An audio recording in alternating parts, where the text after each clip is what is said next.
Hello. How is everybody doing?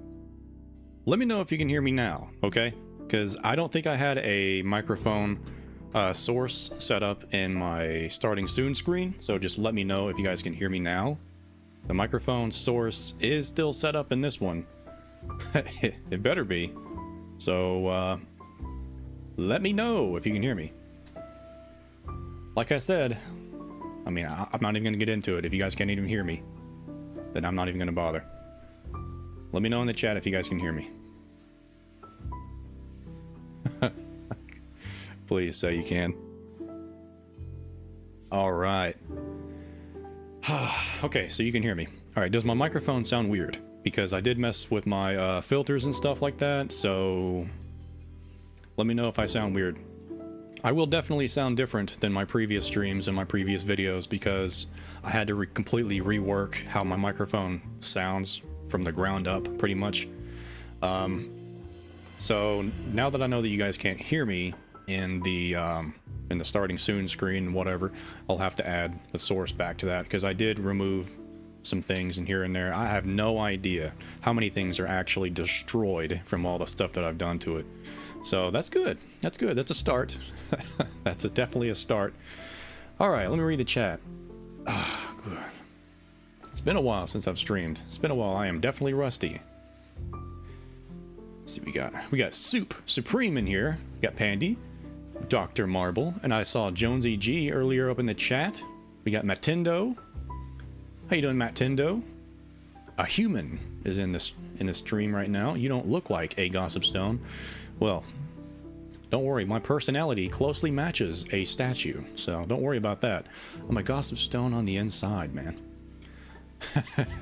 Don't judge a weirdo by its cover. What's up, Soup? No, you sound fine. Good. No, it doesn't sound weird. Nah, you just got older, dude. Oh, that's the truth. Getting older, you sound weirder and creepier, so that sounds about right. I'll accept that. So, as you see on the screen up here, I've got my Elgato Krem set up. Took me a second to remember how I even got it set up the first time when I had my Switch 1 connected to it, but, you know, whatever. It is what it is.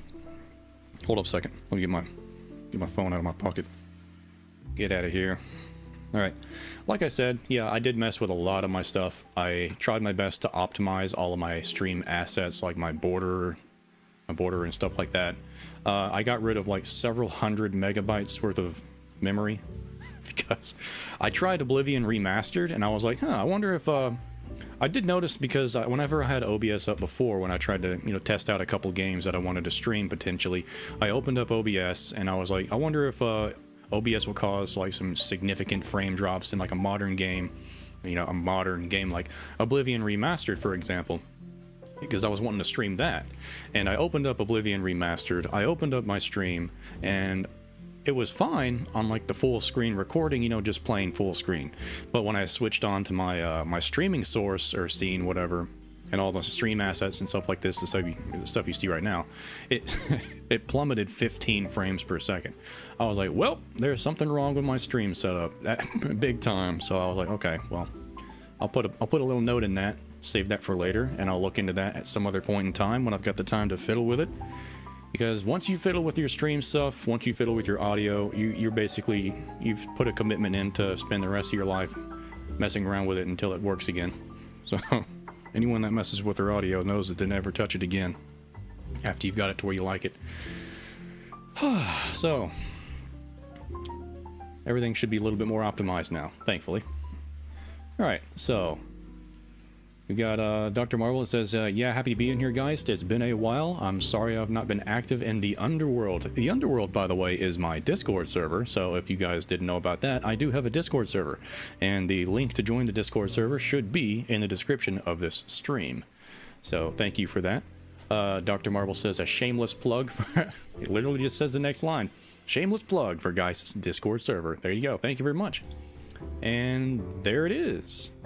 Thoughts on the Switch 2? What do you think about it so far?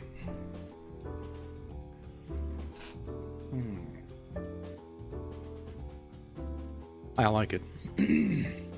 It could be better. It always could be better because you know Nintendo hardware. You know Nintendo hardware's got that special flair for being 4 to 5 to 10 years behind. But I like it. I'm very satisfied with it. I'm happy with it. Because it's like the first time...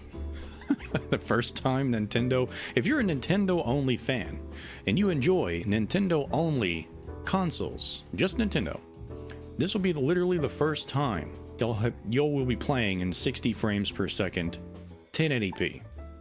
Maybe there was like 1 or 2 games like that on the Wii U or something like that. Maybe the Switch had something like that. But, like, legitimately, with no dropping frames, no... dynamic resolution, no stuff like that drops to like 720p in Breath of the Wild. It's literally the first time y'all will be able to experience 60 FPS, solid 1080p. Plus, it goes up to 1440p for Breath of the Wild and Tears of the Kingdom, which is just fantastic. I think that 1440p should be like the new standard that people aim for. I think 4K is a meme. I mean, 4K does look nice when it's not upscaled to 4K. You know, actual 4K does look very nice. It's like the best resolution to aim for. But 1440p is perfectly serviceable, and that should just be the default that all companies strive for. Seen my mom use the Switch 2 and play Breath of the Wild Remastered. She has it because it's her birthday. Hold on a second. Go ahead and turn my Switch 2 on so you guys don't look at this nasty looking gray box. She got it because it's her birthday. Your mom got the Switch 2 for her birthday. That is something I literally never thought I would hear. Your parent got a Switch 2 for their birthday. You got some wild stuff going on, man. You better snatch that from her real quick while she ain't looking. Can't be holding out on you. Better take turns with that. Let me see. Could be, but I love it too. Nintendo and PS5 and a bit of PC for me. Haven't touched Xbox in like a year. Understandable. I mean, Xbox, they came out swinging with a really powerful, nice Xbox Series X, and then they just released absolutely 0 games. So it's like, thanks Xbox, thanks for wasting all that R&D money building this behemoth of a console to put absolutely nothing on it. I mean, Game Pass is nice, but come on, man. Come on. What are they doing, man? They're just sitting here making hardware instead of games now. Y'all gotta get into the game, get your mindset settled out. Simon D, welcome to the stream. Hey Geist, hey everyone. I can't be part of the stream for today, but have fun. Well, that's a shame. Well, hopefully you'll be able to catch it soon at some point. I don't know if you're like starting your shift right now or you just got some other things going on, but I'll be planning on streaming as long as I can, as long as my voice box will hold out for. So, hopefully I can see you again sometime soon. Simon D, thank you for stopping by. Frames never bothered me too much, but it's good that it is 60 FPS. Once you like reorient your mind and your brain and your eyeballs to the default 60 FPS, and you just get used to playing like that, and going down to 30 FPS, and then the frame drops within the 30 FPS that goes down to 20 and stuff like that, it is unplayable. So now that you guys will be able to get used to 60 FPS, if you haven't really got to experience that before, going back to 30 is going to be awful. You'll know what I mean. A lot of people can't really tell the difference between 30 and 60. You actually do get used to 30 FPS very fast, very easily after you play a game that's in 30 FPS for a while. But it's the same thing for 60 FPS. You'll start to notice the difference between the two after you play it for a little while. So, yeah, she's a diehard Nintendo fan. Well, that's nice. That's actually quite nice to have a parent that enjoys Nintendo just as much as you. I think I am a Nintendo sucker too. Well, I mean, I am, of course. Well, clearly. Look at me. Look at me. Look what I'm doing right now. Clearly. I'm a Zelda nerd. A big old fat, balding, receding hairline man-child that still plays Zelda every day. Of course, I'm a Nintendo sucker as well. Of course. I wouldn't have it any other way. Let me see. Hold on. Let me move my mouse real quick. I'm testing out the difference here. I've got my stream chat dock in OBS right now, and I'm trying to see the comparison. Which one's faster, the dock in OBS or the little window up here on the right side. So, might have time later on in the stream. Nice, sweet. Well, I hope I can catch you again sometime soon. But yeah, look at all this. Look at all this that I've got going on here.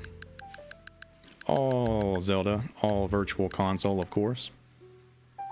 You guys can hear the audio in the Switch too. Just let me know, because that is one thing that I mean, everything about the Elgato setup I am still just figuring out and seeing if you can hear it just fine, see it just fine. It's not laggy or anything. So let me know. Let me know. Okay. Nintendo has a sweet spot for me because the Wii was my first console I ever played. That's an interesting console to get into for your first time. It's got a lot of good games on it. Did the Switch 2? Not the Switch 2. Did the Switch outsell the Wii? I think it did. I think it outsold the Wii already, like a while ago, actually. It's not laggy? Okay, cool. Sweet. Yeah, the Wii actually is pretty nice. It's you could put GameCube games in it and it would just play it, because it's got literally the GameCube hardware in the Wii U, or the Wii. And you can put your memory cards in it, you can put your GameCube controllers in it and everything, so it's just got like 2 whole consoles worth of games that you could play on it right off the gate, just like the Switch 2, and coincidentally, the Switch 2 is already, you know, projected to be a record-breaking console.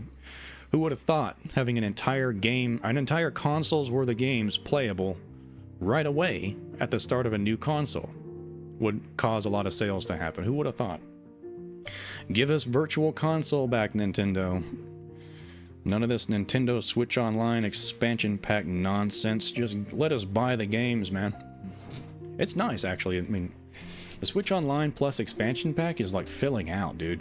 It is filling out big time. You can get all kinds of stuff for free, you know, free in quotation marks, but it's a good deal for just pay the yearly plan. It's like $50, $40 or something like that. Then you get all kinds of stuff for free. I think it's a good deal now. When it first came out, I was like, yeah, you know, some cool games on there. But now it's like you get Breath of the Wild, Tears of the Kingdom, Switch 2 editions for free with the expansion pack. And plus, look at all this. Look at all this. All this right here for free. In quotation marks, free. So, dude, I am dying for them to have a Hyrule Warriors Age of Calamity update, because, man, I don't think they updated this yet. It plays smooth 30 FPS now, so there's no frame drops. This game has a huge performance problem. If they bump this up to 60 and then increase the resolution as well, dude, I will be streaming that. I've been actually dying to stream that. So let me hop into this. Yeah, you guys might have saw that. I've got 2 profiles. One for me, and one for my leg. Good old leg. Hold up. Let me show you. You might not have caught that. Geist or leg? Which one do you think I should pick? Let's see. Not laggy. Nice. Have you tried the mouse gimmick? I actually have not. I put the Joy-Cons over there. They're like in that little controller thing where you can snap it onto the thing that comes with the Switch. Little mini controller thingamajig. It's over there on the couch. I haven't fiddled with the Joy-Cons too much. I'm not a Joy-Con gentleman or a Joy-Con scholar. I got a Pro controller. Baby! I am ready to game. Actually, you know what? I'm gonna go ahead and start a new save file because thankfully Nintendo figured out that it's possible for 2 save files to exist again within the Zelda series. And now you can. I'm gonna go ahead and start a fresh new game. Let me get this.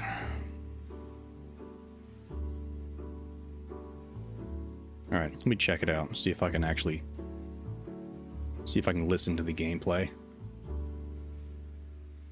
Let me see here. Pop my headphones in. Put my helmet on. Let me know if you guys can still hear the gameplay.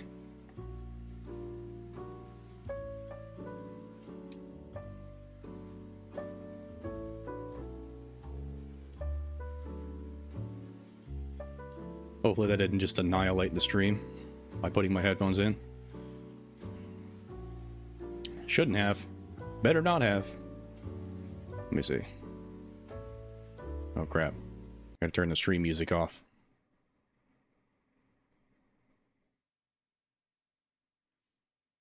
Can you guys hear the background at all? Just realized you might not be able to hear it. Uh-oh.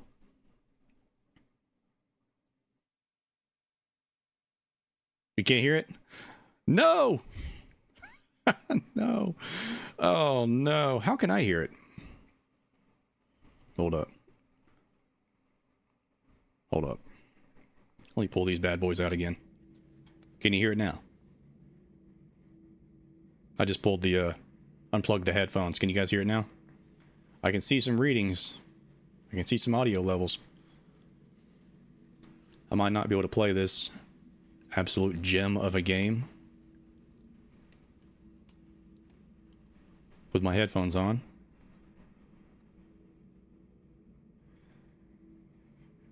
Oh, I love stream problems. Here, hold on. Not really much sound is even happening right now, so you guys might not even hear it at all. Hold up.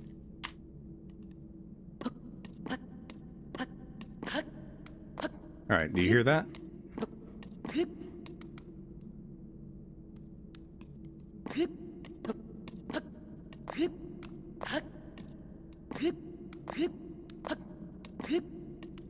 see.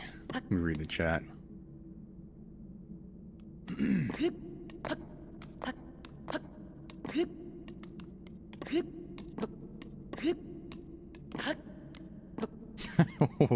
What are you saying?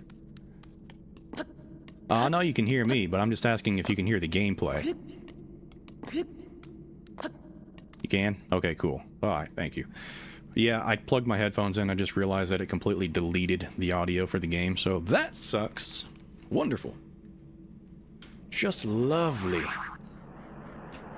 Oh well. Hopefully you guys don't hear a doubled up audio, because I'm literally listening to it, listening to the game through my speakers right now. So it is what it is. Stream issues. Am I right? All right, now I can read, check up on the chat, see what y'all have been typing. Let me see. Cannot believe we got Switch 2 and about 10 games I've wanted for ages before Star Wars Battlefront 3. I actually heard that they potentially might actually be working on another Star Wars Battlefront game. I heard that, but just verify that, because I might be pulling that out of my rear end. I could be talking smack. No telling. Hey, Joseph Geist and everyone out there. Listless Wither, welcome to the stream. How you doing, Listless Wither?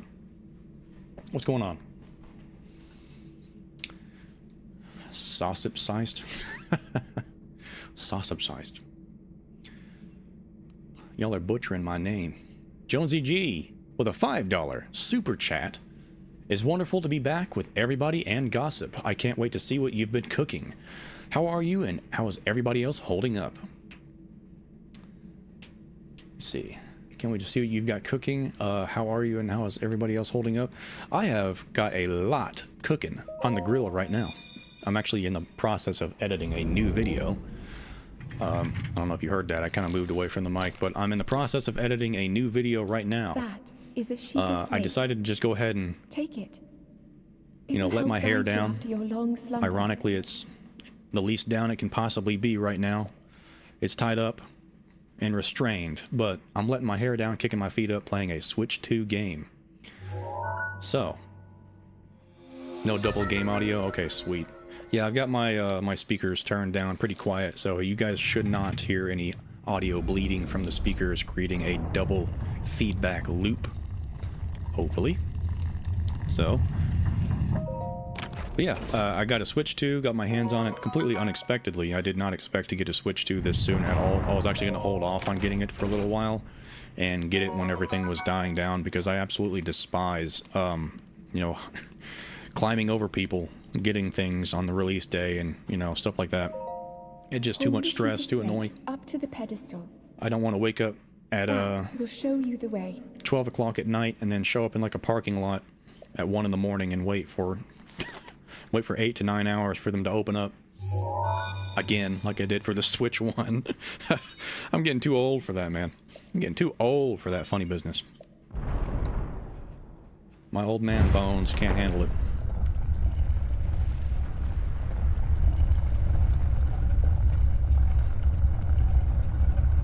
What's funny is the last time the Switch 1 came out, I was in the parking lot literally at 1 a.m. and Link. There was a couple other cars. There was a couple other cars in the parking lot too, and I couldn't tell if they were just, you know, random cars left there, because, you know, there's always at least a couple random vehicles in a parking lot, you know, like somebody just abandons and never comes back to. But, you know, I was wondering if there was somebody in there, and, like, you know, like competition, or is somebody, you know, staking me out, waiting for the first person to go up to the door, and then everybody else gets out of their car and runs, runs to the front, so that they don't get last in line. But yeah, that's exactly what was happening. There was like 7 other people in the parking lot at 1 a.m. just waiting, just staring at everybody else. Like, is there somebody in there? Are they gonna come out? I was first in line. As soon as I saw somebody open their door, I was like, nope. You snooze, you lose, loser. And I sprinted to the front doors, dude. By the way, I upgraded from a Chinese wonton soup takeout cup for my sweet tea to a nice thermos to keep my sweet tea nice and cold, because I am tired of sipping on some piping hot tea. I mean, hot tea is nice as well, but I'm sitting in here in a 5,000 degree room, a boiler room right now, and I'm not exactly all about drinking hot tea in these conditions. You'll have to forgive me. But yes, Breath of the Wild is 1440p, 60 FPS on the Switch 2. I saw that it was capable, or the Switch 2 is capable of going to 4K, and that's what I have it set to right now, but I can definitely tell that it is not 4K and it is 1440p, probably upscaled. I don't know if it's actually upscaled or not to 4K, but you'll have to ask Digital Foundry or some other mega nerds to figure that one out. I didn't even put my PJs on. There we go. Completely forgot about that. Alright, just let me know if the gameplay looks fine. It's not like stuttering or anything, because I did do a test run before this stream happens just to see if the game was gonna run fine. Because, you know, I don't think I've ever streamed Elgato directly before, like a console gameplay. I've done you know, emulation and stuff like that. Who are you, old man? Are you older than me? I doubt it. Me? I'll spare you my life story. Thank the Lord. I'm just an old fool who has lived here alone for quite some time now. What brings a bright-eyed young man like you to a place like this? Where are we? Answering a question with a question. That is fair enough. As I cannot imagine our meeting to be a simple coincidence, I shall tell you. This is the Great Plateau. According to legend, this is the birthplace of the entire Kingdom of Hyrule. Somebody is full of crap. I don't believe you. Don't trust this old man. That temple there, long ago, it was the site of many sacred ceremonies.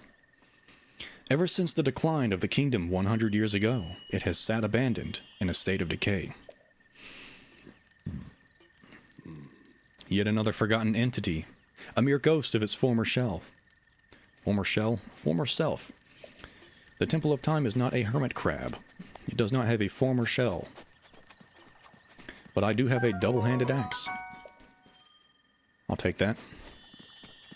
Crack some bokoblin skulls open with it. One or two wouldn't hurt. Ah, there we go. Okay, hold up. Real quick. Give me some firewood. There we go. Alright, let me read the chat. Hold up. Hold up just a second. I'm playing it. Star Wars Battlefront 2 is still doing crazy numbers on YouTube, so I can see. Are you talking about the original Star Wars Battlefront or the new Star Wars Battlefront? Probably the new ones, I would imagine, but you never know. Link. I think they just recently... Oh, hold up. Head for the Zelda's point marked on the map telepathically where speaking Sheikah to me. said. Hold up. Somebody's impatient. I'm streaming here, Zelda. Hold your horses. No, the modern one? Okay, yeah, that's what I was thinking. They did re-release the older Battlefront games, so I was just making sure. I don't even know if you can play those online, can you? Let me know in the chat. Plan B was to plug in your headphones to your phone and listen to it there. I don't think that would work out. Are you talking about like the Zelda notes and stuff like that? Once I get the Zelda notes pulled up, I should probably do that right now. Hold on. Let me pull up on my phone. I'll probably just hold the phone, the microphone, to my microphone and just let y'all hear the voice clip if I do happen across a voice memory.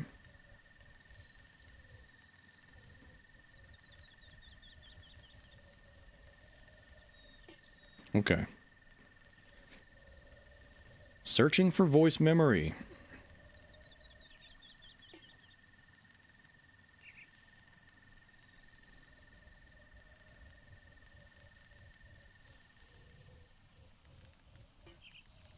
I'm gonna pull up the map real quick. I'm still trying to get used to this app. I haven't even used it before.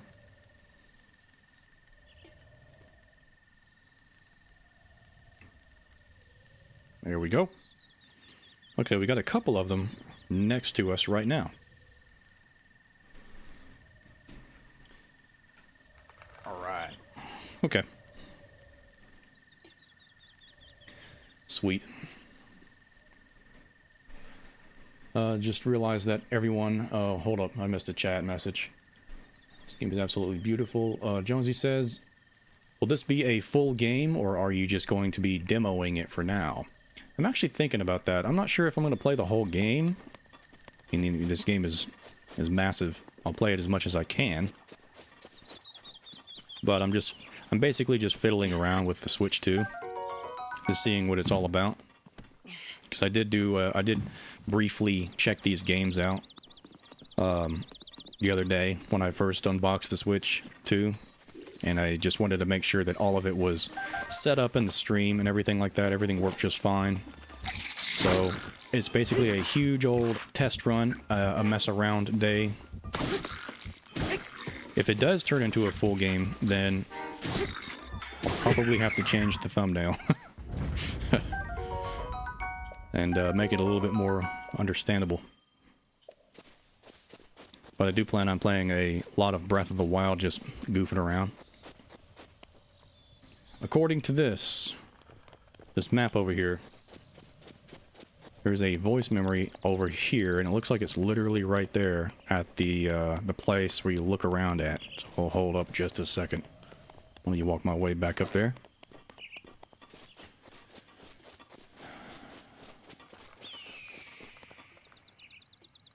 Okay. Now I know I can just minimize this, because this chat right here is actually doing just fine. Let me see. This game is absolutely beautiful. It still seems odd to me that Prime 4 is the only major release getting performance and graphics modes. That is pretty strange. They should have given you the option to just play Breath of the Wild at 4K 30 FPS. That would have been pretty cool. A good compromise that I believe would have been possible. So I think I'm approaching a Zelda or voice memory right now. Should be to my left, actually. It's like right here. I think. Yep, here it is. Relics of the Sheikah were considered dangerous and were therefore entombed in darkness by the King of Hyrule long ago. In particular, the Shrine of Resurrection was considered especially dangerous, as it controls people's fates. It was kept under close watch by the royal family. Now that recent investigations into the divine beasts have revealed that this shrine was built in preparation against the calamity, however, we should move forward with its study. Interesting. Very interesting.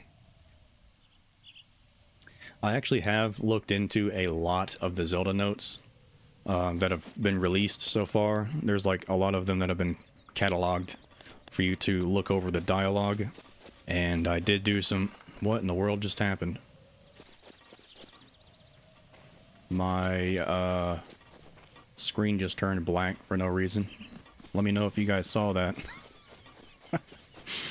What in the world's happening?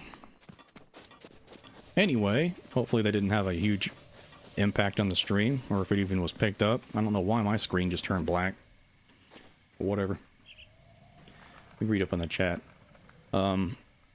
The audio issue with the game, modern one. He doesn't know that we already know the lore. Poor old man. Oh yeah. Yeah, we've been here. How many times do we have to teach you this lesson, old man? We've crossed paths at least 50,000 times. I don't think there's a single centimeter in this entire game that has not been approached and explored, looked into. Let's see. Hold up. I just realized that everyone who survived the calamity is seen in Breath of the Wild in game is over 100 years old.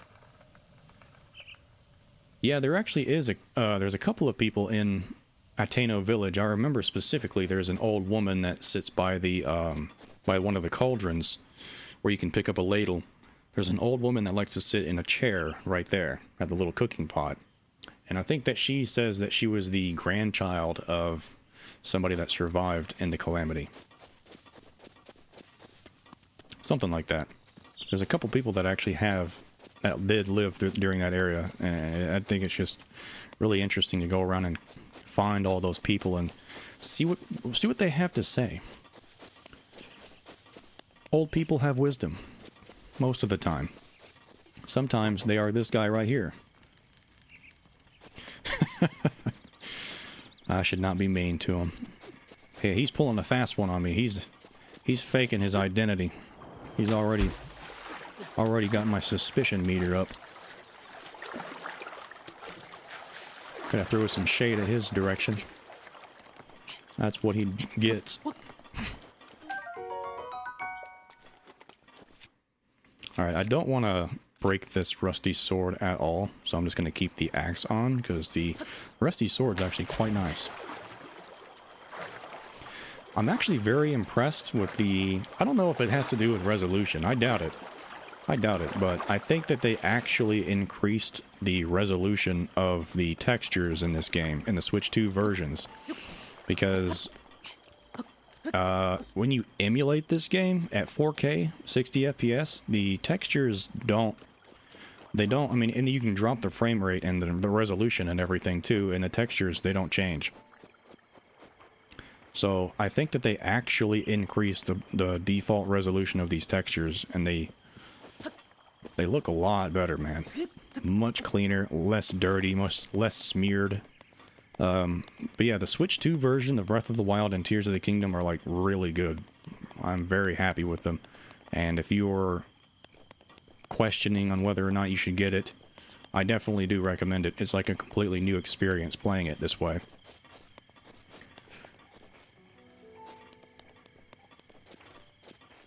Yeah, even like the textures over here on this decaying guardian are like super improved.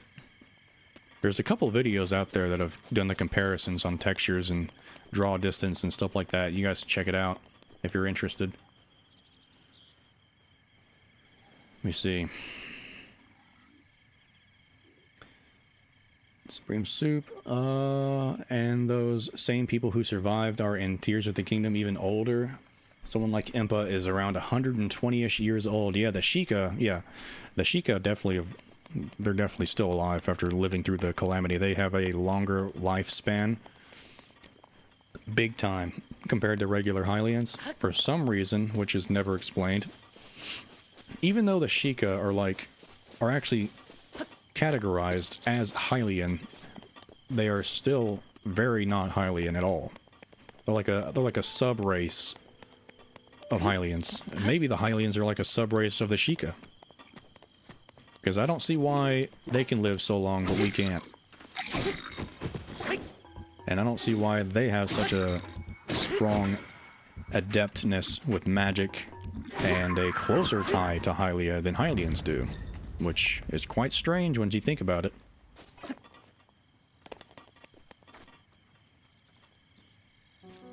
This map sucks. I'm looking at it on my phone. It updates very slowly, so I gotta like do small adjustments. Okay, so there's clearly a memory in here. I'm peeking at my phone over here on the right. Hold up. You walk over into it. Should be a voice memory unlocking right now. There we go. Royal princesses have a sacred power which is claimed to have been passed down generation after generation. In fact, the lineage traces all the way back to the first queen, when Hyrule was founded. The ritual at the Temple of Time falls upon the princess to carry out. But do my prayers even reach the goddess when my powers have yet to awaken? Now, there are some interesting discoveries made in this game. Well, not in this game, in Breath of the Wild and Tears of the Kingdom, thanks to the voice memories. There's a very interesting discovery made, actually.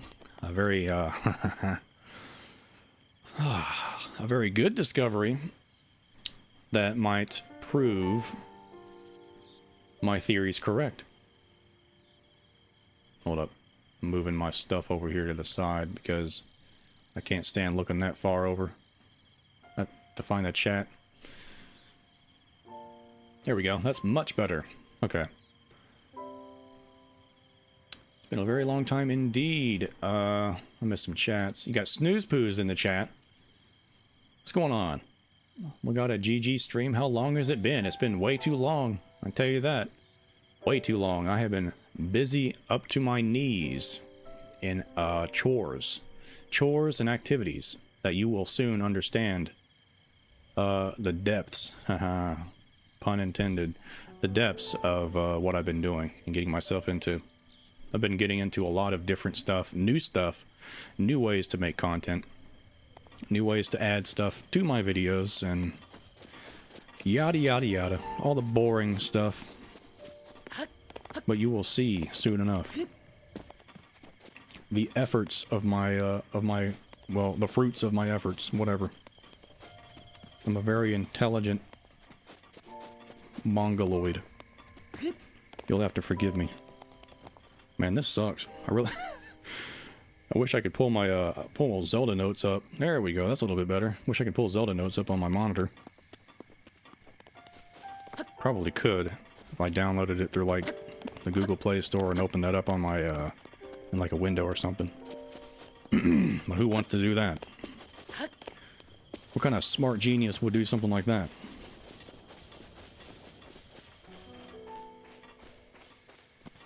Read the chat, hold up.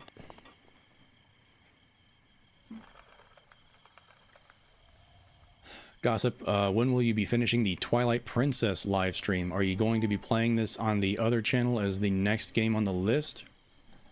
Are you talking about, we beat Hyrule Castle, and we beat the Cave of Ordeals in Twilight Princess. Are you talking about the Cave of Shadows? Or are you talking about me finishing up something else in Twilight Princess? Because I think the Cave of Shadows is like the only thing left to do besides, you know, 100%ing it. So let me know what you mean by that. And as for the next game on the second channel, I'm still thinking about that. Still thinking about that. Still up for consideration. I did notice that they did increase the performance and the resolution for Link's Awakening on the Switch 2. So that's a good candidate.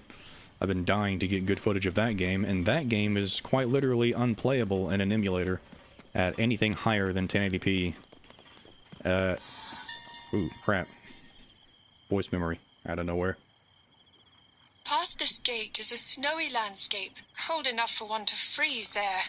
The area is a place where heroes can test their skills, but the landscape is clearly not a natural phenomenon. Huh. Perhaps some ancient technology we have yet to learn about is being used here. Ancient technology we have yet to... Lady. Lady, it's a cold mountain. What ancient technology is it? Is it called snow? I don't understand. What's so strange about... I mean, it is... Alright, yeah, it is pretty weird that you can literally walk from a warm biome into a cold one. It's not like...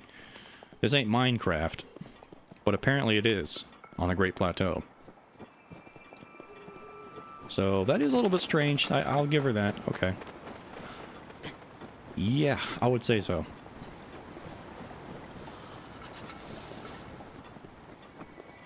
So before I slowly die and perish from the cold, let me just go ahead and make my... I keep forgetting how, once you play with this game with, like, mods that removes the temperatures and stuff like that, now you don't have to worry about it anymore, you forget about things like that. I think there is a fireplace right next to this. Yeah, there it is, cooking pot. I'll just go ahead and make my, fire or cold resistance foods right there.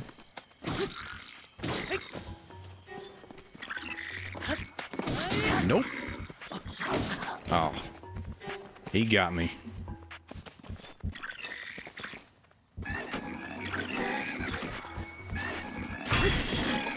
Oh man, come on. You can't be swinging that around willy-nilly while I'm trying to look cool. Pressing the wrong buttons. It's been so long. I've got my buttons remapped on the emulator, so I'm kind of like still trying to get used to this. There we go.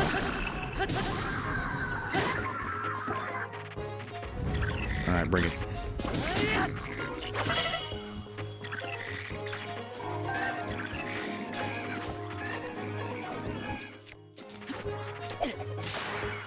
Got you.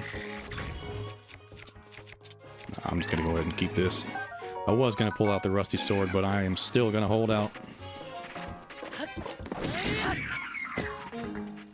Got him.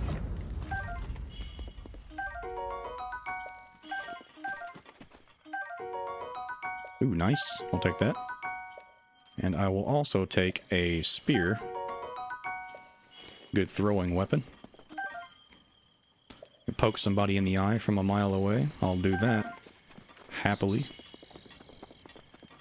Okay, so let me hold these. I think 3 is the maximum, so I'll just do 2 mushrooms. And 3 peppers. Okay. Okay.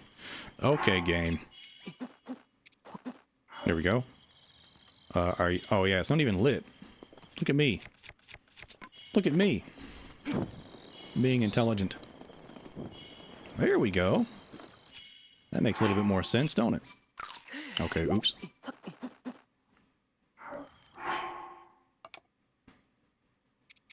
Here we go. Stop holding. There we go. Hold 2, then 3.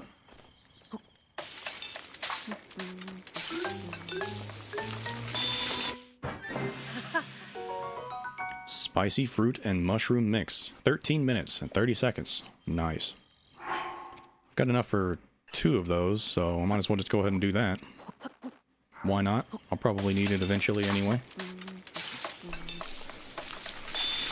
Let me see. I really should just sit here for a second and read the chat. Y'all have been typing.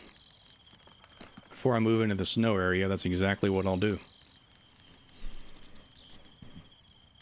See, I just realized if we think about what Zelda notes could be in lore, are they recordings Zelda put into the Sheikah slate possibly? I think that's probably what they are. That sounds like the most accurate thing. Like the Sheikah slate and then the Purapad. Probably just little recordings that Zelda has left in there. Snooze says, I just woke up, which is not good because it's 3 p.m. At least I got to catch this stream. How about you, Jonsey? Also, I've heard the screen can and will go black with the dock screen due to it lacking variable refresh rate.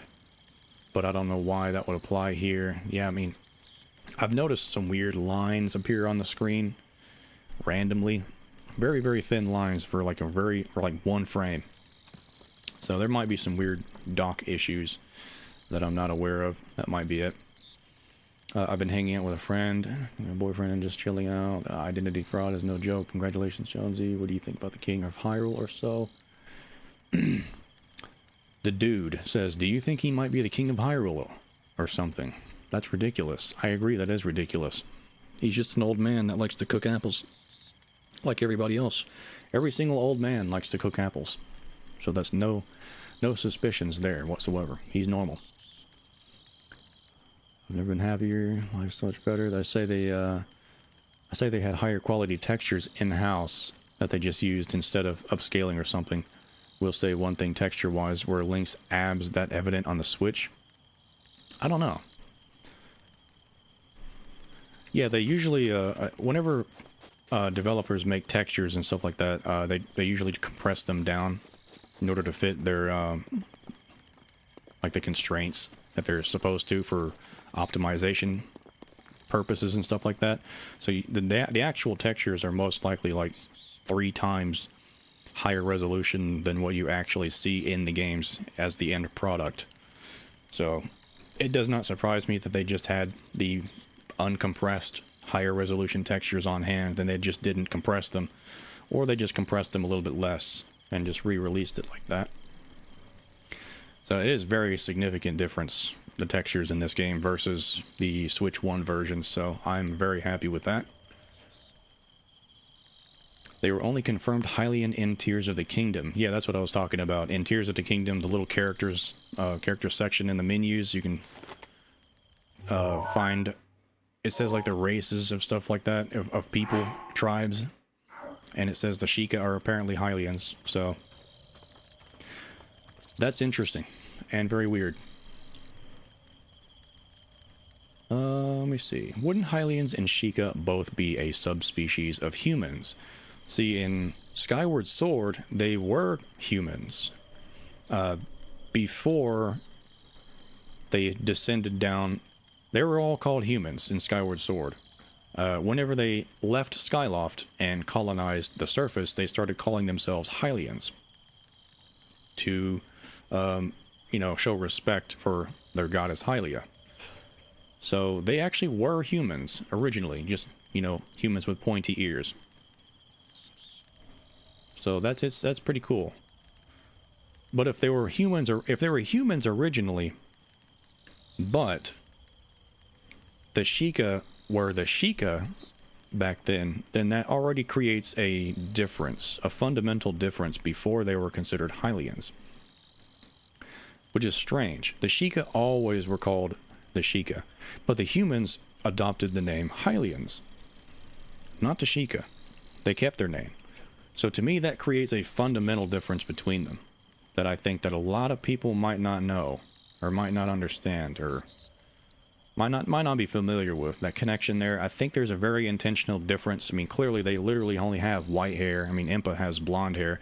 Sometimes they have blonde, sometimes they have white, but that's basically it. White and blonde, that's it. Then they got their red eyes. And all of them have, well, basically all of them. I think all of the wisest ones that practice worship of Hylia the most adamantly, the most faithfully, the ones that are closer to Hylia, like the priests, the monks, the priestesses, and stuff like that. I think they have the tattoos on them that signifies their connection to Hylia, as like they mark themselves with Sheikah tattoos whenever they're like super close to Hylia. But the normal ones, they don't have any tattoos on them that I've noticed in Kakariko Village in this game and Tears of the Kingdom. They just don't. It's pretty strange. But their adeptness with magic is just very interesting to me. And I don't think it's coincidental at all that they just so happen to be very powerful magic users. I think that's just, and they kept their magic abilities as well.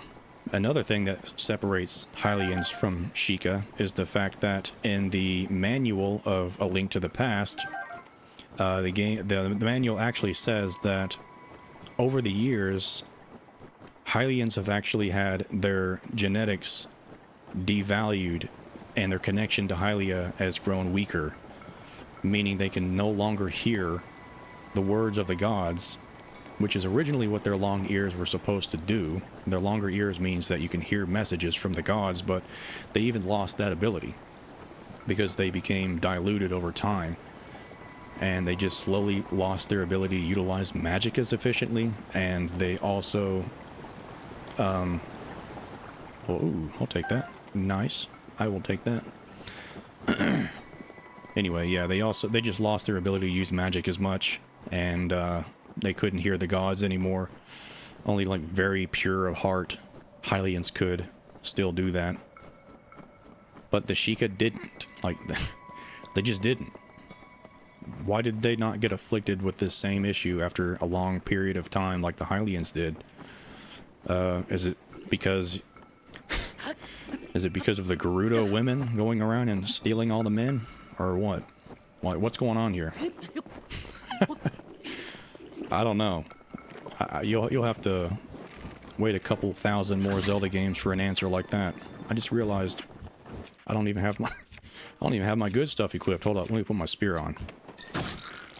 This guy's got a flaming club. I don't like that. Y'all get away from me. Oh, there you go. Let his guard down when he shouldn't have.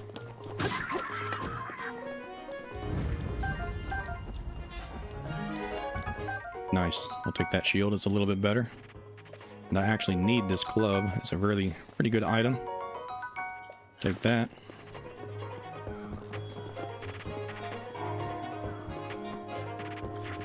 There we go.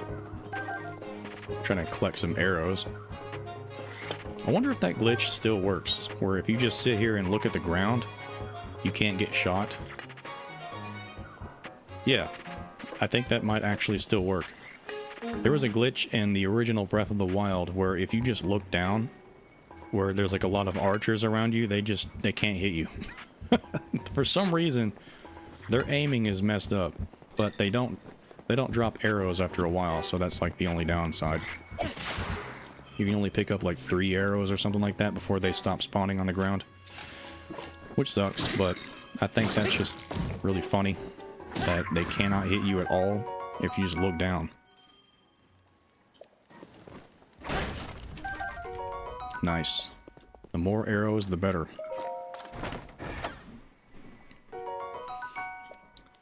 Sweet. Alright, let me pause it for a second and read the chat. Catch up on y'all.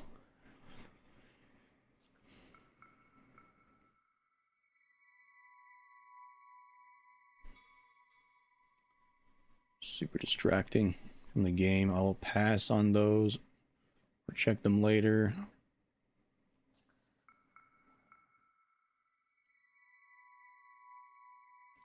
Yeah, they are pretty distracting from the game. They just pop up randomly and you have a very small amount of time to actually pick up your phone and listen to them. It doesn't like let you play it by yourself on your own. So it is pretty weird. Honestly, I'll admit that. So I'll probably just put the Zelda notes for the side for now, and I'll talk about the interesting ones once I pick them out. And once we get through the game a little bit. Give me just a second. There we go. Oh, that's nice. Man, that's nice. Nice cold tea for once.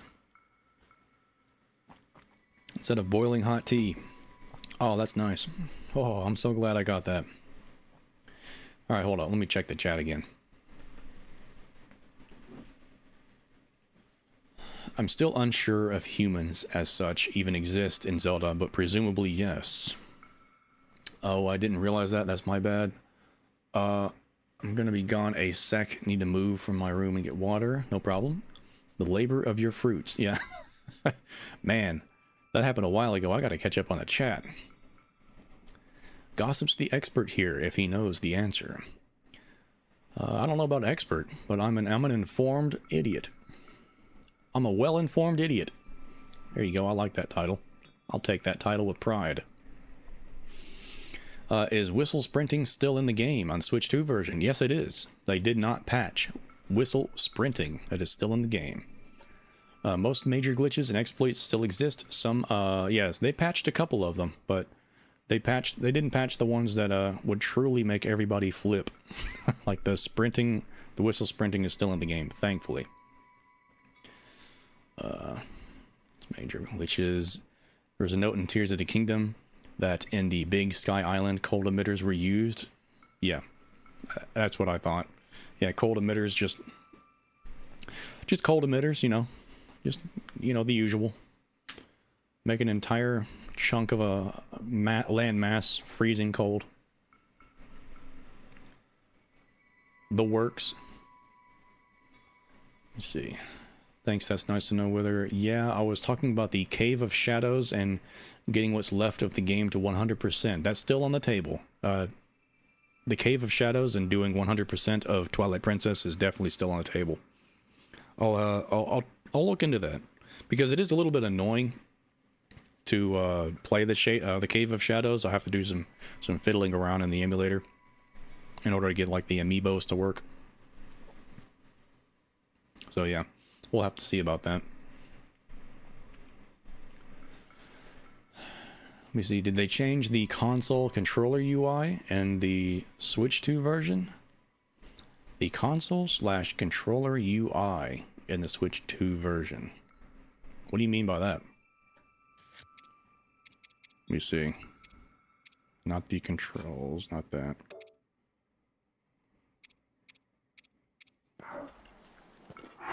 Yeah, what do you mean by that? Something's not clicking in my tiny noodle.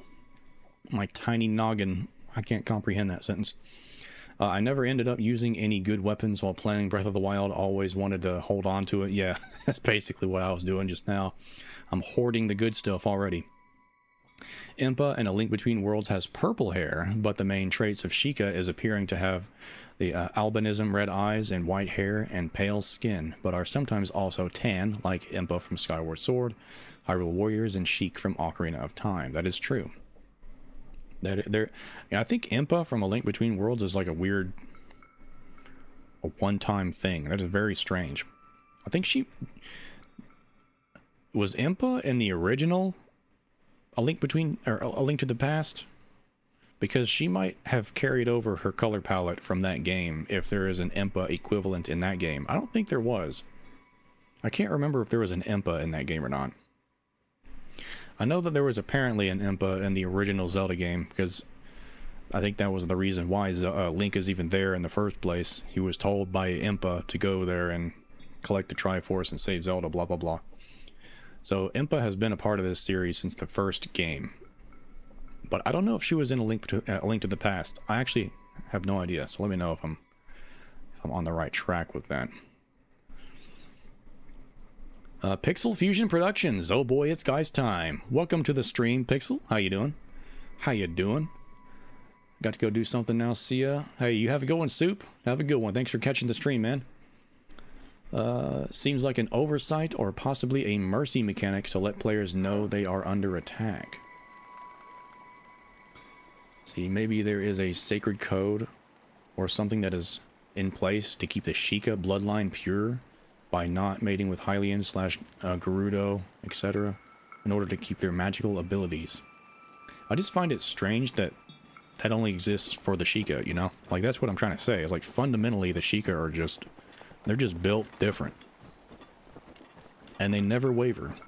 I mean, you got monks, crusty old monks, that are just squatting underneath these shrines for thousands and thousands of years. And they're just doing fine. They're ready to whoop your hiney if you ask them to. Like Monk Maz Koshia, they will absolutely not hesitate to put you in your place. Like, how can these skeletons, these mummies, still give you a run for your money?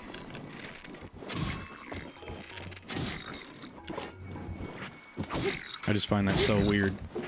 They're literally immortal if they want to be. That's so strange. Even in Skyward Sword, Impa she was just like, I'm not gonna die for a couple thousand years. You know, it is what it is. Until Link gets up, or shows up here. Man, I can't speak. Just don't die.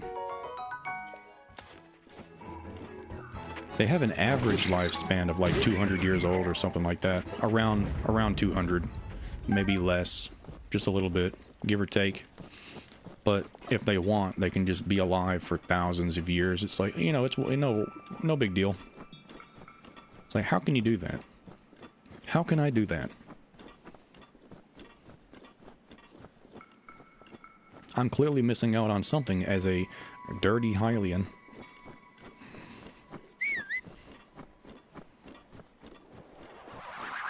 Yeah, see, just showing you, whistle sprinting still works just fine. No issues whatsoever. And this is a big bad right here. I can't be goofing around. Hold up, I'll read the chat in a second. I was gonna do that, but I didn't. I forgot that whistling attracts the evil nearby.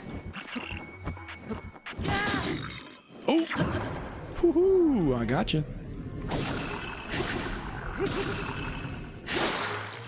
Ooh. That had to hurt. What else I got in here? I'll take that.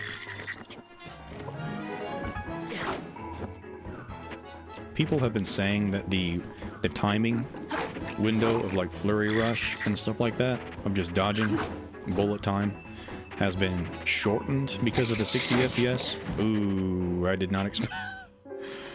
I jumped the wrong direction. Oh no. I jumped the wrong direction. That's my gameplay skills on full display. I hope you guys are impressed, because it'll happen again.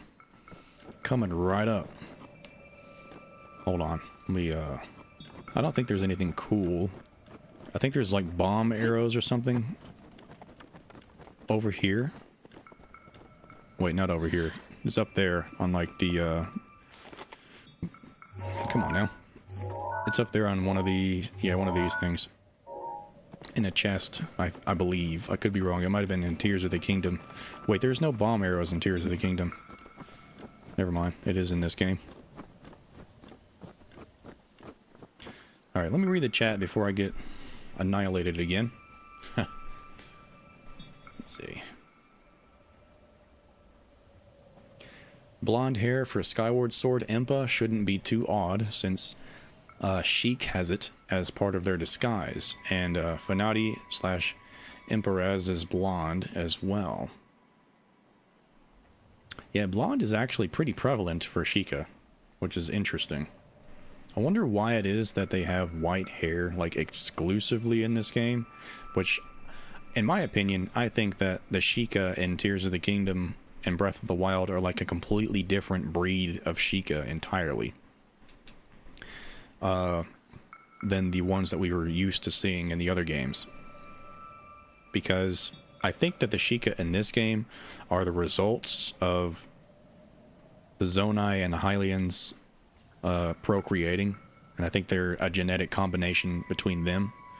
But the Sheikah in the previous games, which typically did have blonde hair, besides Impa and Ocarina of Time, I think that they're completely different. But I think their genetics went a different solidified route due to Tears of the Kingdom and Breath of the Wild's timeline. So after the Zonai arrived, that time period like created a new brand of Sheikah, pretty much, if you want to call them that. Because, yeah, sure, in the other games, the Sheikah were very strong, but they're a whole nother can of worms in the Wild Era games. I tell you that. Let me see. Wind bombing, also the blonde here. Blonde makes sense, is less melanin in the hair, is albinism, very dark. Do you think that besides the Triforce, there might be more than one artifact created when the three golden goddesses left? Besides the Triforce, there might be more. Hold up, I'm about to die of cold. I should probably pause it when I'm doing nothing. Oops. Okay, there we go. Let me see. More than one artifact created by the golden goddesses. Yes, I do. I'm not sure if it's been clarified in Tears of the Kingdom's Masterworks, but apparently there's two options. Either the golden goddesses created the secret stones as well, or Hylia did. It's not clarified. The only thing that is said in Tears of the Kingdom's Masterworks book is that Hylia gave the Zonai the secret stones. So that's it. So either Hylia made them, or she was gifted the secret stones by the goddesses, just like the Triforce was, to protect them. But then Hylia said, hold up, I'm already protecting this triangle. I can't be protecting all these other teardrop looking things, so I'm just going to give them to somebody else to protect, because I got too much on my plate. So here you go. Here, take this crap. So I got less to worry about. So the Zonai took over that. And I think that it makes sense that the only thing that they created would be the Triforce, but why would they only create the Triforce, you know? They created the entire planet. So that's the other artifact, if you want to say for sure, one other thing that they left behind was the whole planet. So there's no telling what was in that planet, what was also created in that planet when they left. There's no telling. I would not be surprised if there was a secret stone left behind per continent. That would not surprise me at all. Whatsoever. Like each continent that was created by Din was just, there was a secret stone there too. Why not? Alright, you know what? This guy can kick rocks. I am not all about that. It's time to whistle sprint my booty out of here. I am not going to get annihilated again. I got places to be, and I've got food wearing down the clock. So I got to get my tushy running. I really want that warm doblet up here so I can stop dying in the cold.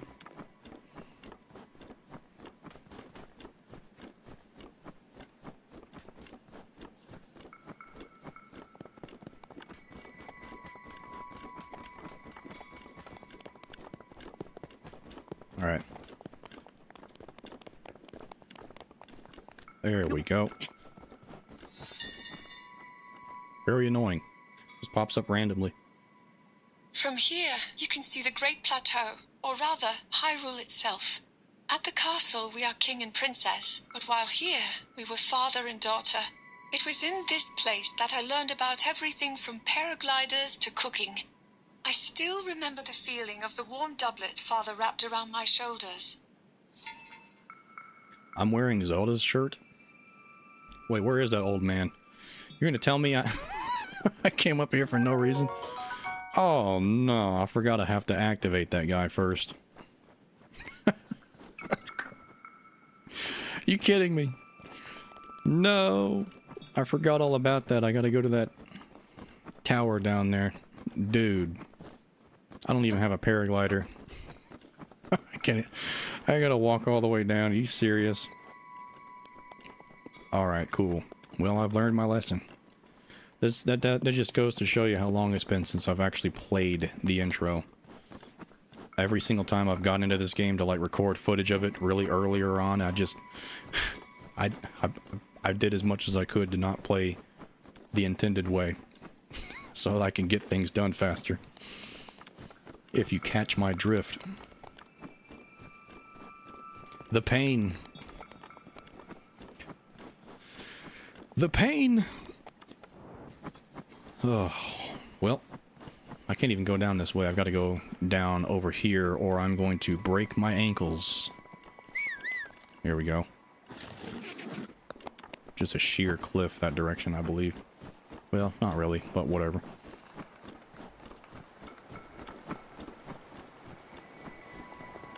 Okay.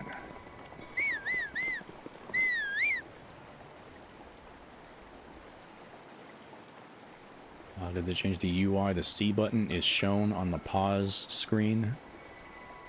Well, the screen bevel seems too large. Oh, you're talking about the actual Switch, like the dock? Hold up. Yeah, there's the sheer cliff I was thinking about. Well, looks like I gotta go all the way around right over here, and then I can drop down. Yeah, there's the pathway down that I was thinking about. I thought I was on that right now, but nope. Of course not.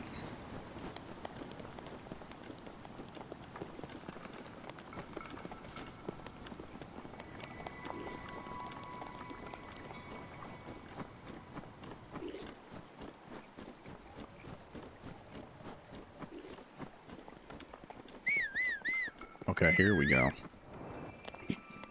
Nice.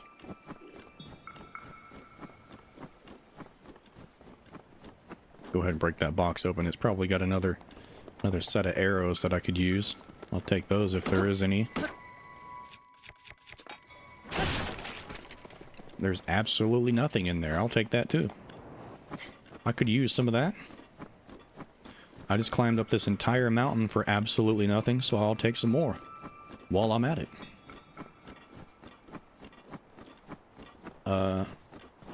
Shalastra. I can't pronounce that old man's name from A Link to the Past and A Link Between Worlds. The geezer. The old man from that game filled Impa's role. That's what I thought. Yeah, for some reason Impa is now in A Link Between Worlds, but she was not apparently present in A Link to the Past, which is pretty interesting. And I'm going to go ahead and grab this. I think it's a knight's bow that's hiding up here in the rafters in this place. Hold up. Ancient gear, I'll take that. I forgot these guys have goodies on them when you walk up to them. Ancient spring, nice.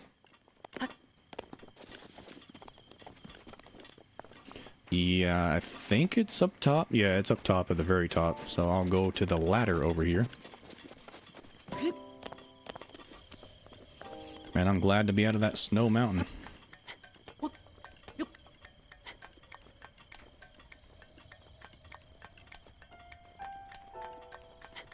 Pixel says, see you later, GG. Hope you are enjoying the new game. Yeah, I know it. I'm having fun. It's going to be interesting. I'm not sure if I'm going to... I mean, there's going to be a couple things, because in... Another thing that they did that they improved on in Tears of the Kingdom and Breath of the Wild Switch 2 versions is they increased the resolution of the cutscenes. So if you like to watch the memory cutscenes and stuff like that, the resolutions have been increased for those. So it is far less compressed and pixelated looking. It's much cleaner. So if you're interested in that, then there you go. I mean, that's a good reason to play these games and capture some new footage with that. because those are very clean looking now. Thankfully, they were seriously, absolutely grotesque with compression artifacts originally. Oh, I thought I was dead. Nice. 14 damage on that bad boy. Oh no! Oh, okay, thank you. Okay. That's nice. Don't. Okay, there we go. It's so weird having to actually care about fall damage now. Ooh, I did not expect that. There is a Switch 2 shirt. I think if it's still here. Or a Switch 1 shirt. I think it's over there or something. But I know there's a Traveler Pants right here. Oops. Ooh, I did not expect a choo-choo in that barrel.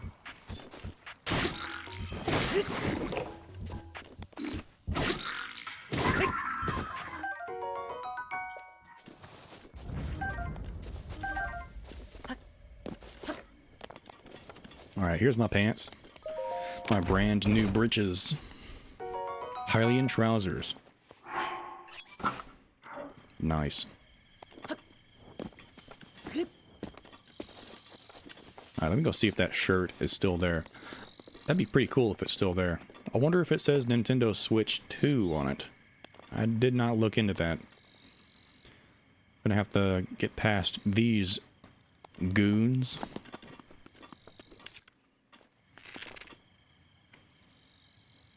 Let's see here. See if that's good enough. Nope.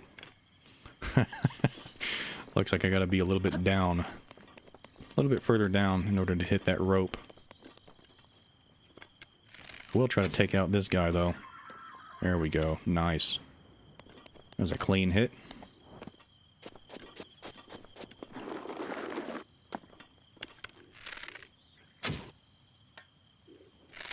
Did not happen the way I wanted it to.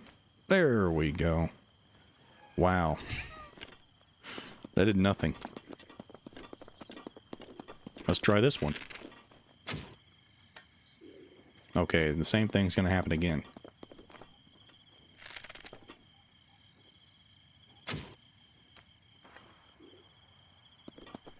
Yep.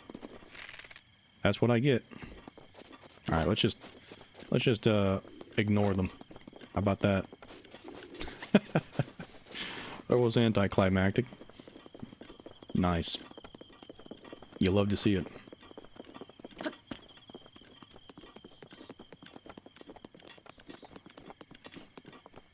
Okay, there should be the chest just sitting up here on the top. Don't really see it from here.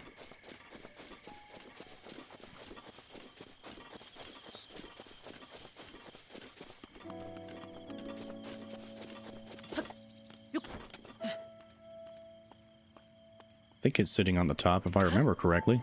The chest. Yeah.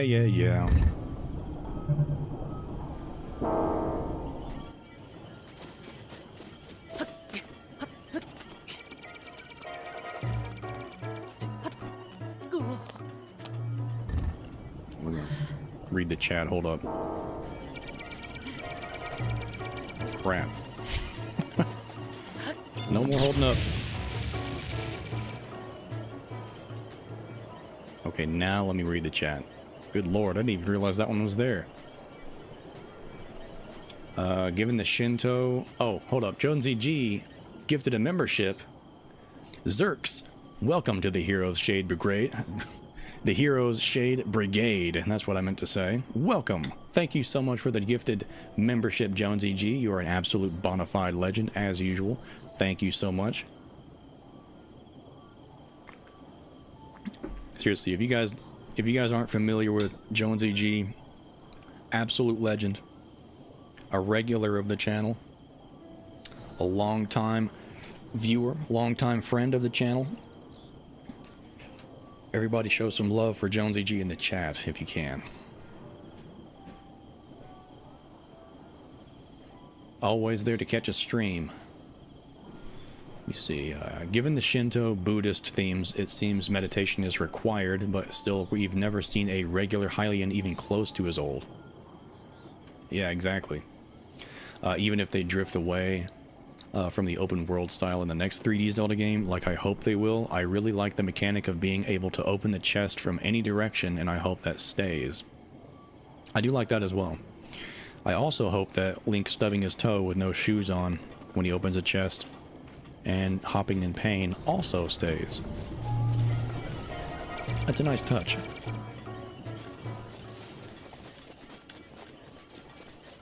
Ooh, I see that. Is that... That's not even a rusty one, that's just a normal one. I'll take that. Oh, baby. Let me have that. I'll definitely grab this so I won't use it. Sweet. Another weapon to hoard for 9 years.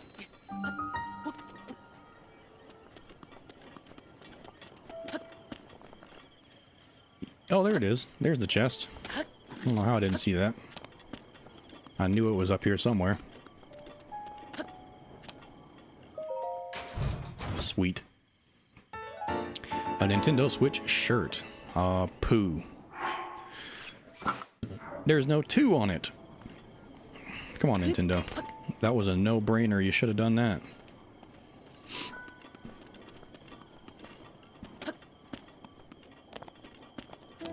Okay, so now I've got everything I need. I'm gonna go activate the towers now.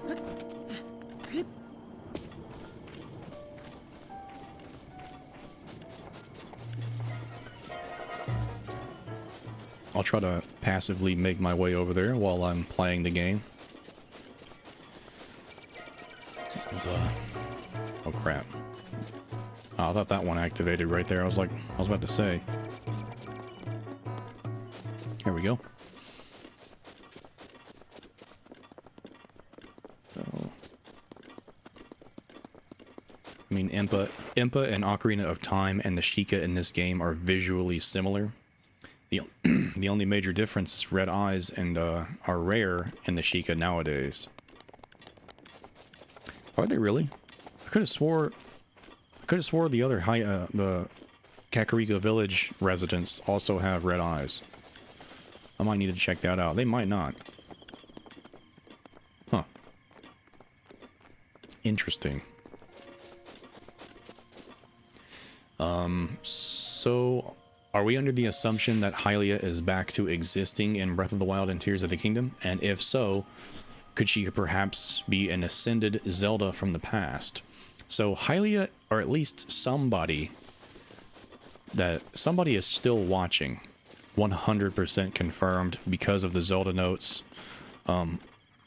Let me know in the chat if you want me to actually spill the beans on some of the most interesting, compelling new pieces of voice memories from the Zelda notes. I will talk about it if you guys want me to, because there are some serious stuff that's been discovered in these Zelda notes. But I don't want to spoil them if people don't want to hear about it and, you know, ruin the fun for themselves. Just let me know, and I will disclose the information if people are interested in that.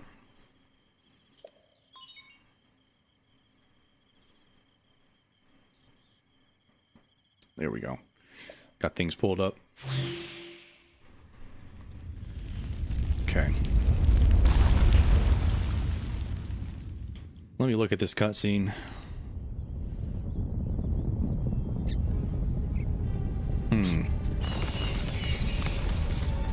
I can definitely tell that there's a lot less artifacts, because this is the first time I'm actually seeing these cutscenes in person.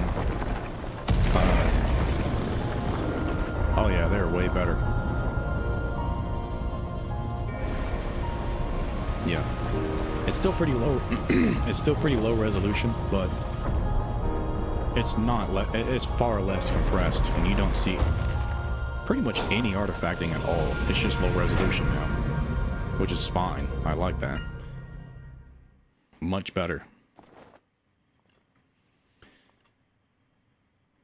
A human says, I'm also aware of the memory you're referring to. Okay, yeah, you probably know what I'm talking about then. P.D says, I'm fine. I hear most of it already. Okay, cool. Wither says, I'd be more interested in your thoughts than just telling us.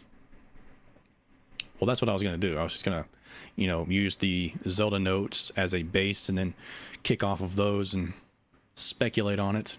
Distilling local information.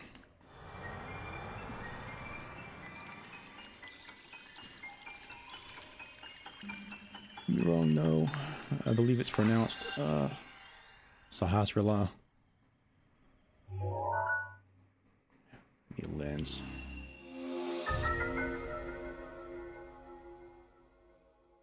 A suggestion: what if the difference between Hylians and Sheikah is purely cultural, and the Sheikah keep their contact through their magical training?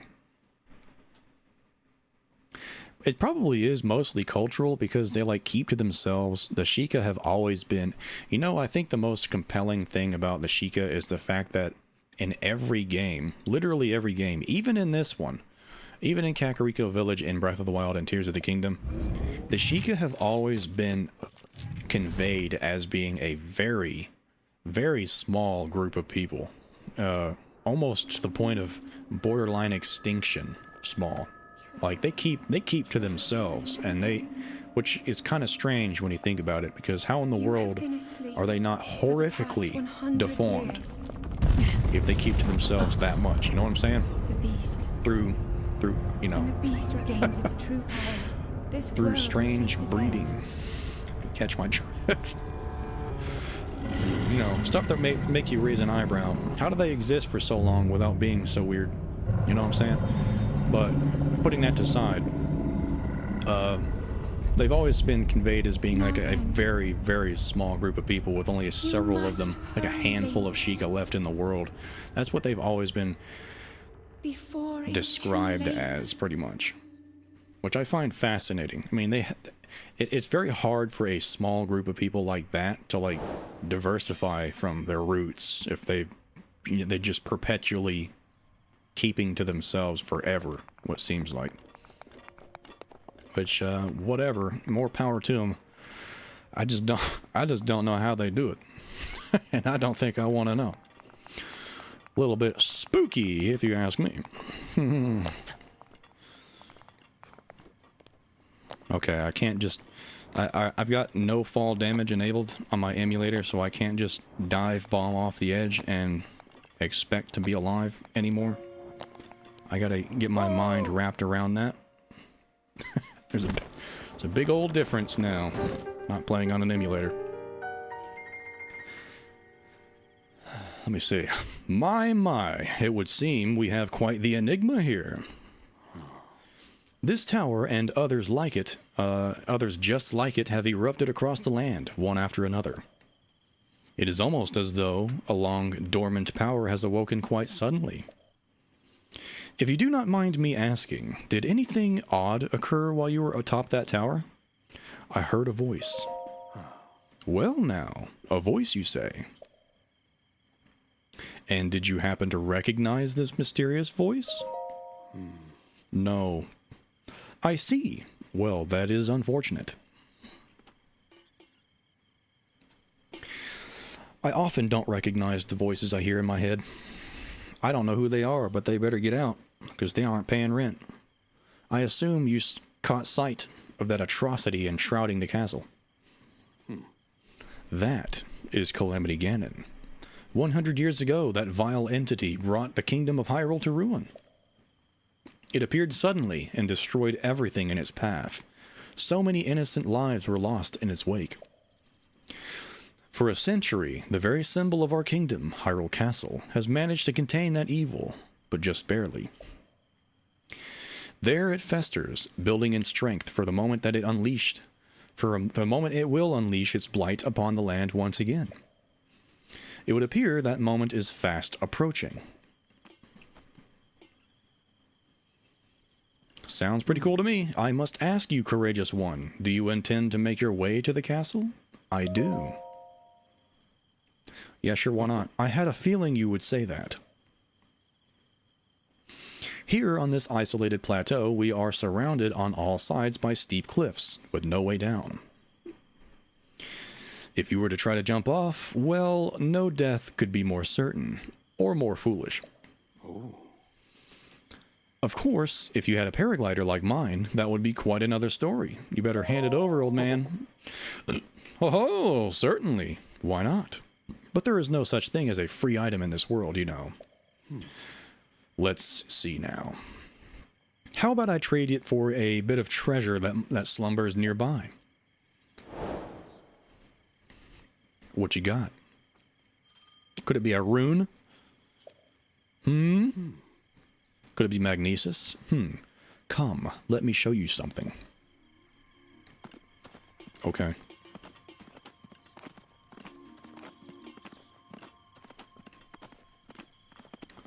Where is it?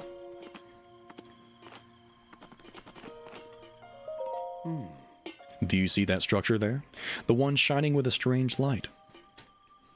It began glowing at the exact moment those towers rose up from the ground.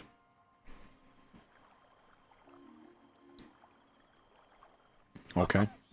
Cool, solid observations. I would think such a place might house some sort of treasure, wouldn't you? Treasure for the paraglider? A fair exchange, I believe. You got it. I am your errand boy. I'll go get it. I do have the magic rectangle on my hip, so that allows me to get it, but not you. That makes perfect sense. Let me read the chat. Hold up. I'll make my way there, hopefully, without dying while I try to read it. Let me see.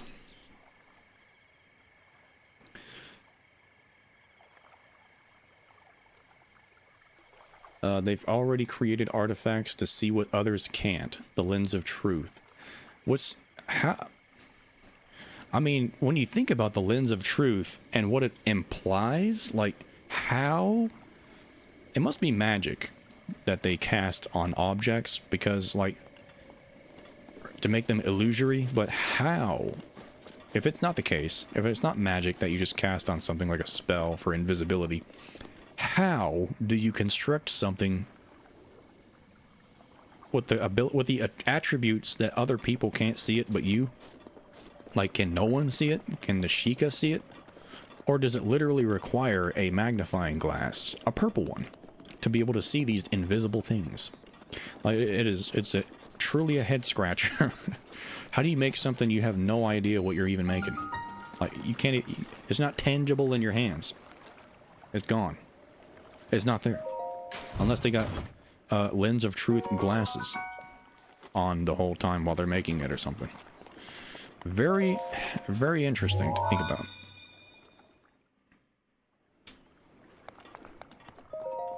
Here we go. Finally, 10,000 hours into the gameplay, and I'm finally in my first shrine. Very impressive. Very impressive, Gossip guys. Well done.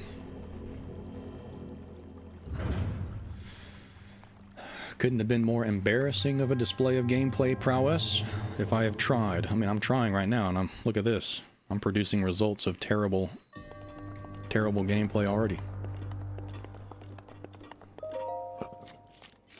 Alright, here we go. Magnesis, here we come. About time.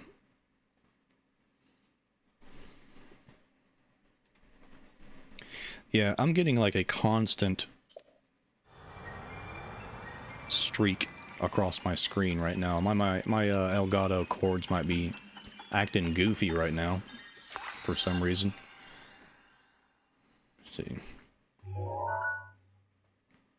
Hopefully that's not showing up on the stream.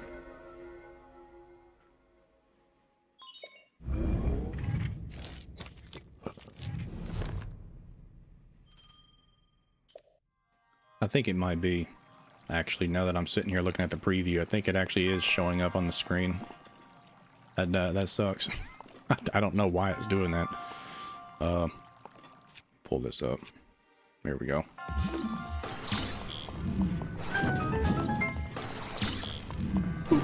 There you go.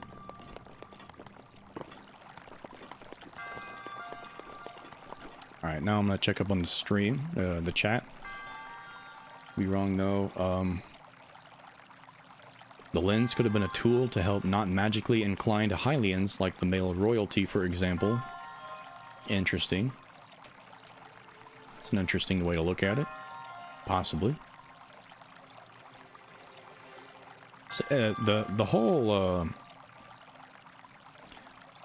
the location in which you find the lens of truth has got to be an indication of like what it was used for, its purpose, its initial purpose. Because you find it at the bottom of the well, and it's... Do you? I think you do find it at the bottom of the well, I believe. Because I think there was some dialogue in the game that says that a treasure of the Sheikah was hidden down there or something. Or do you find it in the Shadow Temple? I can't even remember. It's been so long since I played through these older games, man. But you use the Lens of Truth in the bottom of the well in order to traverse that area. So it's like they definitely didn't want people to find the bottom of the well at all, and that's why there's so many invisible walls there and so many traps, so many. I mean, even the spiders. You think about that? Even the spiders are invisible. You think that she could cast these spells on the spiders too, as like a purposeful booby trap? I don't think so. The Skulltulas, whatever you want to call them, they are invisible as well in there, which I just find that the most interesting, boggling thing about it.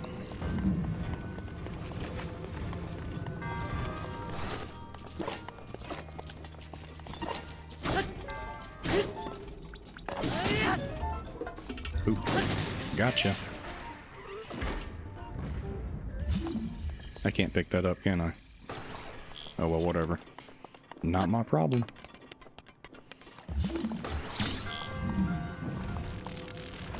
Come on, stuck for a second. There we go.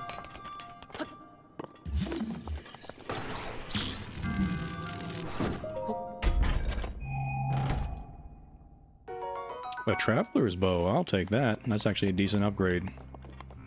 Nice. Oh wait, these open outwards. There we go.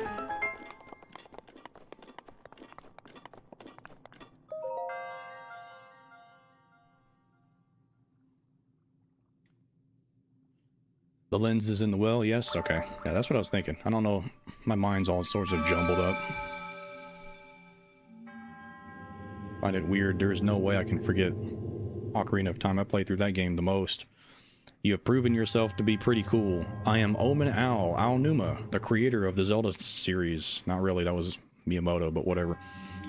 I am a humble monk blessed with the sight of the goddess Hylia and dedicated to helping those who seek to defeat Ganon. With your arrival, my duty is now fulfilled.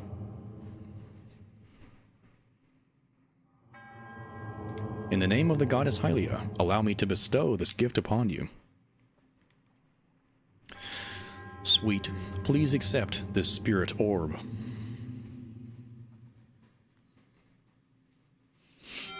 I will.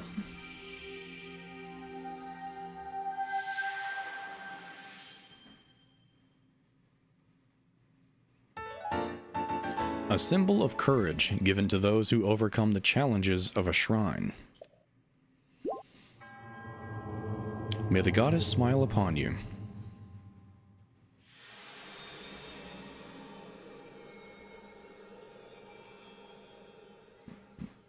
Now, I want you to remember what just happened in front of your very eyes. That Sheikah monk just disappeared into a bunch of sparkles. I will talk about that again in a minute, because I think I mentioned this in my Discord server. But for those that are watching now that aren't aware of that, I will elaborate on it in a moment. It seems you managed to get your hands on a spirit orb. Well done. Paraglider, please. Yeah, go ahead and give me that. I know you're not gonna. I encourage you to slow down for a moment, my courageous friend. Well then, the appearance of those towers and the awakening of this shrine. It is all connected to that Sheikah slate you carry on your hip there. Paraglider, please. I have yet to finish speaking. Long ago, a highly advanced tribe known as the Sheikah inhabited these lands. The great power of their wisdom saved this kingdom time and time again. But their ancient technology disappeared long ago, or so it is said. It is interesting, however, to think how something like that has survived all this time hidden away in a shrine. These shrines are tucked away in numerous places all across this land. On this plateau alone, I believe there are still 3 more. Bring me the treasure from each of those shrines, and I will give you my paraglider. So, that wasn't the deal. Oh? Well, I suppose I changed my mind. This guy is full of sass. Now you know why I was talking smack about him earlier. I'm sure that won't be a problem for a young go-getter like you. Since I'm feeling generous, I will also teach you a trick for finding shrines. It's always best to survey the area by looking around from a high point. Let's see here. How about you make your way to the top of that tower again? Are you joking? Ho ho! I am afraid not. But do not worry, I have another little trick to share with you for your effort. Take a look at the map on your Sheikah slate. Yeah, what about it? See these blue icons? You should recognize the cave where you awoke, the shrine you came from, and the tower. You can travel instantly to one of the any of these places with a Sheikah slate. Or so I heard quite some time ago. I do not know if it actually works as such. Alright. You got issues, man. I just want a paraglider. Nice.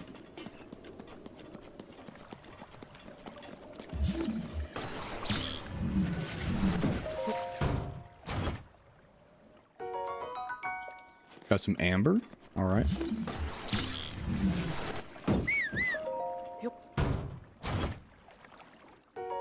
And an opal. I find it so weird in Tears of the Kingdom that gemstones have just turned into elemental rocks. Like, for no reason. Out of nowhere, dude. Like, absolutely out of nowhere. Never really explained why. Like, it's just another thing that's just so weird about Tears of the Kingdom. And it's continuity issues with Breath of the Wild, because they, for no reason at all, they justified adding these weird new mechanics because they removed the elemental weapons and arrows from Tears of the Kingdom. So they were like, well, how do we make this game different from Breath of the Wild? Let's just take away the cool stuff and make other weird decisions with other existing things. Like, why? I really like the fire swords, the thunder swords and ice swords and stuff like that. They were super cool, and the spears and the arrows and all that. Those were really, really cool. I mean, ice arrows, fire arrows, those are like mainstay staples in the Zelda series, and they're like, nope. Tears of the Kingdom, nope. Get rid of them. You found me. Oh, goody. Huh? You're not Hestu. I'm just as rotund. I'm just as... I don't want to go there.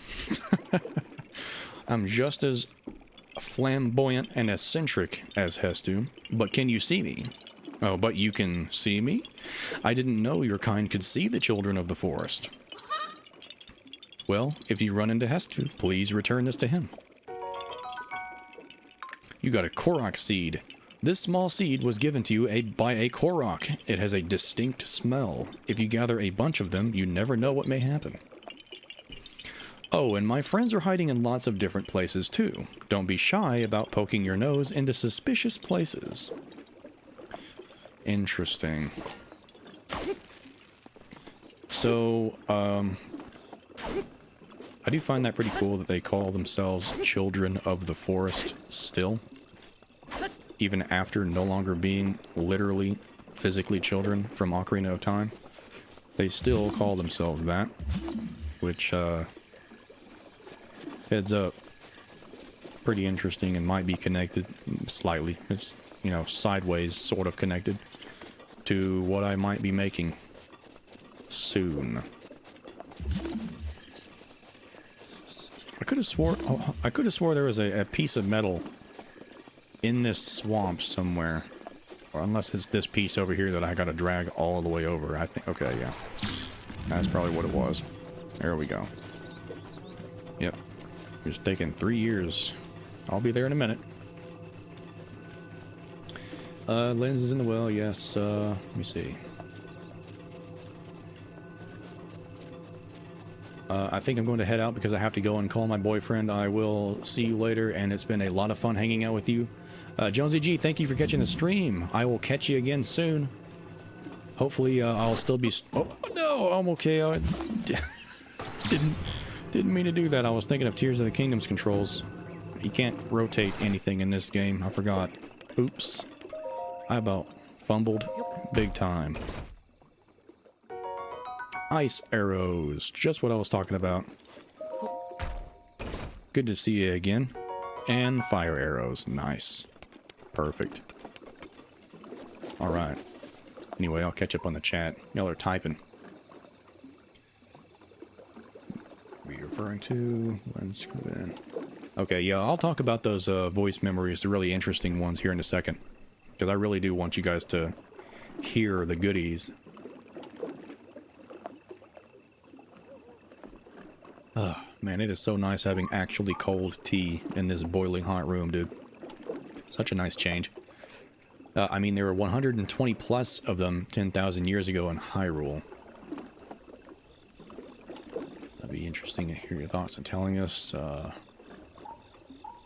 Their seeming albinism could be the result of their seclusion. I mean, Skyward Sword Impa was very tan and blonde, and now they're pale and white-haired. That might be it. I mean, I think the Sheikah have, like, really pale skin because they're supposed to be Japanese, you know? But then you got... Some Japanese actually do have darker skin, but some of them have pale skin. It just depends on the region and the line of work that you participate in Japan, to be completely realistic with it. So that might just be, you know, a reflection of Japanese culture and their work styles, their work life, and stuff like that. But they're very clearly inspired with Asian themes, so it would not surprise me if their pale skin is like a trait of Japanese, or whatever you want to call it. Oh, crap. We can just go ahead and do this. There we go. I'll take that from you. No more spears for you, young man.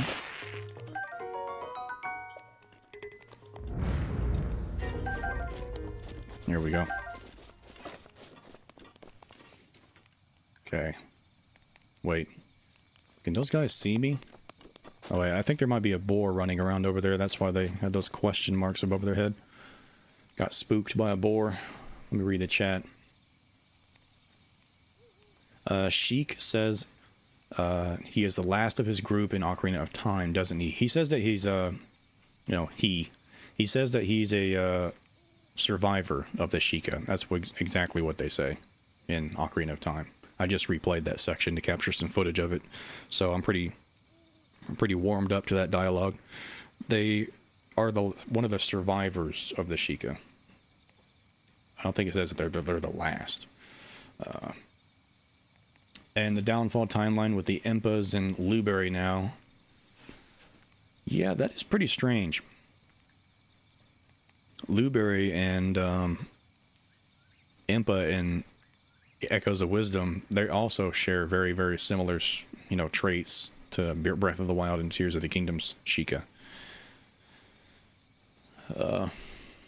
For some reason now.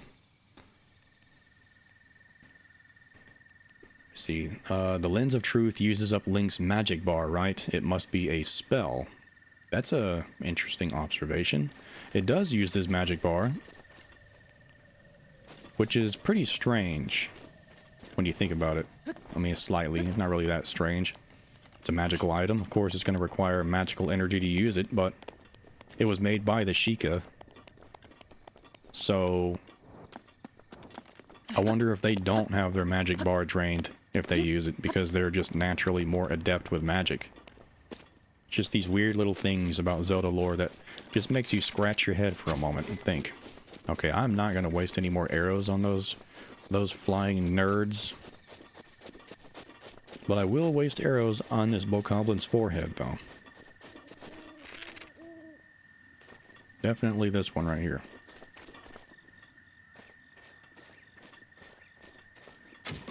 There we go.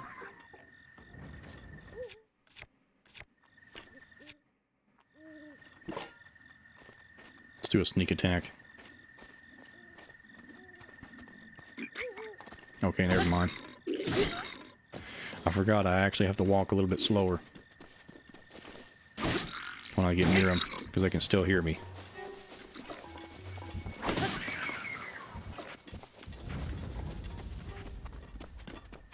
Alright, that guy's still asleep. Not anymore. Okay. My screen just turned black again. That is so weird. It's not even showing up on the stream, but only on my screen. I might have to change out my HDMI cables. Good lord. What in the world is going on here?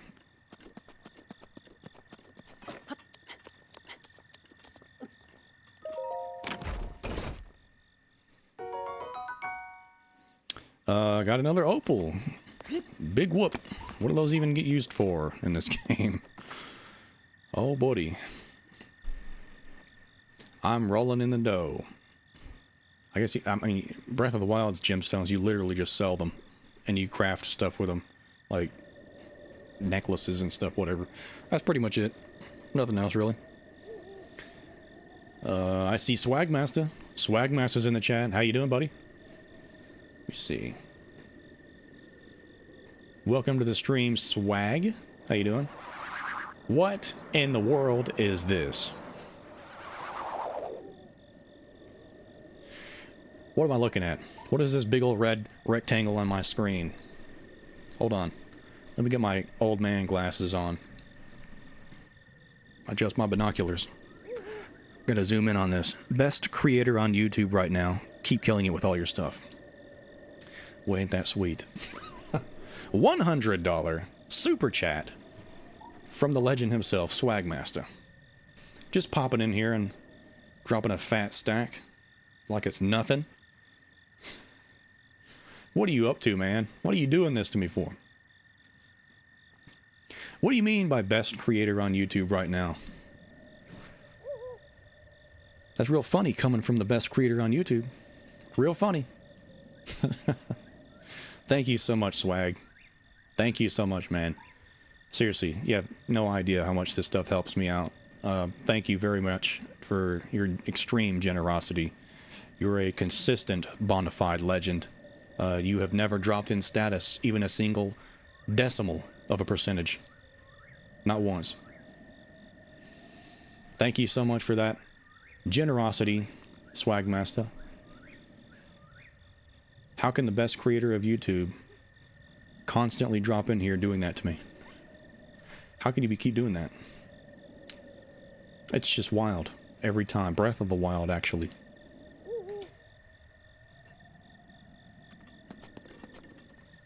Just so you know, SwaggMasta, hold up. Hold up, sir. I gave that a heart. I gave that a big old heart. I remembered. I'm an old man, but I'm remembering. I'm keeping track of all this stuff, this whippersnapper technology. I remembered I can do that. Now that I remembered I can do that, I'm going to go ahead and give a nice big old heart to Jonsey G's donation earlier as well. There you go. Nice.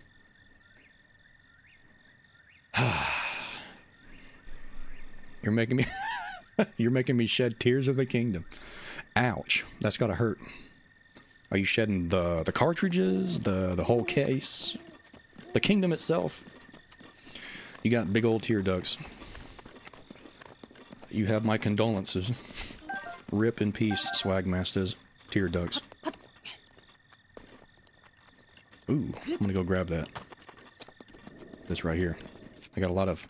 Oh wait, never mind. I got more than I thought I had. I think I have a full inventory, actually. Never mind. Don't need that. Oh, man. Yeah, thank you so much, SwaggMasta. Seriously, you're a total gentleman. Big appreciated that. Sweet. That was my wife's joke. I cannot take credit. Oh, man. You shouldn't have said that. You gotta take credit. Gotta steal some jokes every now and then. You know, no shame. No shame at all. Just run away with it.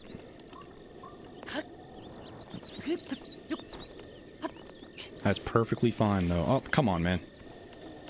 See, I'm even an old man in the game. I can't even climb a tree anymore. My knees aren't what they used to be.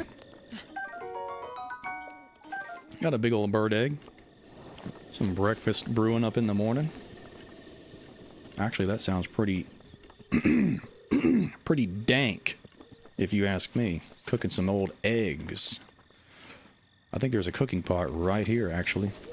Like, literally right here. Wait, no, that's the wrong ruin. I think it should be over here. Hold up. That old man should be popping a squat right around the corner. Hold up. Let me pull my other better bow.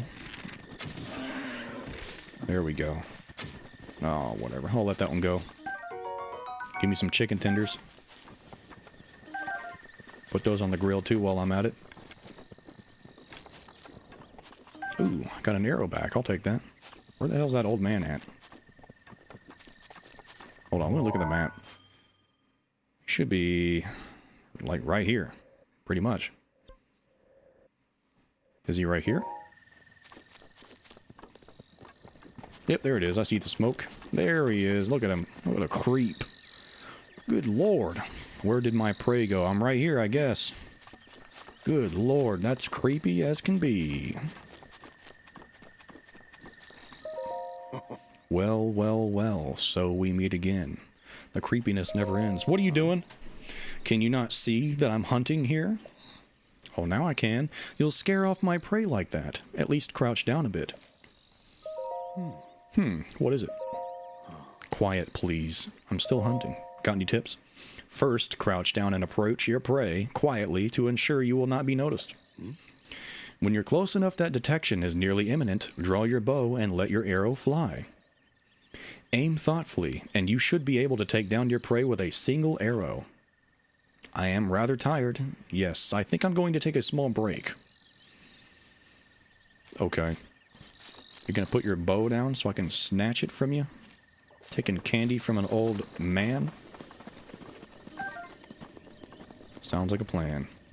Oh wait, there's one right here. Alright, well. You live to see another day, old man. I'll just take this one and be happy. Hold on, let me light this on fire real quick. So I can cook up some chicken tenders. No, I don't want to do that. I do need some food, so I'll go ahead and put this on, hold this, and I think literally just a Hylian mushroom will make a delicious meal. A succulent Chinese meal. Meat and mushroom skewer. Sweet. I'll do another one.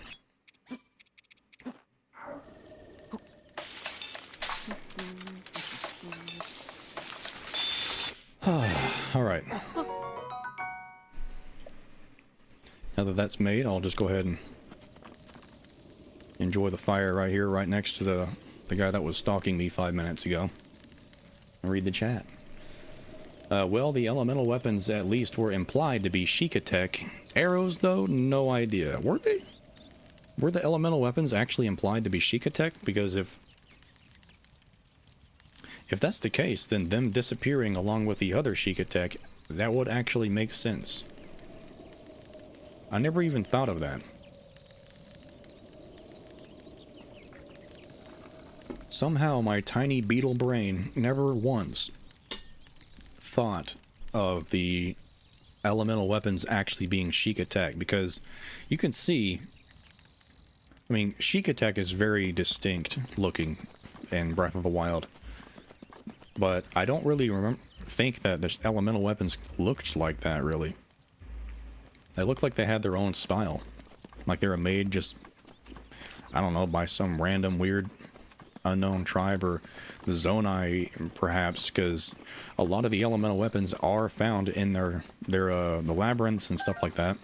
So I was expecting them to be made by like the Zonai, which kind of does make sense if that's the case, because Rauru in Age of Imprisonment trailers, he does use like a light spear. It's a new type of weapon entirely.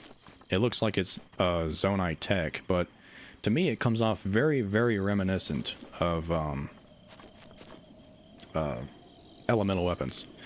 And the knights of the Zonai, the Hylian knights, they have spears, and they used, I think they used Lizalfos horns for like thunder spears, pretty much. So, I don't know.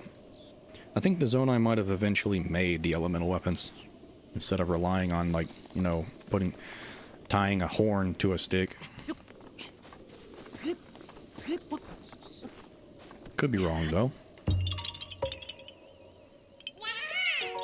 Uh-oh, you found me. I found another pile of poop. Wonderful. My favorite.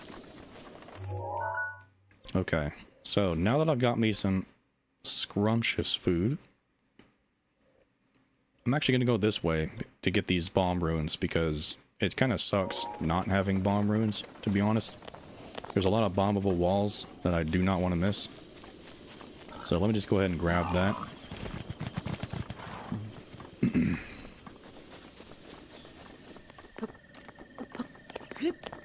Let me see. Yeah, my screen just turned black again. That is so weird. I literally looked right at the screen on my monitor, the stream, and that didn't happen on the stream. That is so weird that it's not happening on y'all's end, but it is on my end. That is, it's very jarring and very concerning. Whatever. As long as it doesn't break the stream, it's not a big deal. How was the old man so well informed in the workings of the slate when Zelda could barely get the photo mode to work? Knowing what we know now, how is the old man so well informed on the workings of the slate when Zelda could barely get the photo mode to work? I think the Zelda notes kind of reveal that. I don't think they directly reveal it. I haven't read every single Zelda memory or voice memory so far. I've just been basically I've been given the information.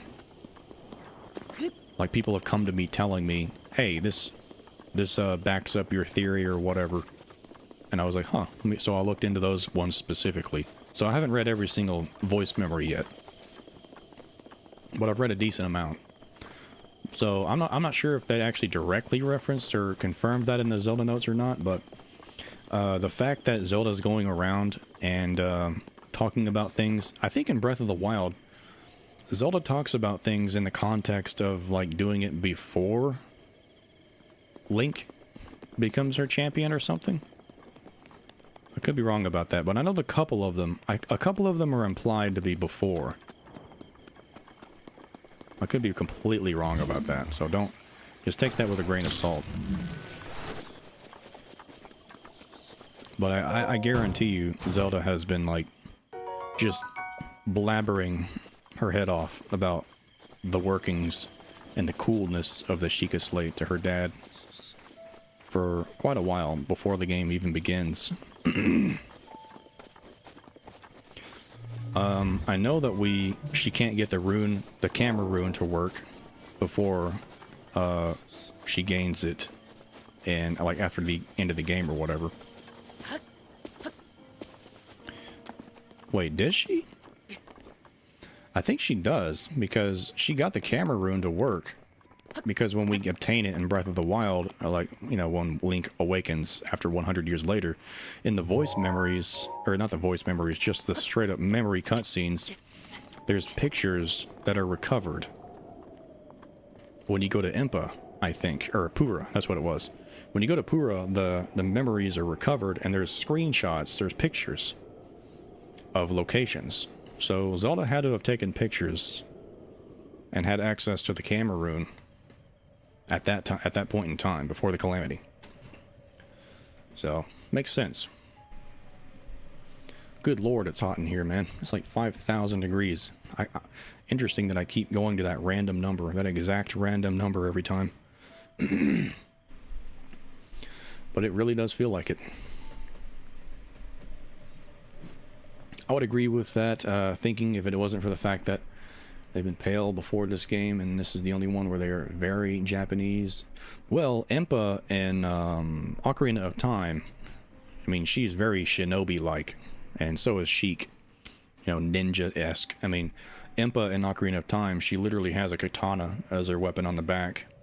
So, I don't know. They've been very, very inspired by Asian themes for a long time. Just not all the time. Like, there are some games where she's just a random nondescript, you know, villager kind of look. But, you know. Go ahead and hop into this shrine real quick, so I can actually progress the game and stop being boring. Oh, wait. I think there's a Korok seed hiding under here. There is. I'll take that. You found me. I sure did.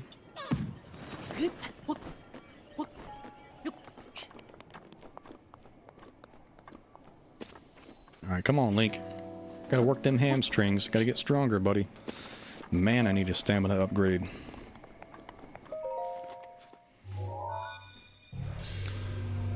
Let me see. We were just talking about the story Zelda uses to disguise as Sheik. We know she really isn't Sheikah, even if Impa trained her in the ways of Seven. You know, Zelda does obtain, you know, as Sheik, Zelda does obtain or acquire, take on the appearance with like the red eyes, but she also maintains her blonde hair. She takes on the dark skin. She takes on the red eyes. She keeps her blonde hair. If she really, really wanted to, like, because she was acting and pretending to be Sheik for 7 years in order to evade Ganondorf's pursuit, to be, you know, incognito. But if she really wanted to sell herself as being some other random person, why did she keep her blonde hair but literally change everything else about the disguise? I don't know, it seems kind of weird, especially since Impa has white hair. Impa is either old and just has white hair now, and she used to have blonde hair, but she doesn't look old. Or what? I don't know. I just find that interesting that it's consistent that Sheikah have blonde and white hair. Just blonde and white hair, that's it. And then, of course, you got that random purple hair instance in A Link Between Worlds. But that's a... We'll forget about that kind of scenario. Let's see. Also, frost, fire, and lightning, the elements of the weapons, all have emitters in Tears of the Kingdom. Yeah, there's like... They did all kinds of things in order for you to have access to the elements again. They even gave us the element of water, a new one in Tears of the Kingdom, with like splash fruits, and you can use opals. They are now the water element, which is weird. And I can't remember, is amber earth? Or is it even anything at all in Tears of the Kingdom? I did not at all use the gemstones for like elemental purposes in Tears of the Kingdom at all. I just used everything else for elemental needs. So I have no idea. I didn't dabble too much in that. I wanted to save all the gemstones I could to make some bank. Oops. That's not good. Should probably not do that. Hold on. Wow, I'm running low. If only a lizard could give me some health.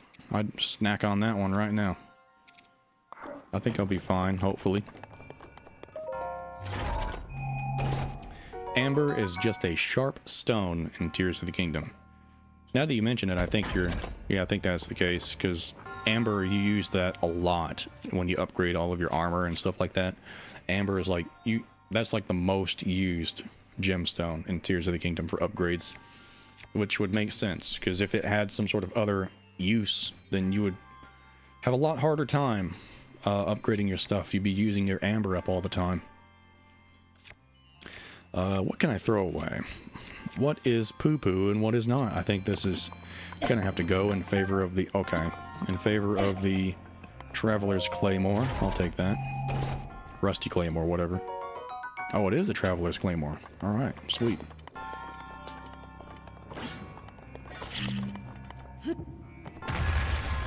There we go.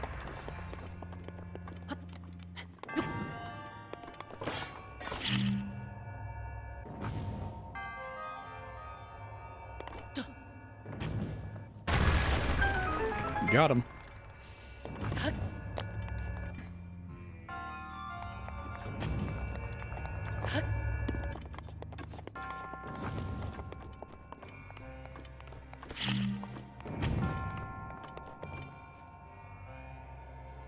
Okay, I thought it was gonna launch faster than that, but I guess not.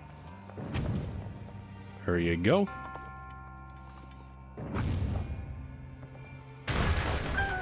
And there you go.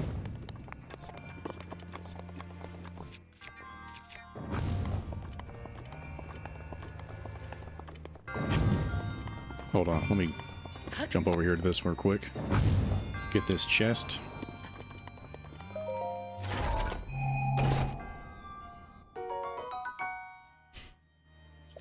Hey, there's Amber. I think that is so weird. I mean, isn't Amber in Breath of the Wild, Amber in Breath of the Wild looks different than Amber in Tears of the Kingdom, doesn't it? It looks completely different. Yeah, it's like sharp in Tears of the Kingdom, but it's not at all in Breath of the Wild. Why? just why, man? So many weird changes in Tears of the Kingdom that, to me, I think Tears of the Kingdom is like, it's a weird case of like the very beginning of the game was Breath of the Wild, and then the second that Zelda went back in time after discovering Ganondorf, Mummy Ganondorf underneath Hyrule Castle, I think that instantaneously just shifted the entire outside world into being something else, something slightly different. What do I even do with this weird ball? Is it just I think I got stun locked on this last time I did this shrine, capturing footage for it. I was like, what does this ball do? But it doesn't even do anything. It's just a display to like show you the ball can go back and forth, so I'm just wasting time fiddling with it. Anyway, read the chat for a second.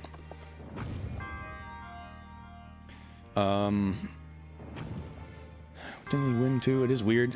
It is weird that they disappeared in Tears of the Kingdom if they are of Zonai origin.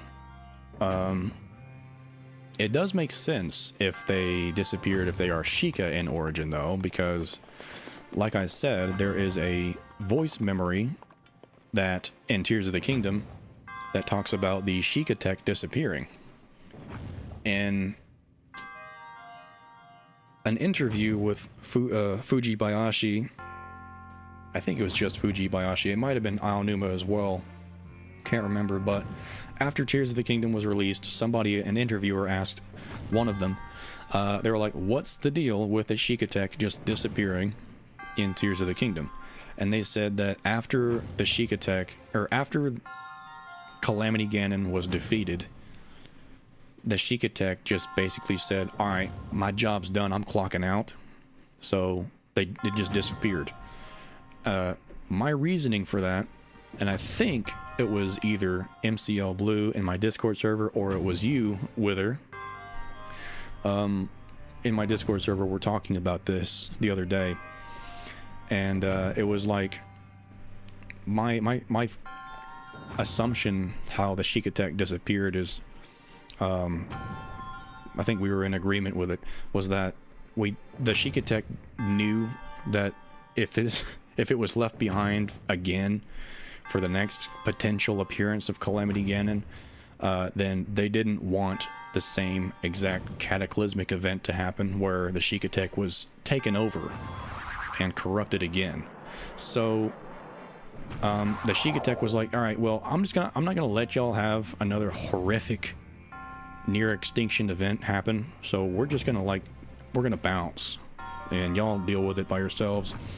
So the Sheikah Tech just basically just disappeared out of preservation for the future generation, in case if Link and Zelda didn't take on the threat of the source of the threat, which is Mummy Ganon underneath the castle. So I'm pretty sure that's what was going on. The Sheikah Tech was just like, I'm not gonna let us be taken over and corrupted again by Ganon's malice. So they just said, whatever, we're gone.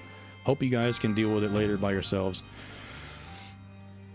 And that, if the elemental weapons are linked with Sheikah Tech, then that might also explain why the elemental weapons disappeared too. But, you know, you don't see elemental weapons being, you know, flying around, being corrupted by Ganon's malice, because to me, it doesn't seem like they're Sheikah Tech. So that's why I'm sitting here thinking that elemental weapons in Breath of the Wild were not corrupted by Ganon's malice, because they aren't Sheikah Tech. But then again, the Sheikah weapons and stuff like that you can make, well, I don't know now that I think about it. The mini guardians, they can drop Sheikah shields and spears and swords and stuff like that, but they're only in shrines.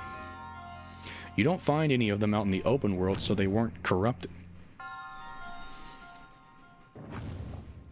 So that might explain why no actual Sheikah weapons were corrupted, because none of them were even outside to be corrupted in the first place. Interesting. So there's a small line of plausible deniability that the Sheikah Tech, that the elemental weapons might be Sheikah Tech. Maybe, maybe not.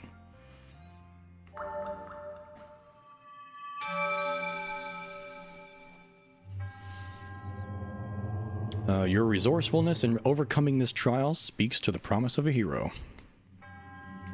In the name of Goddess Hylia, I bestow upon you this spirit orb. I appreciate it.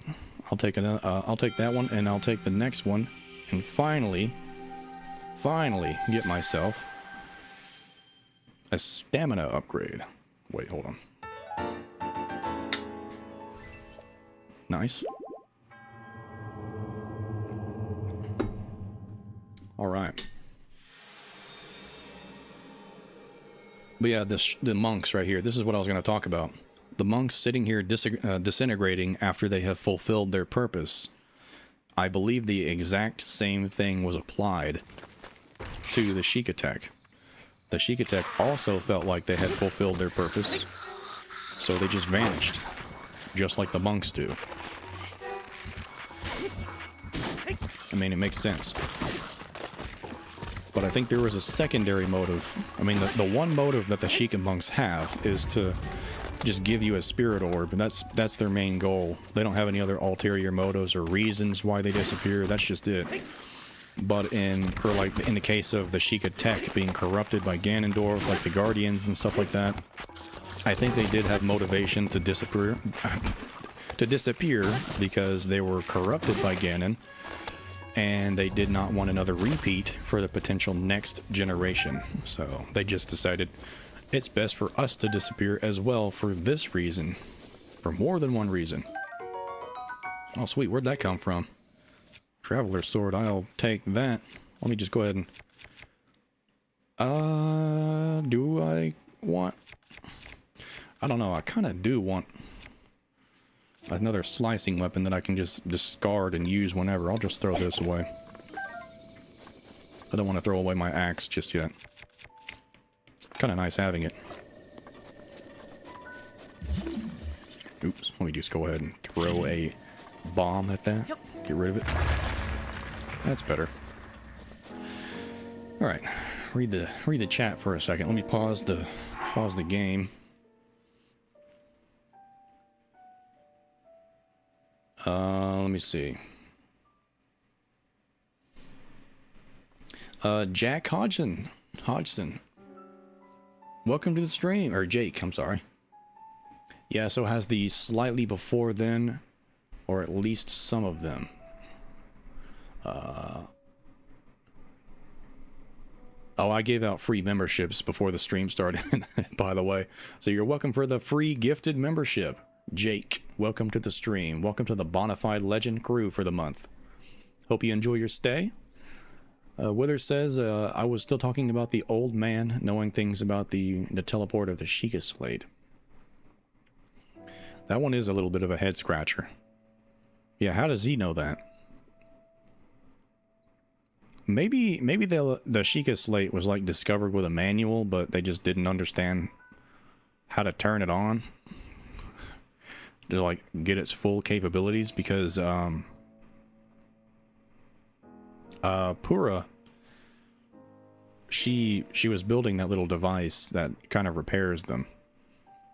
But at the same time, how did she know about it? Because none of those, I mean, she built a replica device that you can see. It's like a little pedestal that you put your Sheikah Slate into. She built a replica device that you can find in the Shrine of Resurrection, which would be the only one that exists out in the open for them to see in the first place. So that would be the only one that she can have to replicate. But at the same time, I don't think there was one of those little spires hanging just above it that distills information into it. So she either just built that out of nowhere and just got super lucky with the assumption that that's the full device makeup, or there was a manual that was discovered along with the slate that just said, this is how things work with this thing. Good luck. You know, they must have found the Sheikah Slate in one of those pedestals somewhere, but I don't know. That's getting into serious semantics right there. A little bit of a dodgy territory. We know the camera is up and working as early as the champion's official appointment because Pura takes their picture together. That's true. That's true. Ocarina of Time Impa is the bulkiest Sheikah we've ever seen, so her being old enough for her hair to be white and as fit as she is would be wild to me. Yeah, Ocarina of Time Impa, if she is actually old enough for her hair to be white, you know, have gone gray or white, that's got to be the most scariest granny I've ever seen in my life. Good Lord. You do not want to be snatched by that ninja grandma, ever. You will have your neck snapped. She'll show you a thing or two. Amber is just a sharp stone. Apparently in Breath of the Wild it ain't. Because it is a weapon material, specifically arrow material in Tears of the Kingdom. That's true. Yeah, they just made another random change to amber just so that you can put it onto an arrow. And stuff like that is so weird, man. Like, why? You naturally find amber in shard form in Tears of the Kingdom, which is what I was saying. Like, as soon as you break a rock and you see amber, it's just sharp. But you break a rock in Breath of the Wild and it's not sharp at all. Let me see.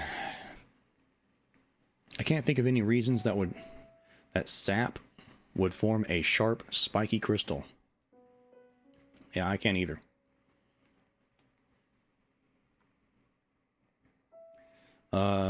It would if you broke a big chunk of it. Yeah, if it's like prehistoric sap. Yeah, probably. Yeah, it would. They're basically hard as rocks, so if you broke it during the mining process, there would be. Realistically, there actually should be shards of amber. So amber is not normally round like this, like in Breath of the Wild, which I guess would be a good explanation why they changed it in Tears of the Kingdom. Because if you're breaking rocks, you're not gonna have a pristine-looking round piece of amber like this. See, Hylian Slayer with a super chat. Love your videos, especially your Tears of the Kingdom lore videos. How do you feel about your ocean theory having grounds now? That's exactly what I was referring to earlier. Some of the voice memories in Zelda Notes have basically, in my opinion, basically confirmed my 3-part series of theory videos going over the idea that Breath of the Wild and Tears of the Kingdom take place in the adult timeline, post Wind Waker Flood. The evidence, in my opinion, if you're asking me straight up about my opinion about this game, where it takes place, and all the evidence within it that might connect it to one game or another, I think that 100%, without a doubt in my mind, that Breath of the Wild, I mean, clearly, like, over a year ago, I made that video with, you know, the Sidon and the Rito and stuff like that. So for a very long time, I have thought adamantly that this game does take place in the adult timeline, but with like a slight twist. Very, very slight twist.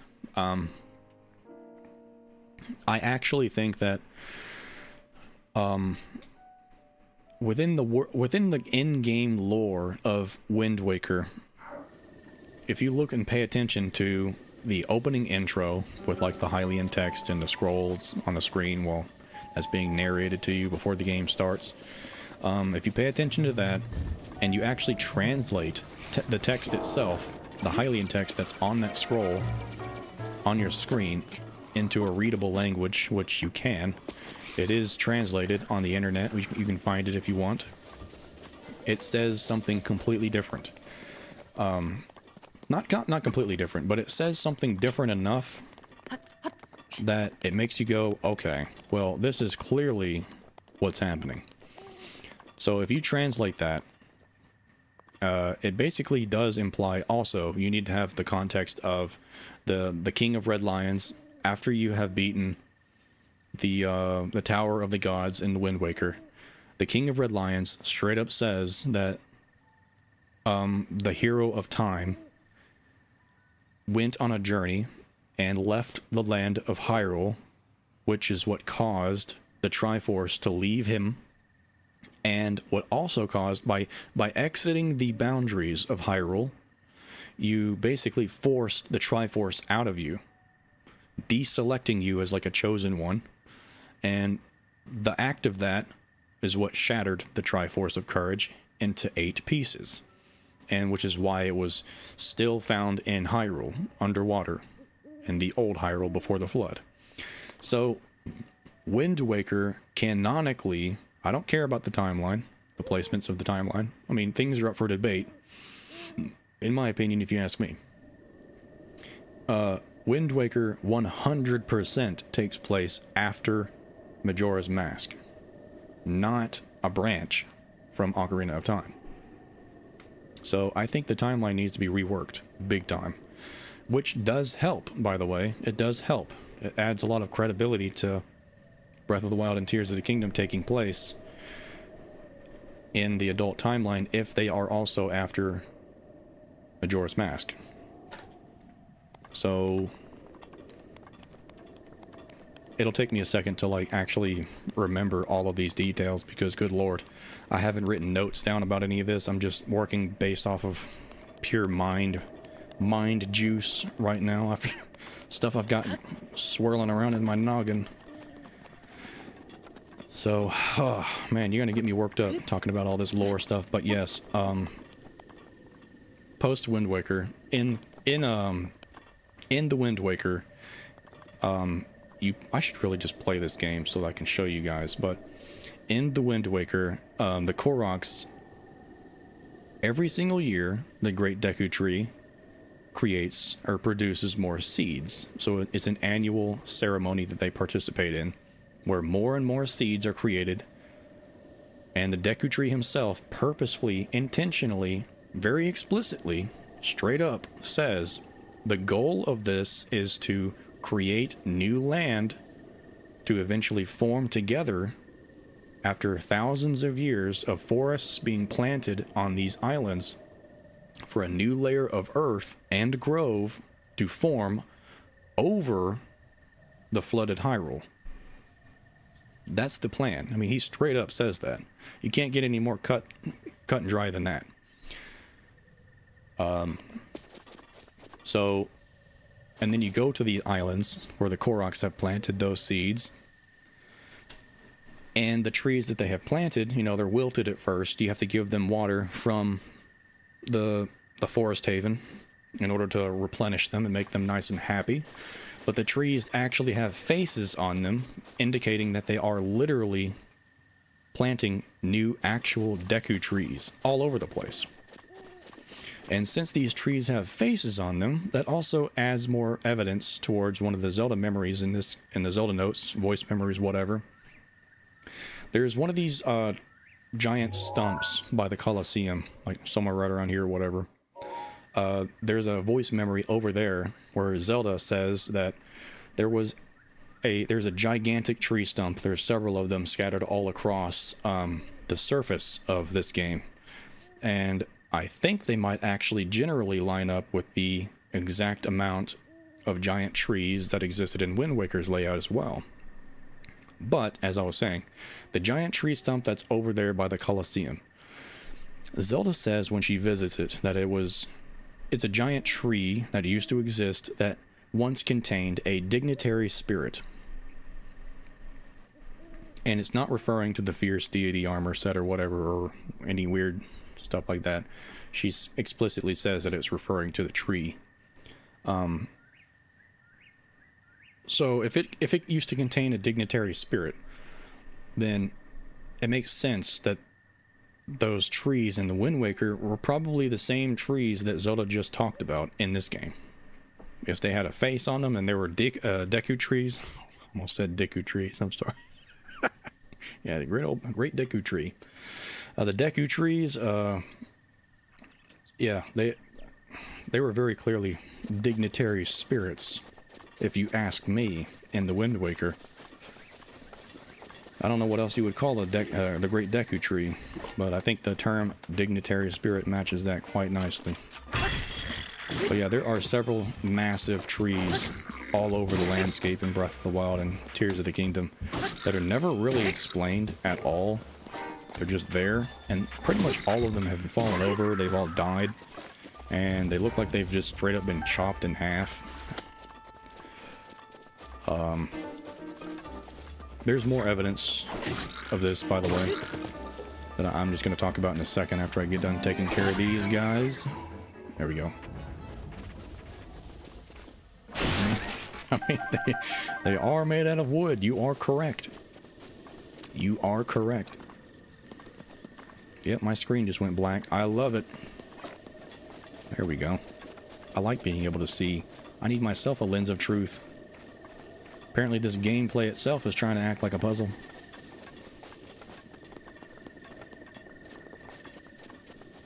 Unfortunately for this game, I do not have a magic meter to use a lens of truth. I do have a sweat meter though, and it is filled to the brim at this moment. I am dying in here. Good lord. This room does not get air conditioning access, apparently. They built this room. I think this room is like the furthest room away from the air conditioning unit, so it just straight up gets like 1% of airflow coming from that thing. So it's not an issue with like the ventilation duct or whatever. Like something's not broken with it. It's just that it doesn't have enough power to push wind this far over.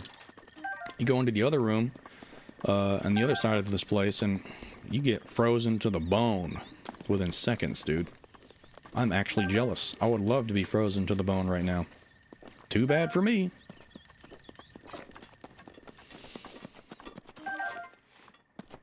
Nice. There we go. Alright. Now I can actually get that warm doblet, now that I have done what I was supposed to do in the right order. I like to read books standing on tables. This old man's diary. Let's read it. On this desolate plateau, the only pleasure that brings me comfort is cooking. And today I outdid myself. Truly, I created the perfect dish. I call it spicy meat and seafood fry. This recipe not only restores health, but it also keeps me warm, even when traveling in the snowy mountains. With this dish on my side, I no longer have need of the itchy warm doblet. I do not know how I allowed this to happen, but it seems I forgot to write down a very important recipe. I know it contained raw meat and spicy pepper, however. I simply cannot remember what else I used. My age is catching up to me. Sadly, on this lonely plateau, I have only my own knowledge and memory to rely on, still. If I did find someone who knew the missing ingredient, I would happily reward them with my warm doublet. However, it seems unlikely that such a miraculous wish will ever be fulfilled. I find that fascinating that just, you know, you die in this game, because clearly the king was obliterated by the calamity, and he's just still hanging out here. Like, is death real in the Zelda series, dude? It doesn't seem like it has any weight at all to it. Like, he's living here. He built this house. He's been living here for 100 years. Just hanging out, just chilling. He ain't even dead. I mean, he's even got a cellar built for, like, you know, storing food. And he's talking about eating stuff. So he's actually eating as a ghost. Storing food for later, because that's a cellar. And, like, old style huts like this, you would build cellars like this, and then deeper down in the ground, the further you went, and you'd, like, encapsulate it with, like, stone, or just hardened the walls of like the dirt and stuff like that, and it would be very cold down there. So that's where you would store your meats and your perishables. That would be like your literal refrigerator is down here beneath this hut. So he's storing food with the intention of keeping it fresh to eat, so he doesn't even mind. I mean, he does mind eating rotten food. It's just so weird to me that you're dead, man, for 100 years, and you're still here goofing around, eating, acting like nothing's happened. I just can't. It's just like, what is death in this game, man? What is death? Is it real? They can just not die if they want to? Must be nice. Oh ho, fancy that, so we meet again. It's not even restricted to the king either. I mean, every other champion ain't dead either. So. Weird. I thought this tree here might make for some good firewood. However, getting a tree to fall exactly where you want it to is quite an art. The trick is to turn your hips so that they face wherever you want the tree to land. So, I see you found my axe. Why not help me out and give it a few swings? I'm working up quite a sweat here. You can tell me that again, brother. I am working up more of a sweat than you, I guarantee it, but these bones could use a break. Alright, whatever. Anyway, as I was saying, check out the stream. Thank you so much for that super chat, by the way, Hylian Slayer. Thank you so much. So does this mean that the Guardian at the top of the research facility and the ancient arrows in Tears of the Kingdom are replicas or somehow ignored disappear order? Makes me think the inactive tech was used on the towers. That's what I was thinking. Because the tech that was, like, broken down and dead, they did salvage some of it. In my This Isn't Hyrule video, like, what's going on with Tears of the Kingdom, I think that's the title of that video, I did actually break that down and confirm, without a doubt, that they did re-salvage some Sheikah technology, so some of them didn't disappear for a fact. Probably the broken down stuff that you saw, like deactivated shells of Guardians in front of Fort Hateno, where Link did a big old battle against a bunch of them. And the one that's on top of the Hateno Tower, the Pura's lab, yeah, that one's just there still, you know, it's just hanging out. So, and a bunch of other parts as well are still there in boxes and scattered around all over the place. So yeah, there's definitely some signs of evidence pointing towards the deactivated Sheikah tech was not, or like defunct, destroyed, stuff that couldn't, you know, turn on in order to have that, in order to fulfill that action of actually disappearing. So if they couldn't even turn on to do that, then of course they would just still be left behind. So that stuff was salvaged. So if you want to see,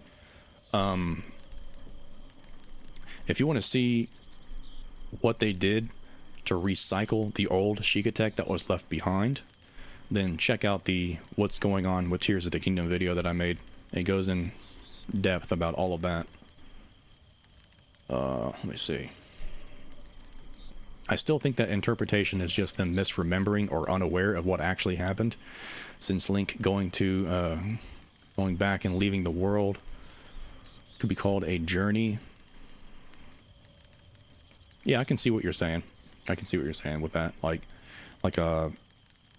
being sent back in time is essentially what's called a journey.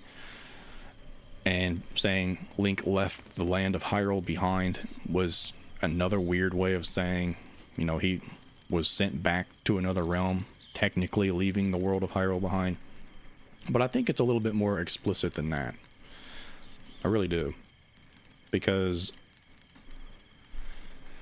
they say that Link never returned when Ganon re-emerged in Wind Waker. They say that he never showed up again. Which is, I find that strange, which would imply, I mean, Link wasn't even in Termina for that long. So he was still a kid. And he was there technically, literally, at the most, 3 days. And, you know, if you don't count the trip into Termina itself, he could have been on horseback for quite a while. We don't even know that. But just based on Termina, because you keep constantly reversing time, going back into the first day in Majora's Mask, you technically don't even spend more than 3 days there. But apparently in Wind Waker, he just never turned back up again.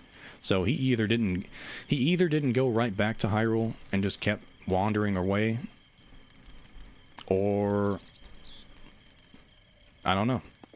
I think that it might actually be a little bit more literal, and the meaning might actually mean what I'm trying to imply that it means. Like, Link just left the land of Hyrule behind. He no longer became... You know, that kind of does make sense. If you don't have the Triforce of Courage and it was broken by the act of Link leaving Termina, or leaving Hyrule, then you kind of screwed up, because even if he does return, you're out of luck.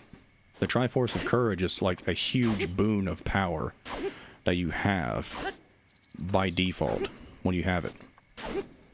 So it's like a huge help to fight Ganon, so maybe he did return, but he just wasn't recognized as a hero when he did return. So they were expecting a hero to return, and they did get one to return that was literally Link, but he just didn't have the Triforce of Courage anymore, so they were just like, what is this nerd? What is this loser doing here? And Link couldn't even do anything about it. And when he did return, he was like a Hero's Shade. I mean, he has one eye. Hero's Shade has one eye. And he's been dead in a forest, clearly, at some point, or he died where there was like nature, because he's got vines and stuff like that growing on his armor. So he must have perished in a forested or nature-esque area, and he just had overgrowth grow over him. He was never even planted, or that's an interesting way of wording it. Yeah, he was never planted. No, Link was never buried, apparently. He just sat there withering away, dead in a forest. You know, I keep trying not to spill the beans, but I'm working on an Ocarina of Time video right now that talks about Ocarina of Time Link, and I don't know, should I say it? I don't know. Should I? I don't know. It talks about Ocarina of Time Link and the terrible stuff that happens to the guy. Alright? I'll just say that. That's about it. And it's a different perspective that I don't think a lot of people have on Ocarina of Time and the way that that game unfolds. But it's a new way to look at it, I think. That I think might actually help out my case connecting Wind Waker with Majora's Mask. And you might understand a little bit more after you watch that video, because what I'm saying might make a little bit more sense. It's hard for me to play the game and think right now while I'm just sitting here rambling away. So instead of slicing grass for 30 minutes, let me just go ahead and get my booty hole running. I'm gonna go up to that shrine real quick. Wait, that one's, I don't think I can get to that one very easily. It's in the snow area, I think. I might be wrong. Yeah, it is. Alright. I gotta make some more spice foods. Go pick some more peppers. Anyway, I'll go ahead and waddle my way over there to the entrance. Let me read the chat. And also, given that TP comes after Majora's Mask pretty directly, does that make it a branch of Majora's Mask? Hold on just a second. Yeah, pretty much. I mean, people are... I don't know. I'll have to think about that one again. A little bit more when I'm not doing 30 things at once. My brain's fried right now, as you might be able to tell.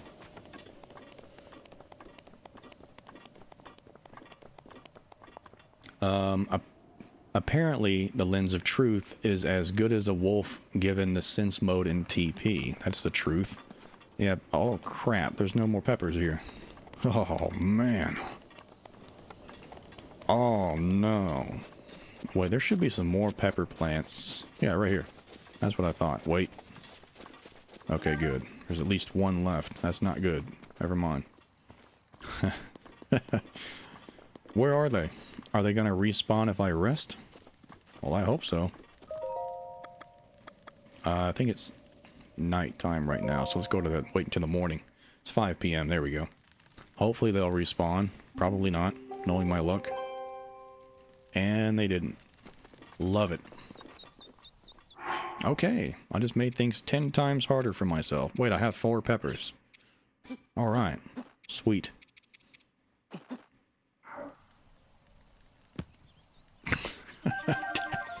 Did it again.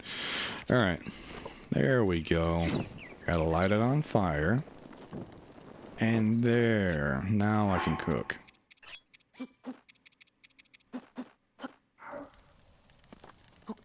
There we go. Alright. I'll have to haul booty real fast. Because yeah, I'll just go ahead and make one more. Why not? Just a small wimpy dish. Just be safe, because I don't want to run out while I'm up there. Maybe he was alive on the plateau 100 years ago and just stayed there after he died. The king's predicament is quite strange. Like I was mentioning, he's just got free roam, dude. He can go wherever he wants. He was clearly killed at the castle. I mean, I'm pretty sure that's where he was. But he was buried here. That might be why he's actually able to, like, inhabit this area, because his gravesite was moved here. Which would give him a connection to this great plateau. Because he was probably more than likely annihilated at the castle.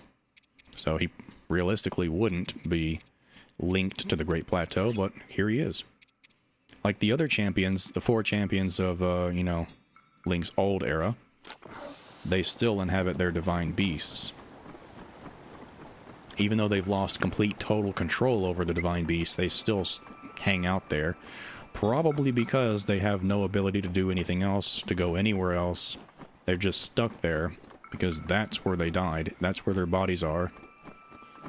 And it's technically theorized that the blights themselves are the corpses of the champions. But that's not true at all, because if you want to look at it this way, at least, in Age of Calamity, they're not the corpses. They're just random summons. So, I don't think that theory holds any weight at all. I forgot about you. Yeah, let's not whistle. Catch this guy's attention. Let's not do that. I'll go ahead and sneak past him if I can.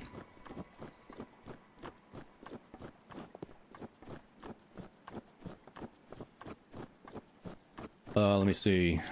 this chat? I keep looking over here when I've got two chats pulled up for some reason.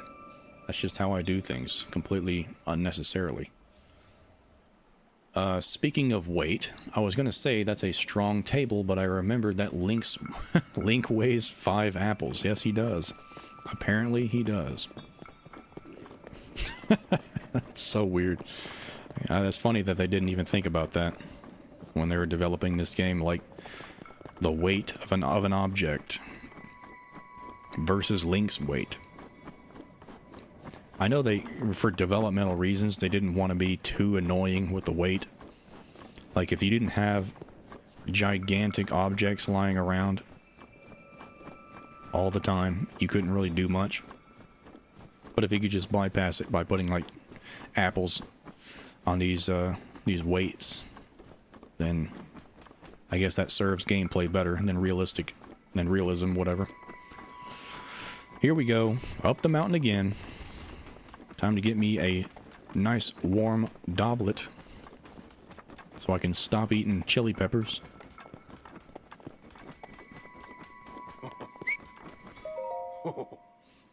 Ah, I enjoy gazing out at the world from here. Breathtaking view. This may be the best place to get a full view of the entire plateau. Did you know about the scope on your Sheikah slate? Look through it, and you can stick a pin anywhere you like to mark on the map. Excuse me. Ooh. Yeah. How do you know? Oh ho. Just a few tricks I've picked up after many, many years in the wild. You may take my advice or leave it. Go ahead and take a look if you feel inclined to do so. You did well to make it this far without the proper clothing. Please take this warm doblet as a reward for your tenacity. Thank you. I assume you will want to try it on right away, yes? I thought you might be eager to see how it looks. It's quite fetching. Well, I suppose it matters not. It is yours now. Do take care of it. Do take care to put it on before you get too cold, though. Deal. Thank you. Thank the Lord. Oh. Alright, now that that's taken care of, I'm gonna go ahead and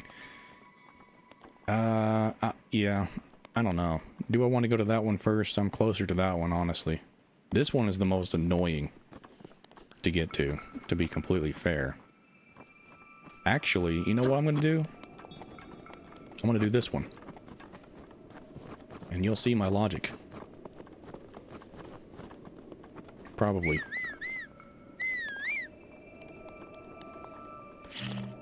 Okay, let's not do that. There we go. Alright, let me read this chat. Wait, okay. Why does a ghost feel the cold? Why is he hunting and eating? That's exactly what I'm saying. GG talks about it. I'm a minute behind. Oh, I was on a rant there for a minute about this old man and how he's just straight up not dead. Oh man, that's nice. Nice to have that cold drink. It's a huge help. Isn't Wind Waker in the Link died to Ganondorf timeline? No. Wind Waker is in the it's what happens after Link is sent back into the past. After you defeat Ganondorf in Ocarina of Time, Zelda sends Link back to the past, but Zelda still exists in her timeline. But she literally just sent Link away and deleted him from the timeline, pretty much. Technically, that's what the timeline is trying to go for, but it's not the truth. Link still exists. It's just that it's just weird, man. It's weird. They're trying to say that Link was just deleted from the timeline when Zelda sent him back in time, which is why they're trying to say that a hero never appeared. Because Zelda just Thanos snapped him from her timeline, so of course one wouldn't appear. But Wind Waker straight up contradicts that completely. Visually depicting Link in the opening mural as leaving Hyrule on horseback, which he did in Majora's Mask. And then the scrolls themselves with the Hylian text, if you translate it into English, also confirm the exact same thing. And even the King of Red Lions himself confirms the exact same thing again, that Link wasn't just sent back in time and then got deleted from the timeline. He just did something else somewhere else. He just left physically. He went on vacation.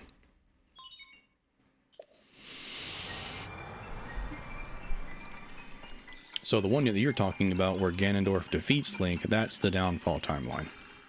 The adult timeline is where Wind Waker happens. And if you ask me, Breath of the Wild and Tears of the Kingdom. I'll be a stern believer of that for the rest of my life. And it seems these days I keep getting proved right more and more. And it is super vindicating. People kept calling me crazy, man. People were like, this guy is absolutely insane. Actually, Tears of the Kingdom is the first founding of Hyrule. Really now? Hold on. I'm not braining very well right now. Can I just do this under me? I literally can. Alright then. I did not expect that to happen. To work, whatever.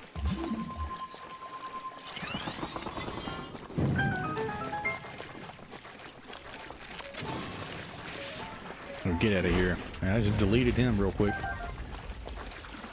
Okay, I'll need that. I think, I'll take... Can I get over there? No.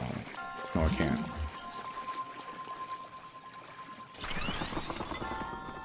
There we go.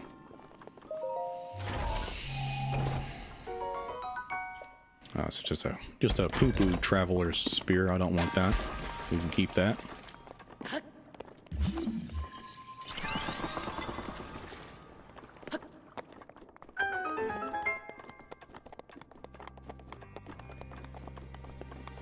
Let me get this Sheikah monk real quick, and then I'll read the chat some more.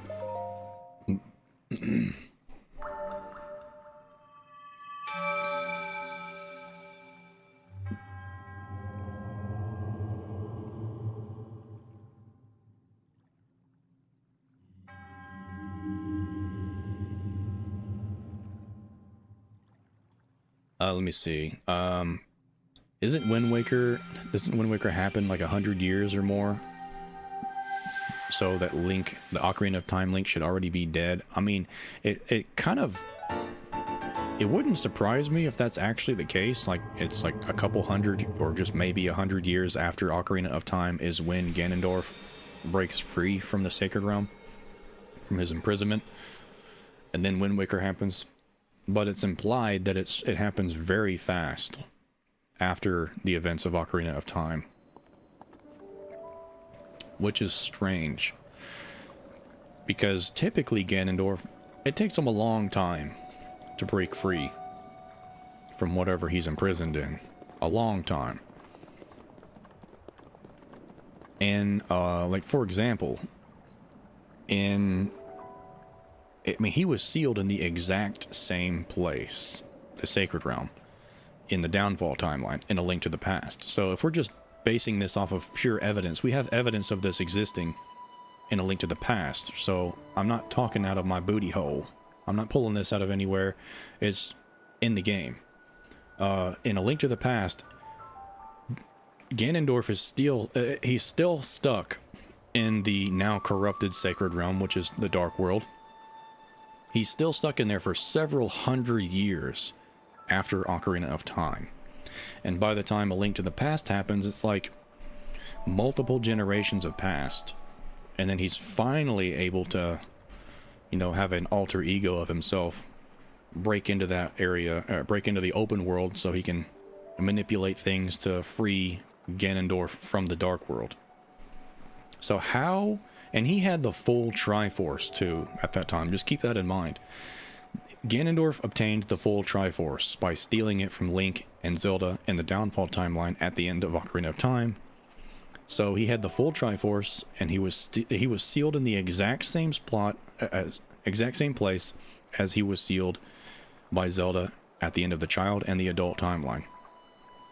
And yet, we're supposed to believe that, according to Wind Waker, he broke free like almost immediately, like within the exact same lifespan as Link and Zelda from Ocarina of Time. I don't think so. There's no way. I mean, he didn't have the full Triforce, so he would have struggled much more to get out of there. He would have had a lot less tools at his disposal to get out. So that's why my theory in my latest video, the source of Hyrule's suffering, it mentions Ganondorf breaking free from the Sacred Realm in the Adult timeline, physically breaking out of it, because he couldn't get out of it any other way. And that's why I'm sitting here saying the Sacred Realm isn't actually like like the land in the heavens, kind of like the Sky Islands or Skyloft or something like that. It's not like a heavenly realm. It's a location. It's a physical location somewhere. And my theory is that it's an actual domain. Like, you enter this area and it just turns into whoever's heart that enters the Sacred Realm, it reflects what's in it. So if a good person enters the Sacred Realm, it looks like you've just entered heaven, even though you could be miles below the surface of the world. It looks like you're outside. It looks like you're in heaven, blah blah blah. But if you're evil, it looks like it looks like hell. So it's gonna look like crap. That's what I'm saying. I think Ganondorf literally physically broke out of the Sacred Realm by digging out from the center of the earth, which is where I think the Sacred Realm actually is in the Zelda series. It's the core of the earth, which would make sense, because, well, not the core of the earth, because now we know that Null is apparently the core of the earth. The core of the earth is literally a black hole, which is just fantastic to build a planet on top of. That's great. That's a great idea. Thanks, goddesses. That's just fantastic. Never gonna end up poorly in the future at all. But anyway, so next to the core of the earth, I think the golden goddesses, they started with Null, and then, of course, built the world over Null to encapsulate Null, and then was bound by the laws of Nehru, and then, which prevented Null from breaking free, and then life was created to inhabit the earth that was created by Din. So then you've got a whole new planet built around Null, but since the goddesses started with nothing at all, they had to have built something to start with, which was, I think, the Sacred Realm, which is why I think it's at the center of the earth, or near the center of the earth, at least far enough outside of Null's influence zone. You know what I'm saying? So it's pretty far below the surface of the earth, and it's the best place to keep the Triforce, if you ask me. Like, what would be the safest place in the world for the Triforce to be? Probably in a place literally nobody would be able to get to it. And the Triforce itself was made to contain Null. So, if you ask me, it's like, no, it makes the most sense to me to say that the Sacred Realm is actually located near the core of the planet. And it's just this void, next to the void that's called Null. And whoever enters it influences it to make it look whatever their heart reflects, like I said, heaven or hell. So that's why the area that you find Mummy Ganondorf, after you have, beaten all the rest of the game of Tears of the Kingdom, you find him sitting there in that gigantic, after that giant gauntlet where you fight all the enemies. And I just died. I just run off a cliff while I'm talking. That's my brain right now. Trying to comprehend what I'm saying. You'll have to forgive me. Anyway, after you beat that giant gauntlet of enemies at the bottom of the world, pretty much, underneath the Forgotten Foundation and Tears of the Kingdom, you find Mummy Ganondorf just squatting there resting, enjoying some peace and quiet. And I think that exact spot where he was resting on that weird tree stump looking thing, that is the exact place Ocarina of Time Ganondorf was imprisoned in the Sacred Realm, which was corrupted into the Evil Realm, which is why it looks so grotesque and evil and twisted the way that it does. So you can see, you know, he broke his way free from it, from that rock chamber. There wasn't originally a path to it, but he literally just mined his way out of it. He turned into that gigantic monster form that he is, because he was sealed with the Triforce of Power. Got to keep that in mind. He was at least he kept that, so he could still turn into Ganon.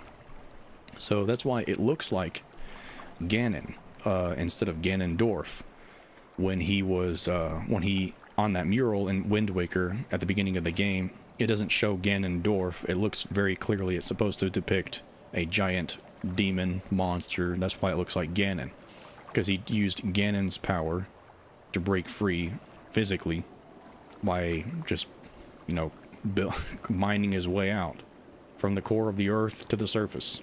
And that's why it also literally shows him emerging from the ground.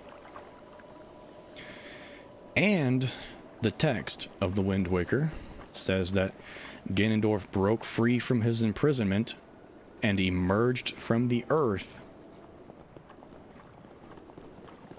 It straight up says that. Emerged from the earth in the Wind Waker.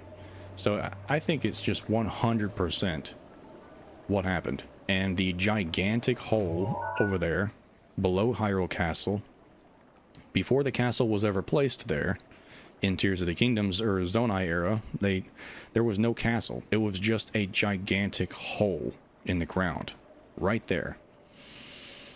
So they were like, what is this massive hole? And they just, you know, they just built their way down into it, or just fell into it, whatever, because they got their Zonai devices. They can just fly around. Because you've got, what is it, Toby's Hollow in Tears of the Kingdom, where Minoru has like this flying platform that leads down into her construct factory. They've got tech like that, so they can just literally fly down in that hole and check it out. So that's what they did. They flew down in that hole, and that's where Rauru built his Temple of Light over the remains of the original Temple of Light that was supposed to be situated in the center of the Sacred Realm, as per what the original Rauru from Ocarina of Time says. And I just did it again. I meant to grab onto the sides so I can kind of shimmy my way down a little bit, but I'm just going to have to not do that anymore. Getting ahead of myself. Let me see. I'm just going to go this way, because I have to go this way anyway to get to that other shrine.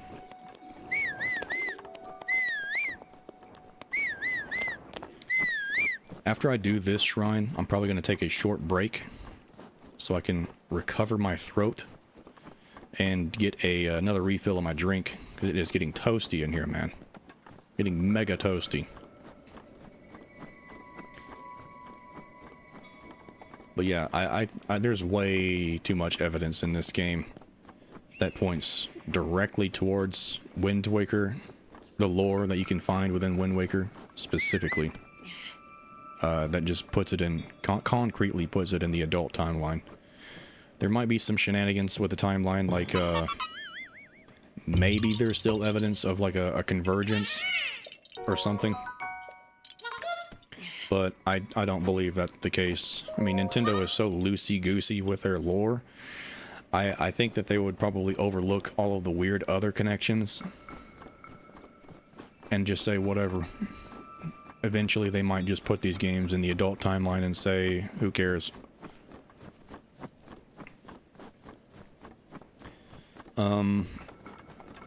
I know that the game, before Breath of the Wild came out, I think it was either before or directly after Breath of the Wild came out, Aonuma was interviewed, and he said that he knew exactly where Ocarina of Time, or Breath of the Wild was in the timeline.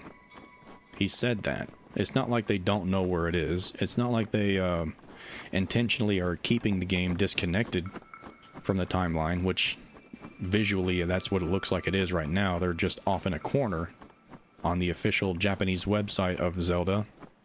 They just have Breath of the Wild and Tears of the Kingdom by themselves off in a corner. They're not connected directly. But I don't think that that's what they actually think. I think they know where it goes. I mean, Aonuma straight up said that he knows where it goes. And I think in that same exact interview, the guy asked, okay, well, what game does it take place after? Does it take place after Ocarina of Time? And Aonuma said, yes, it does. So, I mean, that's why I never thought for a second that Breath of the Wild and Tears of the Kingdom were like refoundings of Hyrule. I've always thought they were just new, just really far in the future Hyrules, because Aonuma straight up said that they take place after Ocarina of Time. Well, to be fair, he said that to Breath of the Wild. He didn't say that to Tears of the Kingdom, to be fair. I think he just zipped his lips for Tears of the Kingdom. Zero information about the timeline with that game at all so far. But I'm pretty sure that's still the case. Well, I gotta do this first. Let me read the chat.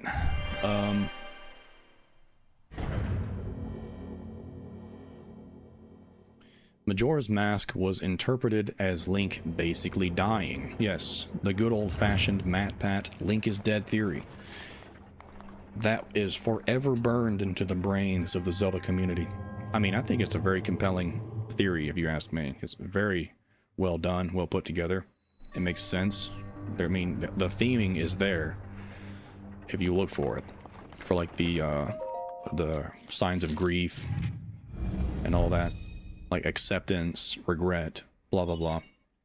The connections are there. And it's a very sound theory. What I think... I mean, the weirdest part about Majora's Mask is the fact that the characters look identical to what Link has seen in Hyrule. Besides, like, a few new characters that are slightly different. Like, brand new characters like the Zora, the beaver guys over there in the Great Bay or whatever. There are some new characters, some brand new ones that he's never seen before. So that kind of falls apart right there a little bit. So it's not just based off of Link's memories. It's based off of...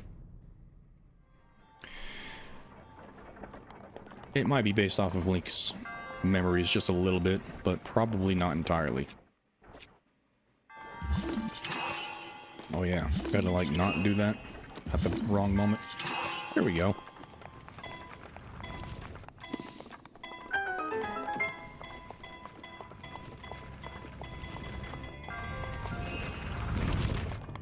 I have been dying to get on stream and just blabber about Zelda lore for so long.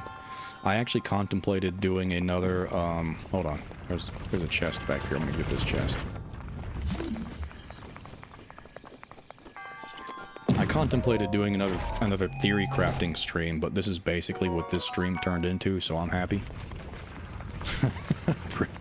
This stream just turned into just tinfoil hat territory. No longer about Switch 2, Breath of the Wild, blah blah blah. It just got me rambling. Let me throw away. This is about to break. I might as well just go ahead and do it a favor. Grab the hammer.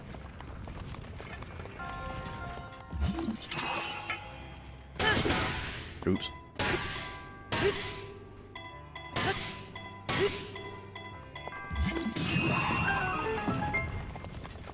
And there you have it.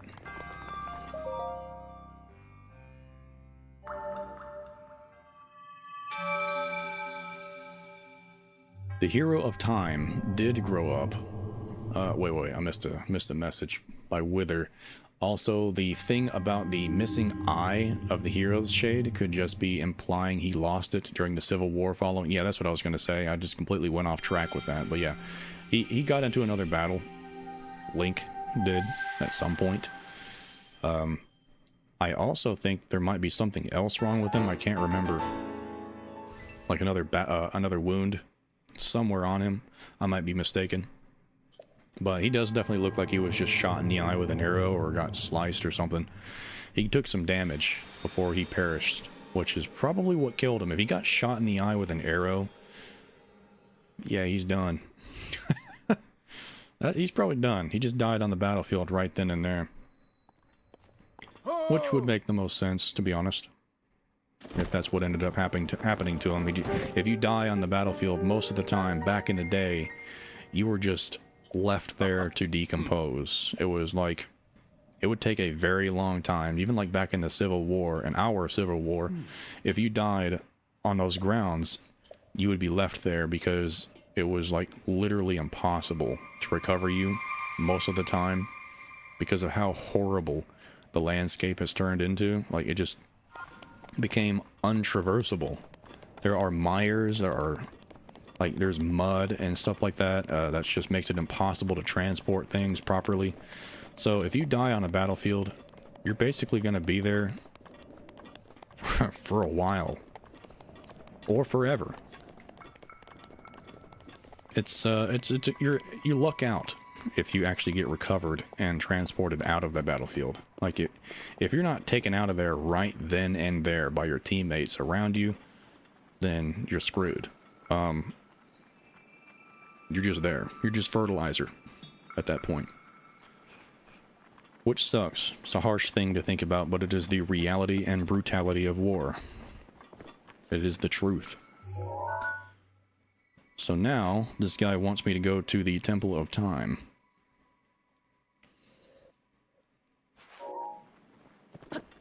I keep thinking that I have a paraglider when I don't, so I keep wanting to get brave and just plummet to my death off these mountains, which would not be anything new, but I'm trying not to do that. And there it is. Nice. Thank you. I didn't die. I'm still at it. But yeah, that explains why Hero's Shade has overgrowth on his armor. Vines and nature taking him over. He was left there and nature reclaimed him. Oops. Okay, I'm goofing on that. It says that he was actually eventually buried, though. He was buried beneath the sacred tree. So he wasn't left there forever. So that's a plus, at least. Yeah, good for him. It was probably just his armor, though, that was recovered. Because if you're sitting there long enough for your armor to be, like, taken over by ivy, vines, and stuff like that, then there's just bones, man. There's just bones on you. They just took the carapace, the breastplate of the armor, and just shook out the rib cage. It was like, yep, we'll just bury everything here, I guess. Nothing left of the guy. You who have conquered the shrines and claimed their spirit orbs, I can offer you great power. It appears you have claimed 4 spirit orbs. In exchange for 4 spirit orbs, I will amplify your being. So tell me what it is that you desire. Holy moly. Give me one of these. Yes. I will grant you the power you seek. Please give me that. I've been dying for one of these, man. Nice.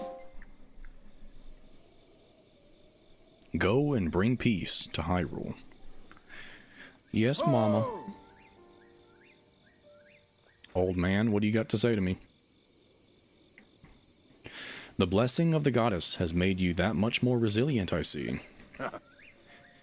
Here I am. Get up here quickly. Okay.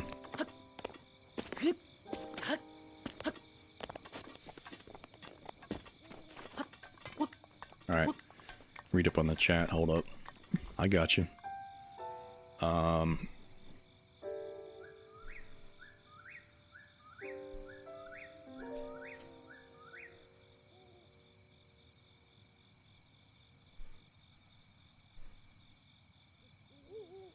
99%.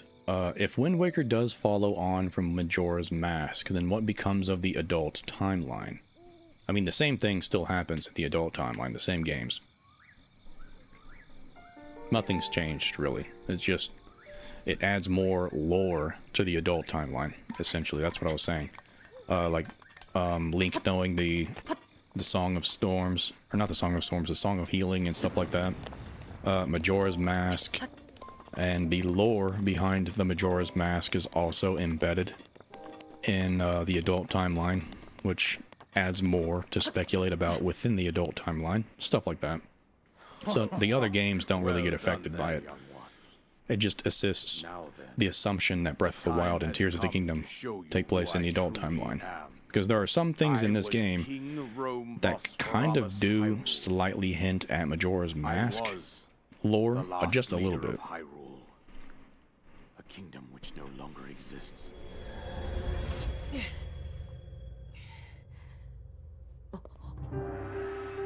King Rome, look at you looking fancy. The great calamity was merciless. It devastated everything in its path. Lo, a century ago. Let me know if the volume is fine for you guys, by the way. That my life was taken away from me. The gameplay volume? And since that time, it should be okay. In spirit form. I did not think it wise to overwhelm you while your memory was still fragile. So rather than that, perhaps he spent the whole rest of his life looking for Navi in the Lost Woods.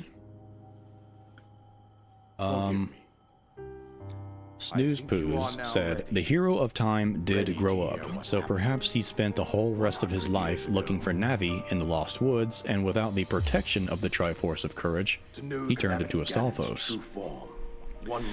That's, the Demon King was born into this. That's interesting. I never even thought about it that way. Without the Triforce anymore, he just... Yeah, the Force took him over. But I think what happens is that when you don't have a fairy companion, when you are not... when people turn into a Stalfos, it doesn't matter who you are. If you're a child, you turn into a Skull Kid. If you're an adult, you turn into a Stalfos. So it doesn't matter what you are, who you are, you turn into something if the forest doesn't want you to be there. So it's like, it could be the Triforce that protects Link from turning into a Stalfos, or it could be the fact that he no longer has a partner to protect him. If you have a fairy companion, which all Kokiri do, then you might not turn into a Stalfos or a Skull Kid. Which I think that might be the case, because it is the will of the forest that turns you into a Stalfos or a Skull Kid. So it would make sense if you have protection from the will of the forest in the form of a fairy companion, which is what prevents it from happening. The other strange thing that I think is really interesting that you might be interested in one of my previous videos. It's one of the older ones. I can't even remember what I titled that video. It's like the Destiny of the Kingdom of Hyrule or something like that.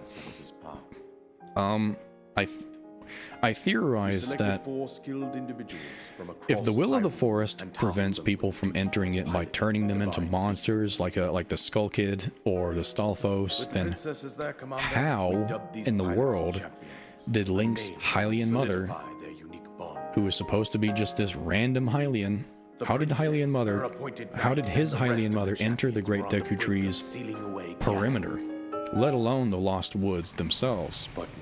How did she get into the Kokiri Forest? And, not only that, make her way directly to the Great Deku Tree? Why?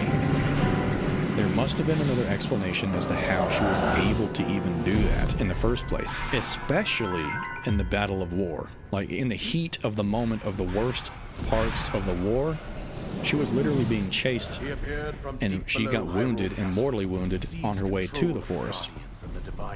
So she definitely was being chased by evildoers, essentially. But she was not redirected. I mean, it doesn't matter. I mean, this guy, this bald dude, you know, the son of the mayor from Kakariko Village, he just goes into the forest and he gets lost and he can't go anywhere else.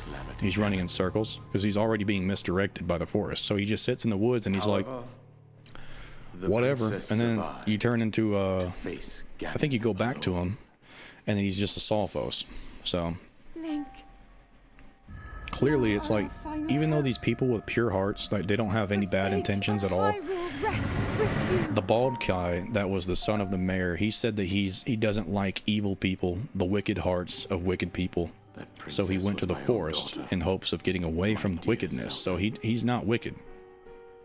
And the courageous knight, in a sense, he might be out of like selfishness, but I don't think pure of heart protects you from the forest's will of turning you into a Stalfos or a Skull Kid. I think that Link's mother was somebody special that the Great Deku Tree knew. And I guarantee you that Link's mother was actually the Queen of Hyrule, and that Link is actually a twin of Zelda, and they are siblings. However, my daughter's okay. The Link shippers can pop my skull with a sniper rifle right now if you want to. I know that y'all are not going to be very happy about that one, but I am pretty sure that's the case. Because how in the world is anyone else supposed to get to the Great Deku Tree without getting absolutely bamboozled by the forest first, especially in the midst of a war where the forest is like wanting absolutely nothing to do with it? They're staying away from it. So they're like, y'all stay out of here, man. Get out of here. But they just let this random woman in there? I don't believe that.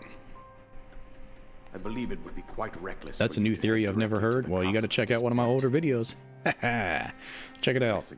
It's the thumbnail that's like blue and white with Hyrule Castle in the background. Link is on the left. Zelda is on the right, or like their silhouettes are, or whatever. Check it out if you've got time. It's a pretty good video. I like it. People don't like it, but a lot of people are very upset by that hypothesis of mine. People do not like the idea of Link being a twin of Zelda at all. But it is what it is. Follow the road as it proceeds north. I tread grounds that nobody dares to tread. I don't even care. Here's the paraglider. Thank you. I didn't listen to a word you said, old man. Appreciate it. I'll read the chat in a second before I go on my break real quick. With that, you should be able to... Yeah. And I think that's it. I told you everything I can. Thanks, man. I really appreciate it, dude. Okay, thanks. Thank the Lord I've got the paraglider now.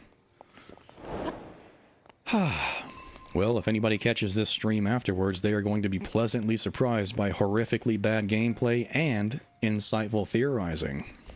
Well, I hope it's insightful at least. It's as insightful as an idiot like me can produce. You're gonna have to deal with it. Hold on a minute. When I theorize, I like to keep myself grounded. Super grounded to where I can break my shins. I like that a lot. But anyway, when it comes to theorizing, how I operate is I base things off of observations from the start. How do things work? How do they get to this point? That's what I do. I trace things back to the absolute root cause, the base, the very base, like just logically thinking. I just backtrace the steps and I say, how did this happen?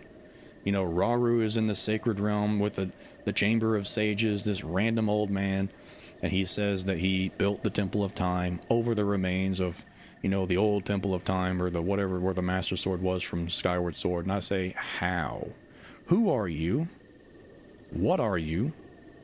How are you different from the owl? Are you different from the owl, Kepora Gabora? Are you even a different person? Are you the same person? I question everything, man. I don't even take everything as, like, fact. I never take anything as a fact, because it's all theory work. It could be completely different. There's like, well, unless it's proven as a fact by Nintendo, then maybe it has it's still a tangible fact. You know what I'm saying? It's still completely fair game to just completely change it. Look at it a different light and apply different things to it. Not too insane, you know, like far out of the realm of reality, of plausible deniability. You know, I don't do that, but maybe I do. I don't know. You tell me. I try not to do that. But I like to look at it from an absolute fundamental state and work my way back up to where the games are currently in order to see if there's like something different, something truly different about it that isn't really there, that isn't perceivable at first glance, at a face value. That's how I work with my theories. And that's also why I very barely upload anything, because my theories they're not your run-of-the-mill theories. I don't want to say that because they're nothing special, honestly. I mean, I just think of something dumb, and I usually can put a couple things together and it sounds interesting. That's how I think about my theories, but based off of what I do and how I create my theories, they aren't just theories that I like to make as like random, weird, what-if scenarios. I try my absolute best to back them up and make them actually believable with real evidence, because I don't like to work with zero evidence and just make a complete what-if assumption about a lot of things to where the base of the theory itself is just a giant what-if. I like to actually say, you know, this is why I think it. I think this is the way that it is, based off of this. Which is very hard to do in the Zelda series when it's so already pre-established. So, I don't know if that helps clear things up, but I hope it does. I can actually fly now, which I keep forgetting that I can do, so I'm gonna go ahead and do that.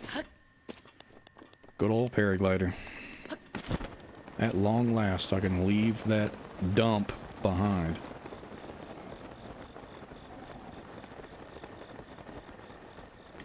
But yeah, my theories take a long time to not only find,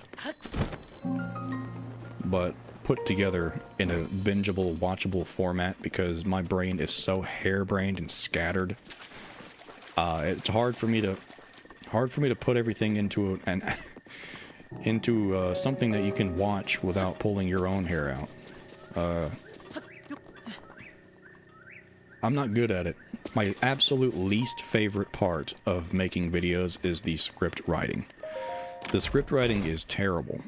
I just can't stand it. It's not for me. Really sucks. I hate typing, man. I mean, I don't hate typing. I just hate writing a script that is understandable, because I have to write my scripts in a way that's, you know, for somebody that has absolutely no idea what my evidence is in my head to explain my theory. So I have to write it in a way that's understandable for somebody at square one, at ground zero of no understanding. So I have to explain it, the whole thing from the start to the finish. And that's what sucks. It makes perfect sense in my head, because I'm the one that came up with the theory, I'm the one that thought about it, but explaining it is just another different story, man. It sucks. It's just terrible. It is the worst. And I am not good at it. There's a lot of my videos out there right now that I've just said, man, I wish I had worded this better. Or I wish I had said this or that and explained this better.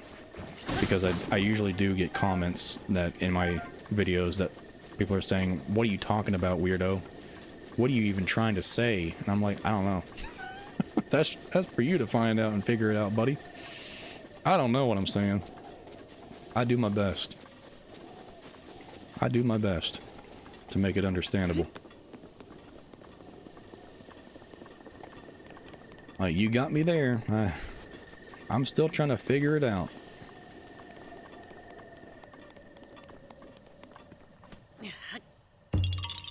Nice. Kokiri seed. Kokiri seed. Yeah, I don't know about that. Korok seed. Man, I can't speak at all. Alright, so I'm gonna pop a squat right here next to this Korok. Just hang out with him. You know, my new buddy. New buddy with a crushed sternum. There you go.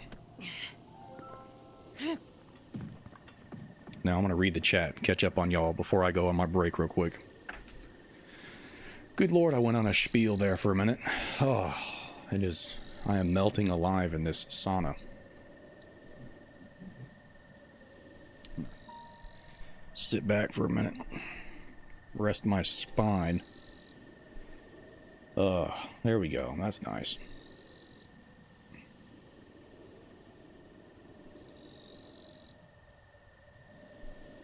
I can't even remember where I was in the chat.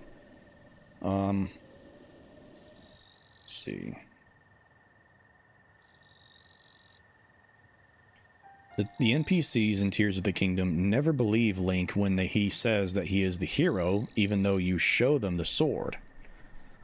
Yeah, that is the truth. Yeah, you can literally show them the Master Sword and they say that's just a replica or that's just some piece of crap they found on the side of the road or something. That just triggers me so bad because I know why now that why the NPCs in Tears of the Kingdom don't remember Link, the ones that should remember Link in Tears of the Kingdom because of his interactions with them in Breath of the Wild. They just don't know who Link is now. The reason for that, I want to say, is because Tears of the Kingdom's dialogue was outsourced to Qualia Writing, a company that is known for smartphone applications and stuff like that. They literally outsourced Tears of the Kingdom's dialogue to this random smartphone company. So it's like their understanding of Tears of the Kingdom is based off of their experience, their personal experience with Breath of the Wild. Whether or not they actually interacted with those NPCs in Breath of the Wild to know if Link should be remembered by them, that's entirely up to whether or not they did that in their playthrough. So, you know, that might be a good explanation why some NPCs have no idea who Link is, while some do. Like, it's just completely... It's a toss-up. It's completely random which NPCs do remember Link and which don't in Tears of the Kingdom. Which, like I said, could be based off of that weird fact that Tears of the Kingdom's dialogue was outsourced by some random smartphone company that had no business writing Tears of the Kingdom's dialogue at all. But I'll glance past that. I'll glance past that because I can open up that can of worms, but I'd rather not. There's a lot to talk about in regards to that, but we got a lot of stuff to read here, so I'll keep moving. He linked to the Great Plateau. I think the champions are more so trapped in the beasts because of the blights, but we know that they can move around freely given the true ending of Breath of the Wild with them above the king and castle. Yeah, once they were freed from the divine beasts, yeah, they were all hanging out above the castle. A theory that is used to appease the champion's corpse and blight people and the deniers is that they're the bodies of the original pilots from 10,000 years ago. Yeah. Food for thought, the fact the Sage of Lightning uses the scimitar of the Seven in Tears of the Kingdom's past means that the Seven heroines are at least as old as Raru's time as king. Interesting. Huh. I didn't even think about that. At least a full generation has passed in Wind Waker, as the previous sages are not the ones Ocarina. Yeah, that's basically it. Yeah, Fado, I think that's his name. Fado and Larudo, the Zora sage. Yeah, they're new sages, but they're not. I don't know. They are completely different sages. Like, you got Saria, which is the sage of the wind or the forest. It was supposed to be the wind. Fun fact, when they were developing the forest temple in Ocarina of Time, it was initially supposed to be the wind temple, but it was changed to the forest temple. So, technically speaking, if you look at it as an element, yeah, Saria is supposed to be the wind sage. And Fado and Wind Waker is the earth sage. And, wait, is he? I think he's the wind sage. And Larudo is the earth sage. Or some weird stuff like that. I don't know. I can't even remember. But they're not the same sage elements from Ocarina of Time. They're two new ones. So they could... The ones from Ocarina of Time, because they did have murals. The original sages all do have murals of themselves in Hyrule Castle and Wind Waker. Which I do find interesting. So... And another thing is that... How the story went in Wind Waker is that King Daphnis gathered the sages and used the Wind Waker, the baton, to conduct their songs, to conduct the music, because all of them apparently just learned how to play an instrument or something. So he conducted a song with all of the sages in order to contact the Golden Goddesses, to ask them, what in the world do we do about this Ganon situation? And they said, I got you. I'll just kill all y'all. That way you got nothing to worry about anymore. You better get up real high real quick, buddy. I'm about to let the faucet go. So the Golden Goddesses just flooded everybody, or flooded the world. They did say to the king, King Daphnis, they said, hey, y'all need to get up to the highest points in the mountains as fast as you can. So that's what they did. But they did it very selectively, apparently. They didn't tell everybody, because I guarantee you people died from it.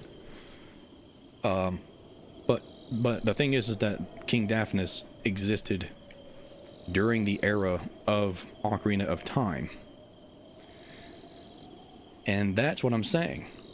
That's another one of the things that you need to watch, that old video that I was talking about earlier with, you know, the queen being Link's mother in Ocarina of Time. It's also theorized that it is the exact same king from Ocarina of Time that exists in Wind Waker. The King Daphnis might actually be Link's father. Just to let you know. That's in the partner, or the collaboration side of the video. If you watch... Because I collaborated with Wiz Catches Lightning in that video. I theorized about Link's mother and his connection with Zelda and his secret identity, and Wiz's side theorizes about King Daphnis and how the king actually didn't die. Even though it looks like he died because he's nowhere to be seen. We never even seen the guy in Ocarina of Time. It looks like he died, but he didn't. He was actually still alive. And he just went into hiding. So, look into those videos if you're interested in that. There's a really in-depth look into it. Let me read the rest of the chat. Food for thought. Let me see. The fact the sage is...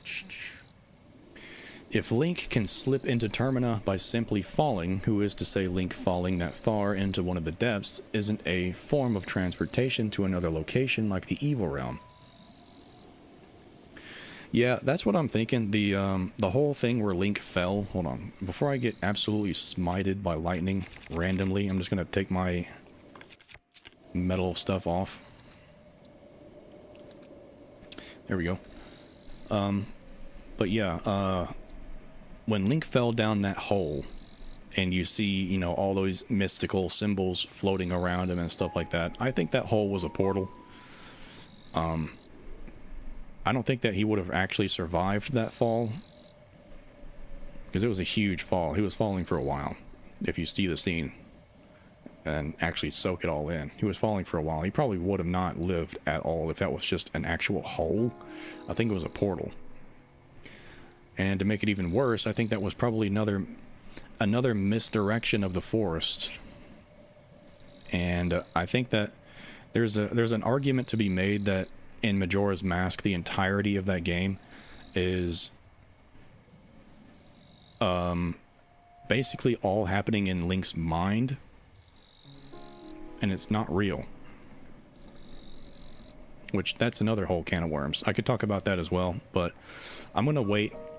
I have to replay Majora's Mask before I ever dare to theorize about that game, which is why I haven't, which is why I've been kind of talking about it slightly with like little nuggets here and there. I haven't actually directly talked about Ocarina of Time, or Majora's Mask, sorry. Because I refuse to theorize about games that I have not played in recent memory enough to accurately theorize about them, so I try to stay away from that so I don't make myself look like an idiot any more than I already do.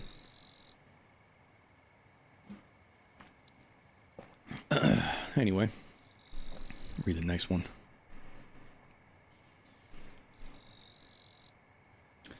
My thinking about Majora's Mask, that's theming. Navi leaving Link traumatized him so much that the fairies are now cooking ingredients. Zonai Cinnabons, interesting name. Navi leaving Link traumatized him so much that the fairies are now cooking ingredients. That's what they get. Look, Navi just bounced, dude. At the end of Ocarina of Time, she was just like, see ya. Wouldn't want to be ya. Later, loser. And just left. And there's a reason for that, by the way. There's a reason for that. I will talk about that in an upcoming video real soon. You'll have to see. You will see. Let me see. What if Link's mom spent time there as a kid, too? You're talking about Link's mom in the forest? Well, if she's... Well, if she was a kid, then she would have been turned into a Skull Kid, if she was normal. The only reason why the Great Deku Tree even accepted Link in the first place was because, one, he knew who she was, who his mother was. He knew that she was the queen, which is why she was even allowed to get anywhere near him at all. You know, the father of the forest himself. You typically wouldn't be allowed anywhere near something like that, if you were to ask me. But, you know, the Great Deku Tree saw that Link was the child of destiny that would save the world one day. So he was like, yeah, what? He's like, I can't say no now. Yeah, sure, whatever. Just let me have him. You just die over there in the corner or something. I'll take care of your kid, man. Whatever. He just did what he was supposed to do. Wither says, I've never liked the Link ships, but I don't like the Link is royalty theory because I prefer Link being a pure rando. I kind of do as well, but I do think it would be pretty awesome if Ocarina of Time Link actually was royalty and he just didn't know about it. It would add even more weight to how horrible that Link's life in particular was. Like, just so bad, man. That guy has like the worst. Ocarina of Time Link has the absolute worst life. Like, that guy just got screwed royally, if you want to call it that. Let me see. I've never been like, into ships and stuff like that. I don't really care. I don't get worked up over anything like that, but it's pretty clear to me that at some point Ocarina of Time Link hooked up with Malon, or what the hell's her name? Or the equivalent of Malon in Majora's Mask, whatever. That version of her. Let me see. It would be strange if the children of the forest would be cursed after death.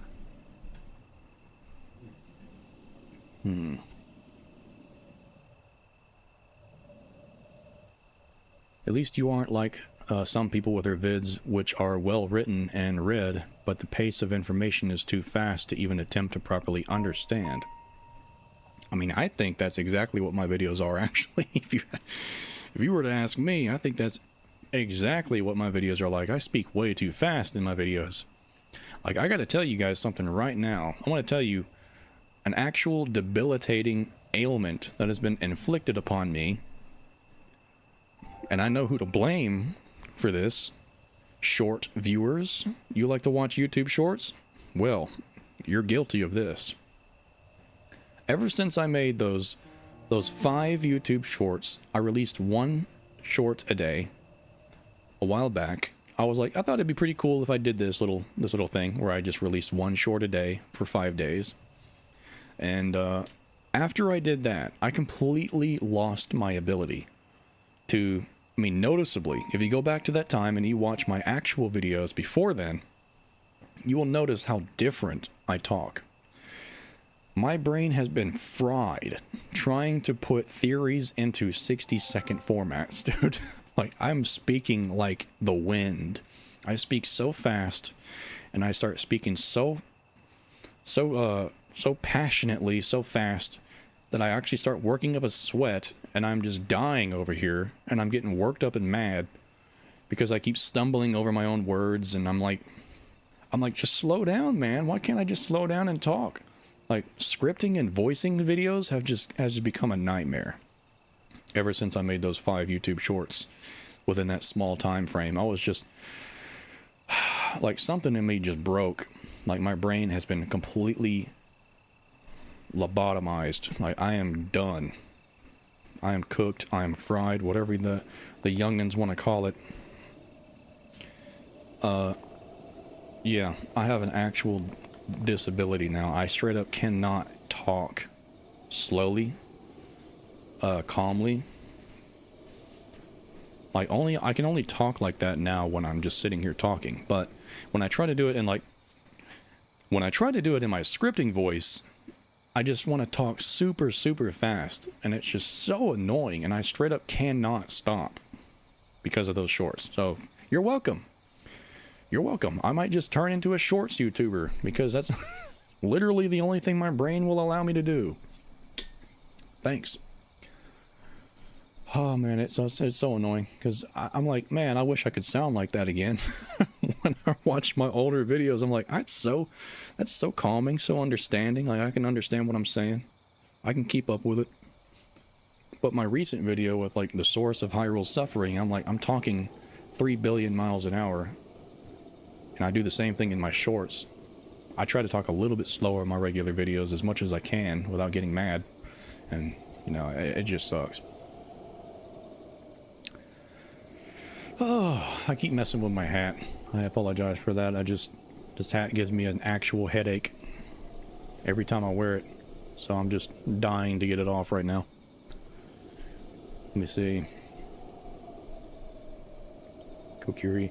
I've always thought that the Kokiri turn into Skull Kids and Hylians turn into Stalfos, but your explanation seems much better. Yeah, that is in the lore of Ocarina of Time. That's actually exactly what happens. The children, if a child wanders into the forest, they turn into a Skull Kid. If an adult does, they do turn into a Stalfos. That's confirmed. I've always thought of Majora's Mask as being Link hit his head and hallucinated everything, which explains stuff like identical faces. Yeah, that's what I was thinking. That's what I was trying to elaborate on. I didn't want to open up that can of worms, but it does seem like Link just hallucinated the entire thing, and just the world of Termina is being pulled from his memory and being projected before him while he's unconscious, essentially. Like a world was just created. I mean, you got literally the Silent Realm from Skyward Sword. The Silent Realm is a realm that exists entirely within Link's mind, apparently. According to Fi, okay, I'm sorry. According to Fi's own words, the Silent Realm is only accessible to the goddess's chosen hero. So it is only accessible. And she also makes it an implication that it's within Link's mind. So, if an entire Silent Realm can exist within Link's mind, then what else is in there? What else is the hero got going on in his noggin? Throw Termina in there. Why not? Why not? Go right ahead. Add to the realms within Link's mind. He's clearly collecting them. Why not? Man, Link's Awakening is profiting from Switch 2 big time. It's like another game. Yes, it is. It's a completely new game. Like, Link's Awakening on the Switch 1 was just... ooh, disgusting, man. That performance drop, disgusting, repulsive. And you got that annoying blur around the edges of the screen. By the way, Echoes of Wisdom on the Switch 2, because of the massive resolution bump, and just so you know, Link's Awakening as well.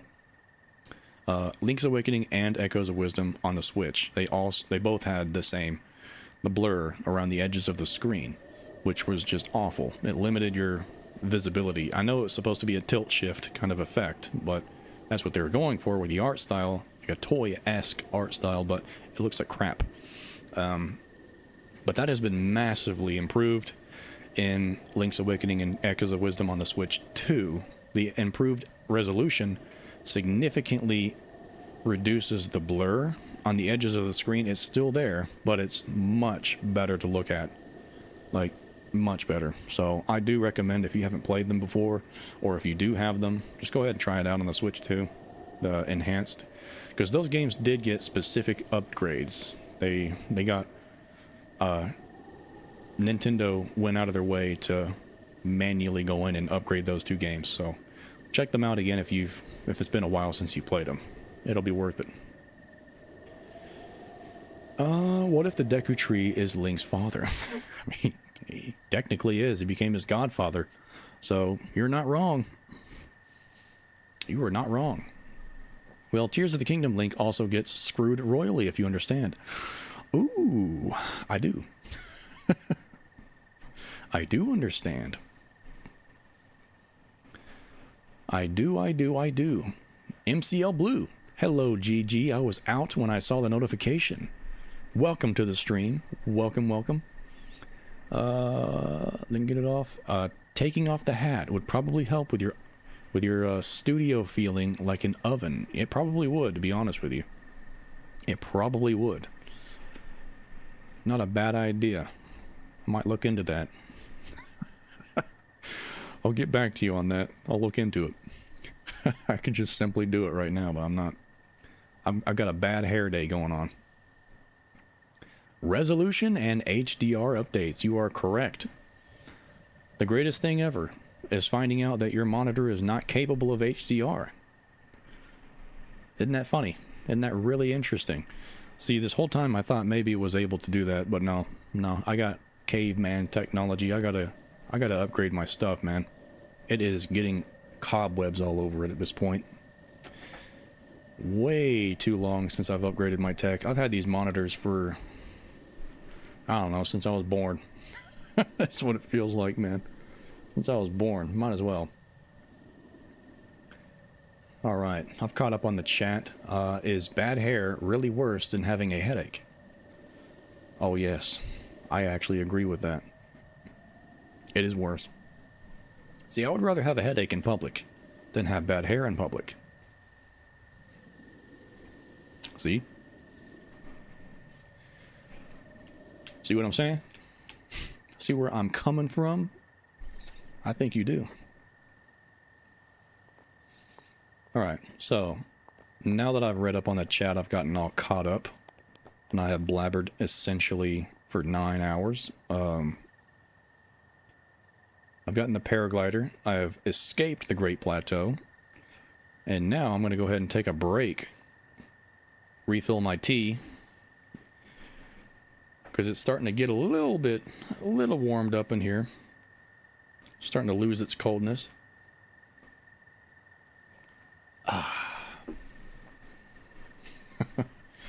Suit yourself. Hey, I might take the hat off. Look, if I'm sweating so hard to the point where I'm like losing pounds at this point, I might keep it on.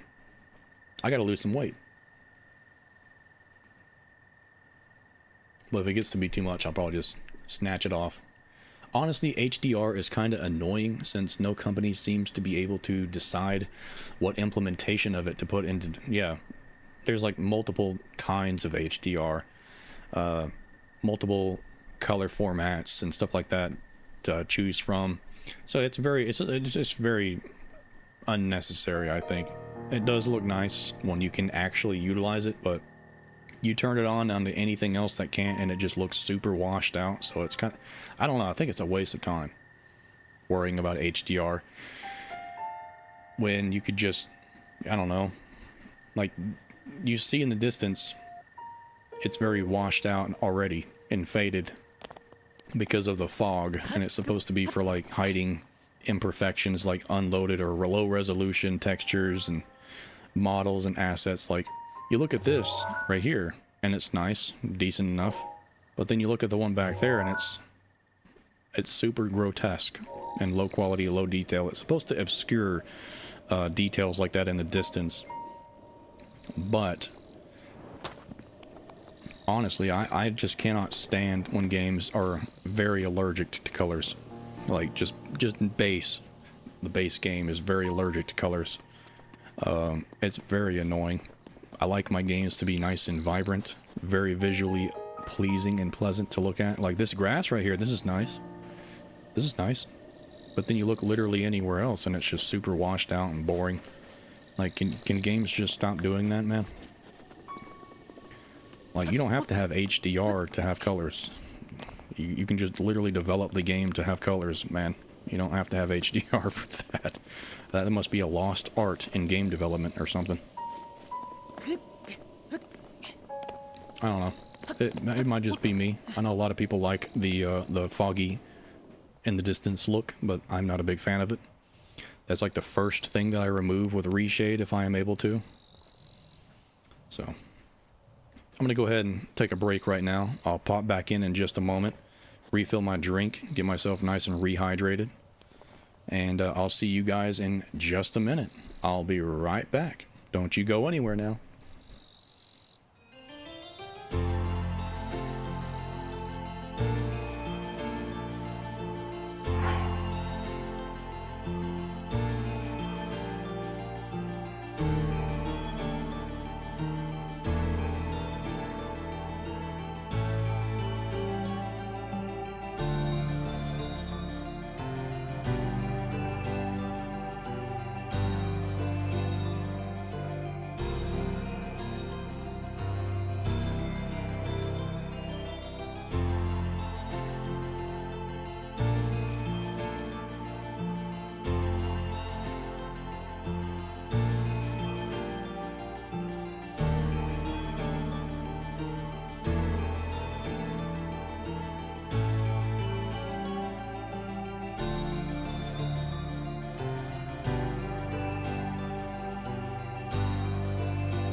All right. See my hairdo looking good. Probably not. This is what my hair looks like when I don't have it styled, by the way. When it's not all slicked up and off to the side. So, yeah. Oops. Can I see? I don't know. Barely. I gotta get a haircut pretty bad, as you can tell. Here, let me just do this. There we go. That's a little bit better. Ah, okay. All right, let me get resituated. Man, it is nice. It is nice not having that helmet on anymore. Man. All right. Let me catch up on the chat. Y'all have been typing, I see. Y'all have been tippity typing. I like to see that.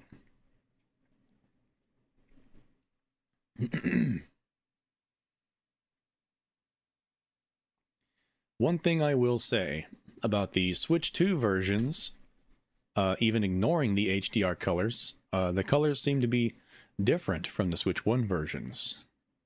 You are correct about that. I think that the higher resolution significantly contributed to the clarity of the game in the distance. They improved.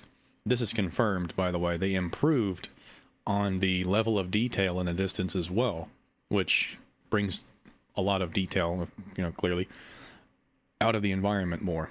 Like things in the distance, there's more things that are loaded that didn't used to be loaded on the Switch 1 versions of these games. Textures are more clean looking the further out you see. Like in Breath of the Wild right now on the Switch 1, like that hill right there, it would not look like that at all. It would look smeared and flat, just like this stuff right here. But because of the increased level of detail in the distance, it now looks like it has an actual texture, which that's so nice. That's a huge improvement from the Switch 1 version. And I do think that they actually just straight up decreased the blur, the general overall blur in this game. I hope. It looks like they did. So the colors can pop a lot more. It's revealed that when you actually... because you can straight up remove this blur in this game. And it's revealed that, yeah, the colors are super bright and vibrant, just like Wind Waker, just like Skyward Sword. The colors are very vivid and beautiful looking if you just remove this fog layer that's over the screen. Which I'm pretty sure that's what they did. They just decreased that layer just a little bit. So you're not wrong.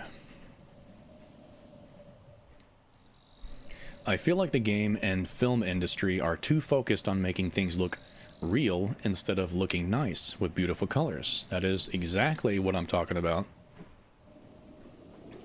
I keep hearing the argument that you've never touched grass before, clearly, because if you've lived in any sort of mountainous area, you would know that if you looked in the distance, there's a layer of fog that just, or a blanket of fog, I'm sorry, a blanket of fog that does cover mountains in the distance. And it's like, yeah, okay, whatever, but you know, this ain't real. It's a video game, brother. Like, that doesn't need to happen. The excuse is to, in a video game sense, is to obscure low quality, low level of detail textures in order to save on performance in the distance. That's the excuse, which is a valid one, that they use that in these games these days. That's understandable. That's fine. Whatever. Do what you got to do, but you know, don't go overkill with it, because if you make even the things around the character, the player character, even if they look extremely washed out and just bland looking, then you've done too much. It's a little too aggressive. It's not good. Like, everything needs to look beautiful. I don't know. It's a personal taste kind of thing.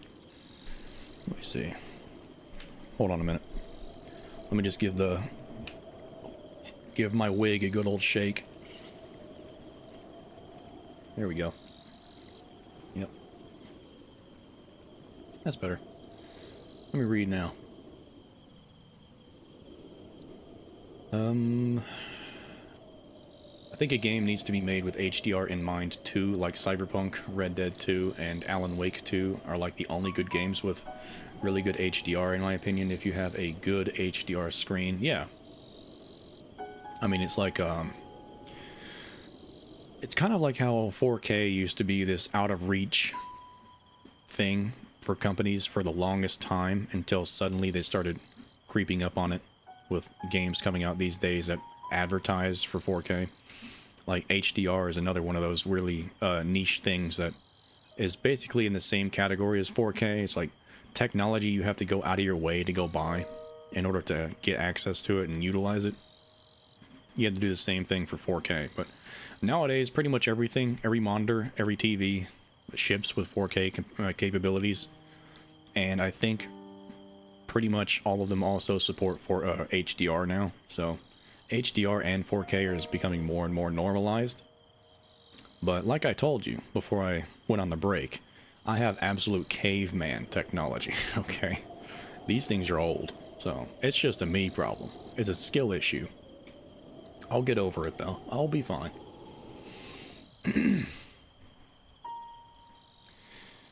I have no screens with HDR, so I never even touched the feature in any games. No idea what it's really like. Me neither. You and me both. The games that I played look plenty beautiful already, though. So, never really felt like I was missing out on anything either. Yeah, same here. I mean, I do like to use reshade to, like, bring out the colors a little bit more, bring out the saturation. Some people despise saturation. That's fine. But I like to have really nice looking colors. Like, I like blues to look blues, not, you know, in the distance you see Death Mountain over there, and it's blue, but it's not blue. You know what I'm saying? It's not blue. Deep blue. I like actual solid colors.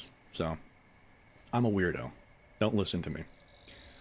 The games I play, ideally should make you have more range of colors and sharper contrast. Paired with ray tracing, it really shines. Bad implementations can make things wash out, though. That's another thing. Ray tracing is another thing. I think, I don't know. I mean, I've literally only played one game with a form of ray tracing in it, which is Oblivion Remastered, because you cannot turn it off. I mean, the game comes with ray tracing whether you want it or not. Well, yeah, you can. You can turn it off, but the game looks absolutely disgusting without it, because they didn't put a backup shader in there at all. A lighting system. There's like 0 shadows if you turn ray tracing off. 0.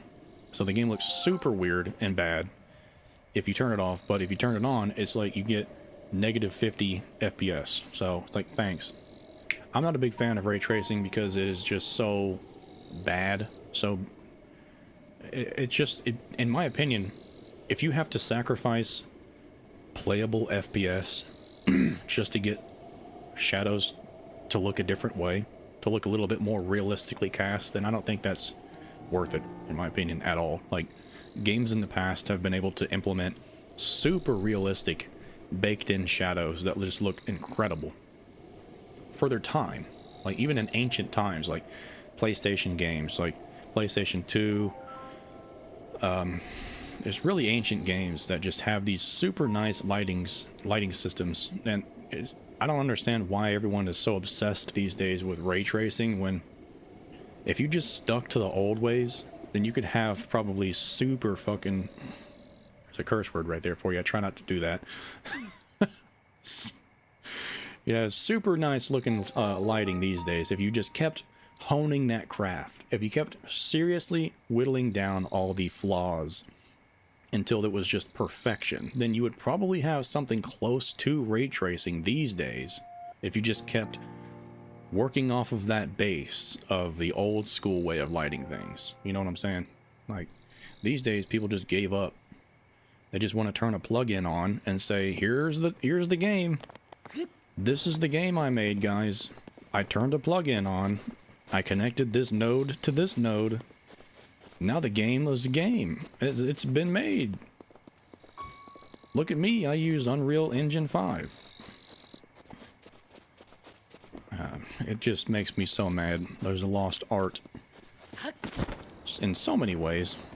That it's a craft. You have to have a genuine passion to make games from scratch without all these weird shortcuts,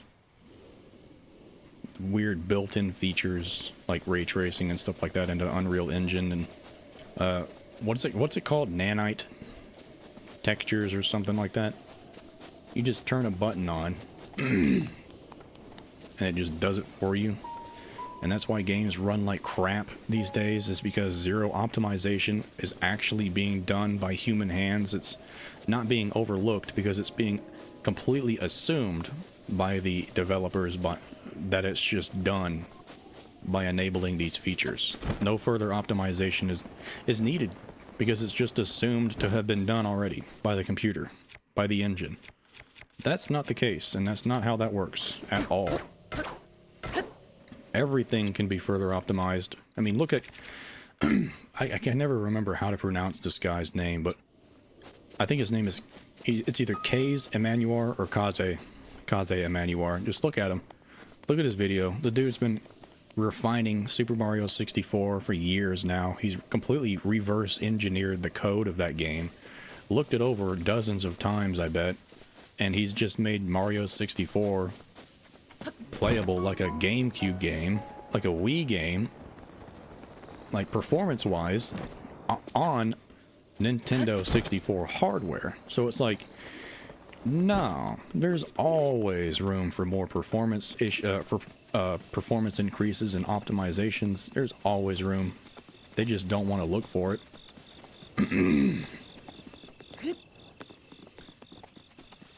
Like, I'll tell you right now, Tears of the Kingdom, I actually discovered because when I was messing around with the free camera tool or mod Ultracam for Tears of the Kingdom, I discovered that in some instances, excuse me, my throat is seriously starting to actually burn out at this point. In some instances, in Tears of the Kingdom, a lot of portions of the depths areas are actually loaded in while you're on the surface for some reason. Why? Like, why, man? That is seriously resource demanding, and that's why Tears of the Kingdom arguably runs worse in some areas, even though it's on a different engine than Breath of the Wild.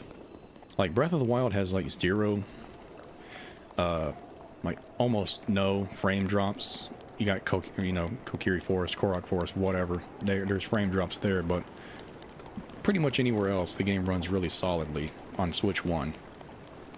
But in Tears of the Kingdom, there was serious frame drops when using Ultra Hand and all kinds of stuff like that.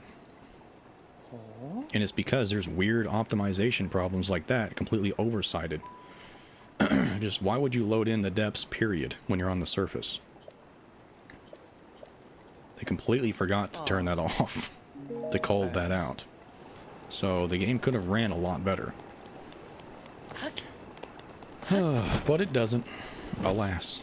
Just nitpicking at things.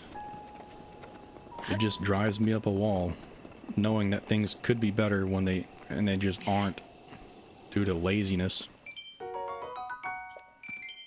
Not really laziness, maybe, because I know well, I don't know. You gotta ask yourself, what in the world were they doing for 6 to 7 years making Tears of the Kingdom when they started with literally a completely made game already to work with as a starting point base? And they also outsourced Tears of the Kingdom's dialogue to some random smartphone company. It's like, what did they do in that time period, dude? And they said that they delayed Tears of the Kingdom to refine the game to be as good as it could possibly be, which I refuse to believe that. Like, why? Why did it take them so long to make this game? To make Tears of the Kingdom, not this game. It just baffles me. They had to have been sitting on their hands. There's no way they actually took that long to make Tears of the Kingdom. Part of the physics system was actually already created in Breath of the Wild. So I don't want to hear the excuse that they were saying, oh, well, we had to completely rebuild the physics system for Tears of the Kingdom Zonai devices and Ultra Hand. Nah.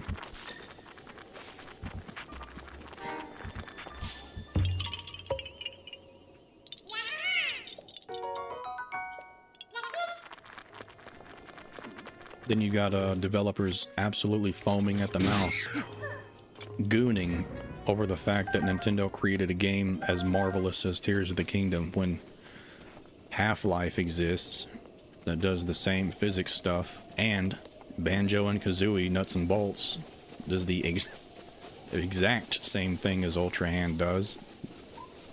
It's just baffling to me. These ancient games, it's like lost tech is now absolutely gobsmacking to modern day developers. How did you make Tears of the Kingdom? I can understand asking that from the point of view of like 3 completely different tiers of the world, like the depths, the surface, and the sky, if you're asking it in that light. But if you're asking it in the sense of like, how do you do all this stuff with this physics system not freaking out? And I don't know. I don't know what to tell you. It's just not, it's not that new.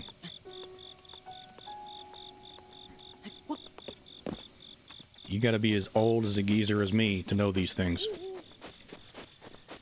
I played a lot of games in my day. Let me see. Hold up. Here I am on a moronic rant again. Let me read the chat.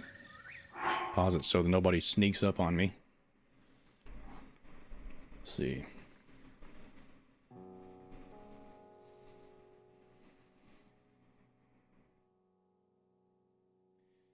I'll probably have to head soon to walk my dogs, but might stay a bit later after I come back. No problem, Wither. No problem. MCL Blue says it's GG's emo phase. Pretty much. Pretty much. I even got the side swoop and everything. Yeah, this is just my default hairstyle right out of the shower, pretty much. I just don't do anything else to it. This is what it looks like.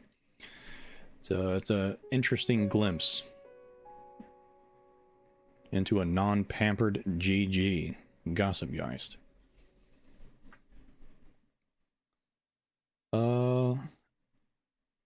Says, do you must start over in Zelda Tears of the Kingdom if you buy Switch 2 version? No, you don't. You do not. You actually have the ability to transfer over your save file. It gives you that option when you boot up to Switch 2. And you don't even need to physically connect the Switch 1, your Switch 1, to the Switch 2. I mean, it does the transfer over the cloud. It straight up asks you to just put the Switch 1 next to the Switch 2 to just be near each other, and then you can transfer the data that way. It's really simple, so you don't have to worry about that. Tears of the Kingdom and Breath of the Wild on the Switch 2 do offer an additional save file though, so that is pretty neat. But yeah, you don't have to start completely over. You can just transfer your stuff over really simply. Oh, let me see. Be fine with Reshade if it wasn't so expensive to run while playing. That is the truth. If you just do the bare minimum, like clarity, and then you do or what's another one? Levels. There's levels 1 and then there's like levels 2 or something like that. Levels plus, I can't remember, but one of those is more intensive than the other. But I usually use at least one of them, one of the two, and use like maybe one other thing. I usually just straight up only use clarity and levels, and then like plus maybe one random thing depending on the game. It's completely game dependent what the third or fourth one is, but I usually like to stick very low to like just 3 or 4 effects applied at once to keep the frame rate as high as possible when I use Reshade, because I know it is pretty intense sometimes depending on the game. Let me see. Yep, Wither, you just spoke straight out of my mind. That's exactly the game I was thinking about, was Mirror's Edge. Yeah, Mirror's Edge has like the coolest, the best looking lighting for its era, probably ever. It's a super pretty looking game, well made. If you haven't played Mirror's Edge, definitely try it out. It's a really fun parkour running kind of game. I platinum trophied that one on my Xbox 360. Really good game, really fun. The Doom The Dark Ages is stuck with ray tracing on as well. Yes, exactly. That's exactly why, one of the biggest reasons why Doom The Dark Ages appears to have not sold so well is because of the fact that it's you can't turn ray tracing off, which is the dumbest decision I've ever seen. That makes it impossible for you to play the game unless you have something that has ray tracing capabilities. Like, no duh. It's not like ray tracing is this widespread universal tech that everybody has and can utilize and can run. No, it's very, very, very niche and limited to a very small handful of graphics cards. So it's like, what are these guys doing? That's just like one of the issues, just one of the issues of Doom the Dark Ages, but the game is baby's version of Doom, essentially, playing Simon Says. No, I'm not all about that kind of Doom. Still hate the reboot. Did real-time lighting. See, I have 2060, so I can't handle ray tracing, which is why I'll only play Doom my next PC. Yeah, that's basically where I'm at. I've got a 3080 Ti right now. That's my graphics card, and I think my my CPU is actually bottlenecking. It's pretty bad. I think I goofed when I got my CPU. Or it could be that I don't think the CPU that I wanted was actually out at the time. Because I would like a 1440, a 1490K, a 14,900. Yeah, that's what it is, K. CPU. Intel CPU. But whatever, I might start looking into AMD stuff, because apparently there's a lot of AMD CPUs out now that are just stomping Intel performance-wise. But yeah, even my 3080 Ti is just not. It doesn't cut it, apparently, for ray tracing at all. You just can't play 60 FPS with ray tracing enabled. And DLSS, like Oblivion Remastered is like one of the most unoptimized games I've ever seen. It's literally just Oblivion, Unreal Engine style, and it's got DLSS in it. And even with that turned on, you can't even get 60 FPS. It is so bad. And that's fake frames too. Like, you turn that off and it's 30 to 40 FPS. So you're not even, I don't know, it's just disgusting. Disgusting what's happening to games these days. There should be no excuse why a 3080 Ti does not look gorgeous on anything I run it on. And yet here we are. Well, like I said, it could be my CPU that's bottlenecking it, so who knows. It might be a me skill issue once again. Who do we got here? Yeah. Hey, you a traveler? Grab a spot by the fire if you'd like. I'm a traveling merchant. Name's Giro. Nice to meet you. Crazy times we live in, eh? I go into the forest all on my own to get my wares. Oh. But there are far safer ways to get them, such as buying from travelers like you. So, what do you happen to have? What do you happen to have anything rare, or do you happen to have anything rare that you'd be interested in selling? Not really. Well, okay, that's fine. If there's anything I can do for you. Yeah, let's see what you got. Ooh, hardy truffle. I don't have any money whatsoever, so maybe I should just skedaddle. Get out of your hair, let you enjoy the fire. I'll be taking this, though. Or will I? Yeah, no, wait. I might just go ahead and break this weapon over somebody's head. It sucks having a very small,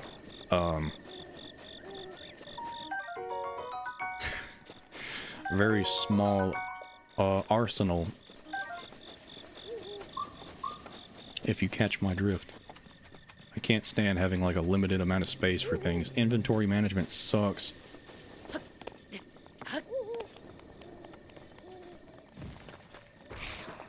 Oop.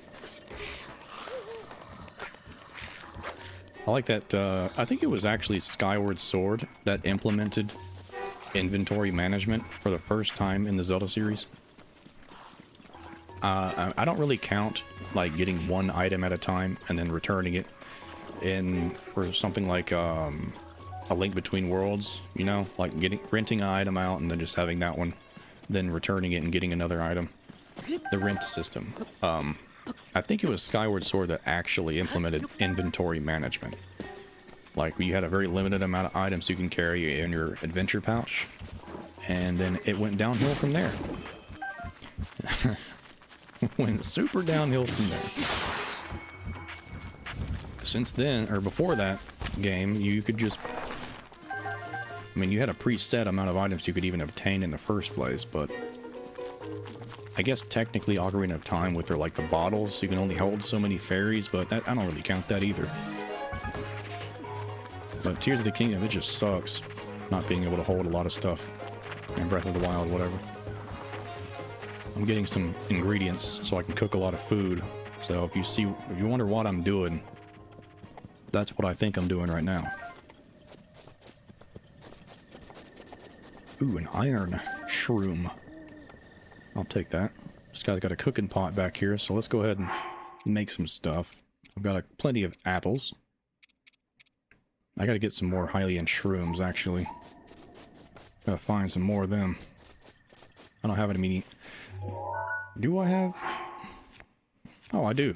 Forgot I cooked these. Okay, cool. So I actually do have a decent amount of healing items. Not bad. Could be better. Oh, it's one of these. Okay.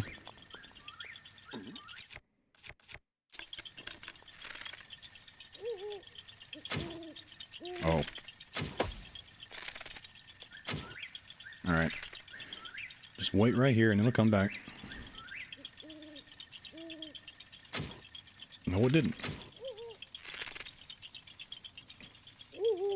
What is the route on these things, man?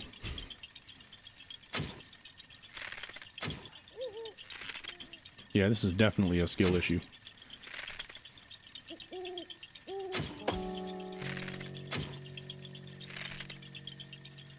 Okay, you're gonna go up right here. There we go. Kind of fun doing that with one eye. Can barely even see out of my other eye. That is totally fine, though.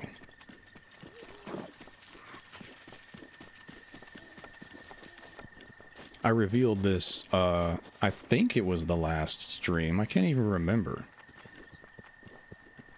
Huh.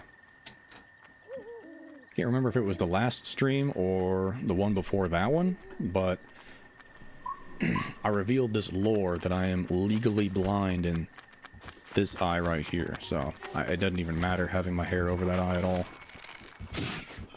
Literally does not affect me.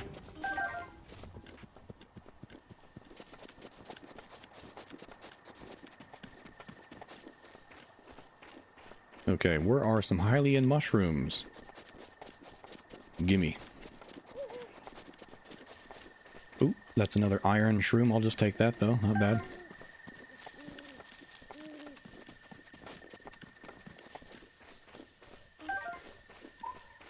Huh. Well, that's random. Didn't even expect that thing to be sitting here. That's pretty cool. Interesting. These things are all over the place, but I did not expect that one to be there. It's just kind of out of place, to be honest. Very strange. I did not know that one was there.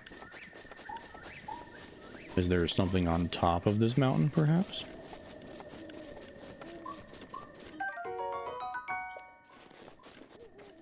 No, it's just there. Very weird.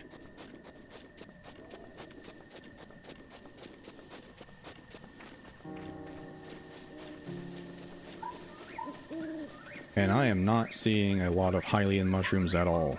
Where are they? I am out of luck in this forest, apparently. There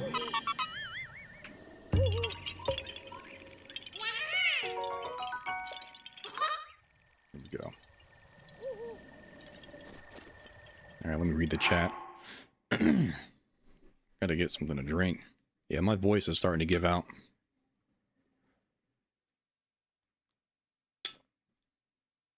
It's been a while since I streamed, so it's been a long time since I've sat here and talked for hours, so I'm not really used to it. I gotta get that warmed back up again. Let me see.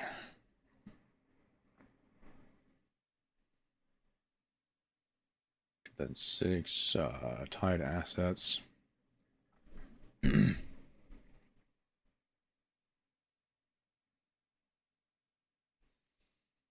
I mean, there was some time there was, Tears of the Kingdom was just a DLC, so it wasn't a true 7 years. It was more than likely 4 to 5 plus that optimized year. Yeah. I mean, it's like they knew what Tears of the Kingdom was going to be because it was supposed to be Breath of the Wild DLC. So it's like they didn't even have a storyboard planning section at all within development, which is usually 1 to 2 years of the development cycle. Well, in modern times at least. They usually spend a while just getting the story figured out and how it's supposed to start and how it's supposed to end and how you get between that. That's a large chunk of development time. But that, like I just said, and like Wither just pointed out, they literally already knew what they were going to do with Tears of the Kingdom because it was supposed to be DLC for Breath of the Wild, but it turned out to be so significant that they were just like, whatever, we'll just make a game out of it instead and just put all those DLC ideas into Tears of the Kingdom. So they started out with exactly what they were supposed to do, or knowing what they were supposed to do with the game. They started out with the entire world. So all they did was just resculpt the world that already existed in Breath of the Wild. Just barely. They just flew around in Hyrule and just messed with terrain. That's basically what they did in that time span of development. And it's just so wild to think that. It's so weird.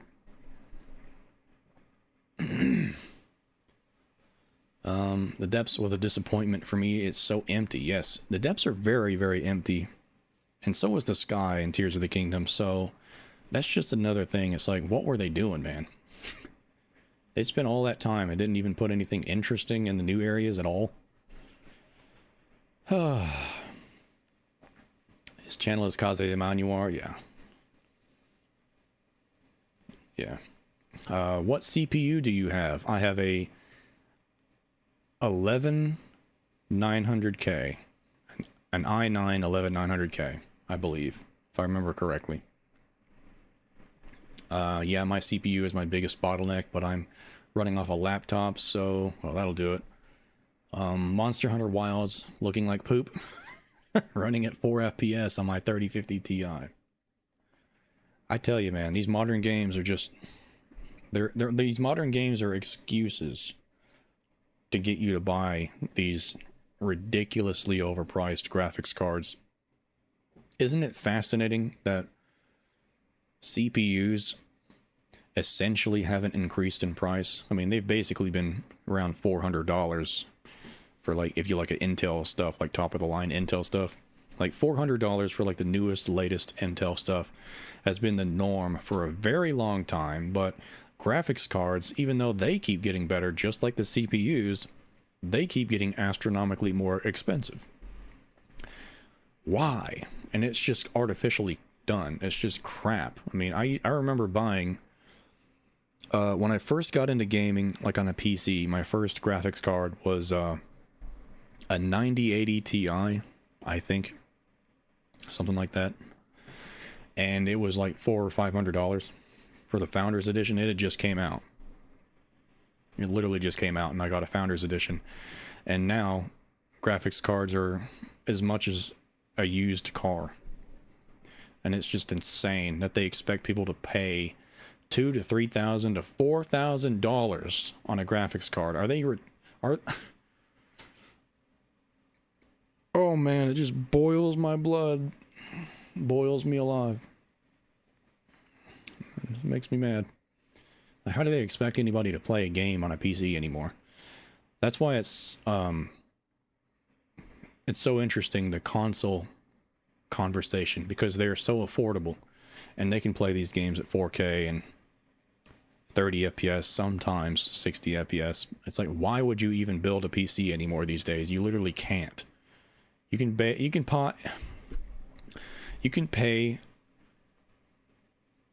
you can buy a console like an Xbox Series X, for example, like 5 times, 6 to 5 times for the price of a pre-built PC or a manually built PC, which is top of the line stuff. You'd probably be spending like $5K these days. It's just insane. It's ridiculous. The world we live in.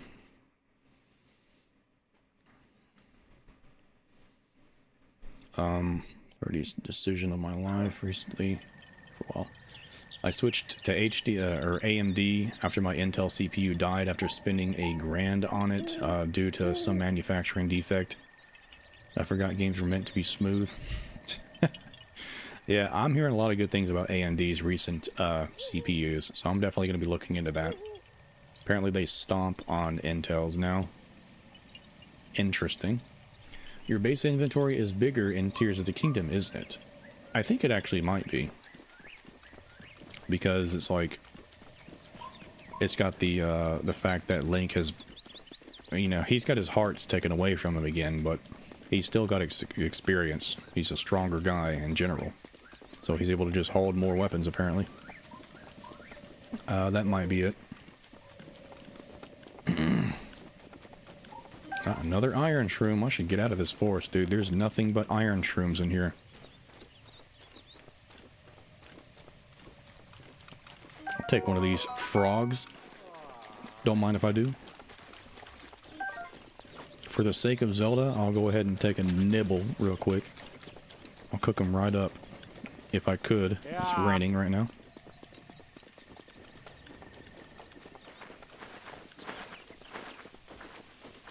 Yeah, there's like no mushrooms. Man, I hate these things. Octoroks in this game are mega annoying. They've always been kind of annoying in like other Zelda games, but dude, they went overboard in this game. They have heat-seeking missiles in this game.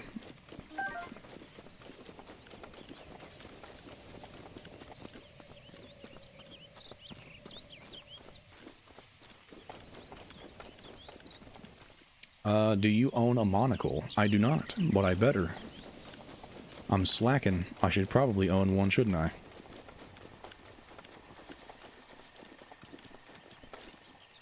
SwaggMasta's back in here. How are you liking the Switch 2 so far? It is a very nice console, and I appreciate it a lot. It's a breath of fresh air seeing these games looking like this, dude. It really is. It's so wild playing all of these games on like an emulator and just bumping up the frame rate and the resolution. But playing it on an actual console and it's still looking that good, or close to it, it's wild to see. Because I was mentioning this earlier on in the stream,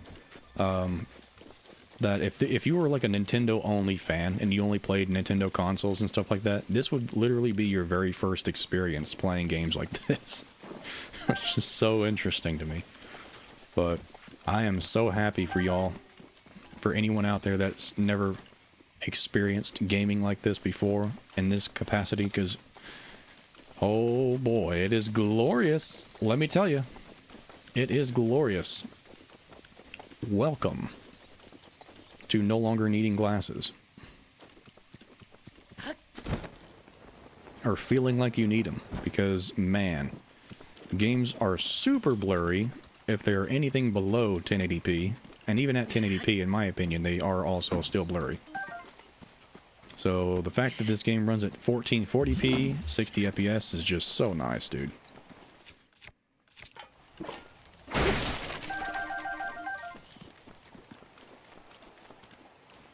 Where'd you come from? Oh man, it's raining fierce out. Guess I'll have to take cover for a while. But even though I'm wet to the bone, meat waits for no one. What is that supposed to mean? So you better believe I'm open for business. I sell meat. Oh. I carry only the finest meats. I guarantee these are top choice provisions, or your rupees back. Well, lucky you, I have no rupees at all. I'll buy some meat. See what you got. Some bird legs. Ooh, that's tantalizing. Too bad these are post-inflation prices. You are greedy. Oh, you're not going to get any of my money at all. Ooh, there's a chest randomly under here. I'll take that. I didn't even see that. I might need to put my hat back on because I literally cannot even see. That's why I had it on in the first place. Just so y'all know. There's the lore for you. Behind the hat.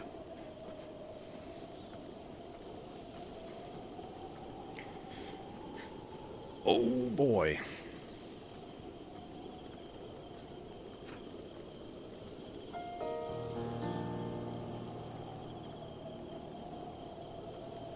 There we go. I'm addicted to headaches, so bring it on. This hat always gives me a juicy headache. Wearing it after a while, I'm ready for it. Man, I just remembered I probably should have taken some ibuprofen before I came back in here after my break. Oopsie daisy. Oh well. If and when I make a new PC, I'm definitely going to try and stay away from Intel and Nvidia, and we'll try and get a Linux front end running. That's exactly what I was thinking, actually. I was thinking about getting Linux and probably trying out Mint and dabbling with Linux, because Windows is terrible at this point. I've had so many issues with Windows, but if I went to Linux, the only downside is that I would not be able to use, I would not be able to use Adobe products like Photoshop and Premiere Pro to edit my stuff. I would have to completely relearn how to make things in a different program, like Affinity Photo has, the equivalent of Photoshop, and then you've got DaVinci Resolve, which is the equivalent of Adobe Premiere. I would have to learn both of those from the ground up again, which is the biggest reason, because they're not compatible with Adobe products are not compatible on Linux right now. You can kind of run it, apparently. I've looked into it. You can kind of run Adobe stuff on Linux, but you have to do it in a weird workaround way, and it's not truly compatible. You basically fake the compatibility with Linux, which kind of sucks. I just want no problems, so I would have to relearn things, and that's just a little annoying. Breath of fresh air, it's wild to see. You got what I was trying to go for. Oh, look, it's SwaggMasta. It definitely looks way better. I don't have a 4K TV, so I don't think I've gotten the full blast yet. See, like I was saying, this game, I thought it was going to be 4K, which is what I was expecting to see, but I had my suspicions. But when I got into the game, it was 1440p. So your TV might actually be displaying it properly, depending on what kind of TV you have. If it's like a recent-ish kind of TV, then you might be seeing 1440p. But TVs themselves, 1440p is not a common resolution for TVs to try and display. It's mostly monitors are geared towards 1440p. You'd be hard-pressed to find a TV that does. That's specifically advertised to, like, do 1440p. It's not a common thing for TVs. That's what I'm basically trying to say. So if you have a 4K TV, it probably does 1440p by default, just because it can do 4K. So you might not be seeing the full blast. You might not be. Because typically you have to jump to 4K TVs in order to get access to 1440p. So, and I actually don't know if Tears of the Kingdom is 1440p and it's just being upscaled to 4K or not. Apparently, a lot of reviews for these games are saying it's just 1440p. So, you never know. I am not the authority on this technological stuff. I just theorize. I just babble. Good lord. Goodness gracious me. I am in the fire temple right now, dude. I am in the fire temple right now with the forest tunic. And not the fire tunic. I am perishing. I am dying, man. This sucks. I would turn the fan on, but I'm pretty sure you guys can hear the fan. Because I have like an overhead fan on that I have this overhead fan going 24/7 in this room because it gets zero heat or zero cold air in it. But I'm pretty sure you can hear that noisy thing. That thing makes a constant clicking noise because it's installed weird. You ever found a table that's got like a wobbly leg or that's like off center and it can move back and forth, it can wiggle, and you put like a little piece of wood or something underneath it to prop it up on one side so it doesn't wobble? That's basically what I have to do with that fan in order to keep it stop from clicking when it rotates. Just, I need to move. I need to move. I'm living in an apartment made out of sticks and mud. I'm living out of a shed. What does this sound? Hold on. Is that the meat seller stalking me? Yes, it is. Trying to get my meat so we can sell it. I don't think so. Big twin bridge, little twin bridge. This says, I think this says that way. I think that literally says that way, by the way, if you translate it. Well done, Nintendo. Well done. Let me read the chat. Hold up.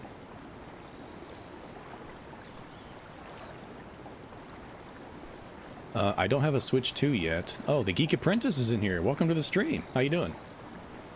Good to see you. I don't have a Switch 2 yet, but I am a Nintendo-only person, so I am very excited. I mean, I gotta say, you are gonna be blown away when you finally get to experience these games in glorious 1440p to 4K, 60 FPS. It is a game changer. I tell you, you won't be able to go back. You will be hooked for life. That is a promise. It's just a random old shield on the ground. I don't think I'll take that.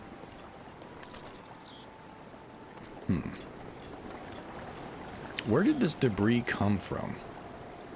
I didn't even realize that or think about that. Where did this come from, dude? Like, this is a stone bridge. Stone castle walls or something just washed up against a wooden bridge. But look at that. There's like nothing there. Where'd that come from? What, did there used to be a bridge further up and I don't see it from here? What is this? Just what is this, man?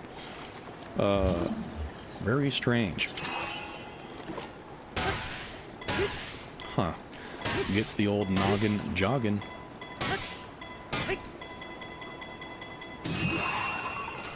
There we go. An opal. Yippee. I'll take it. And you better run. I'm actually going to go activate this. If I even can. Probably not. It's surrounded by water.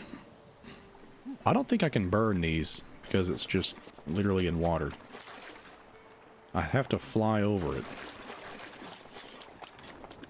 Let me see if I can do that.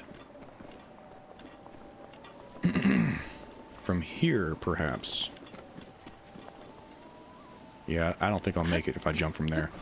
But up here, I probably could. Yeah, there we go. Alright. Now I have a teleport point right here that I can't escape from, apparently. So that's pretty cool. Do these, like, ever go away? Please? I might be stuck. Let me read the chat. To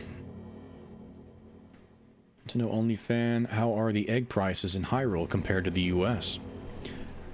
I could have swore somebody actually made that video. Somebody actually made a video about the egg prices in Hyrule compared to real life or something like that. I know SwaggMasta tried to sell off Hyrule.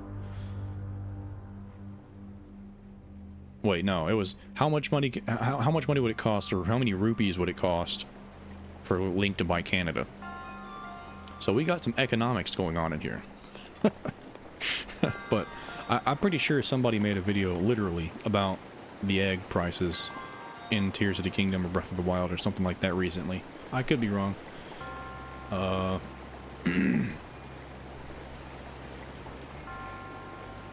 Is there not a different hat that does not make you suffer? No, I have a fat head.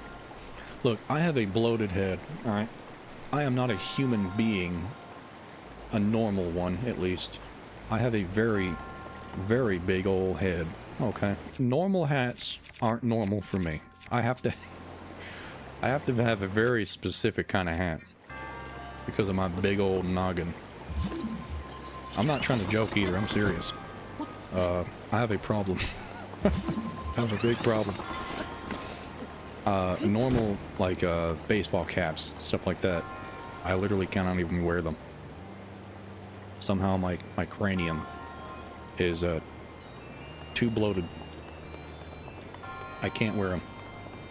So, big old... This is actually a slouchy beanie, just so you know. I have to wear slouchy beanies. Like the very loose... kind of type of beanie. What am I even looking at?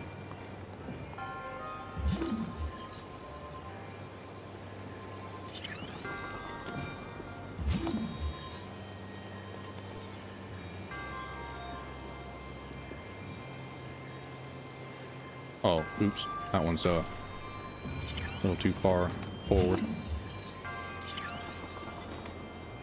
There. See if that works. Nope.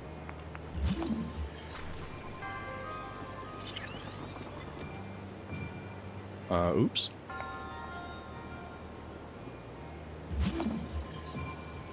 There we go. Now I gotta put one underneath it right here.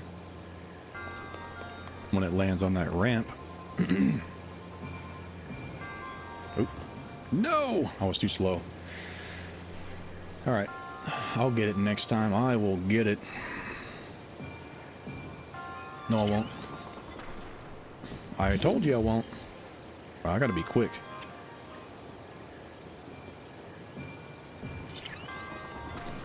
Okay, something's acting up here.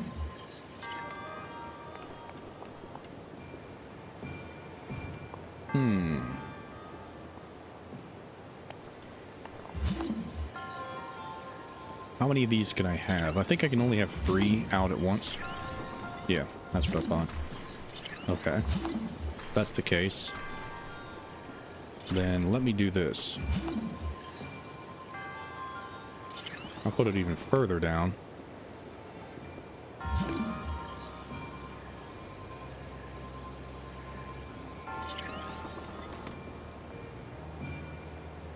Wow. I gotta move it over a little bit more, I guess.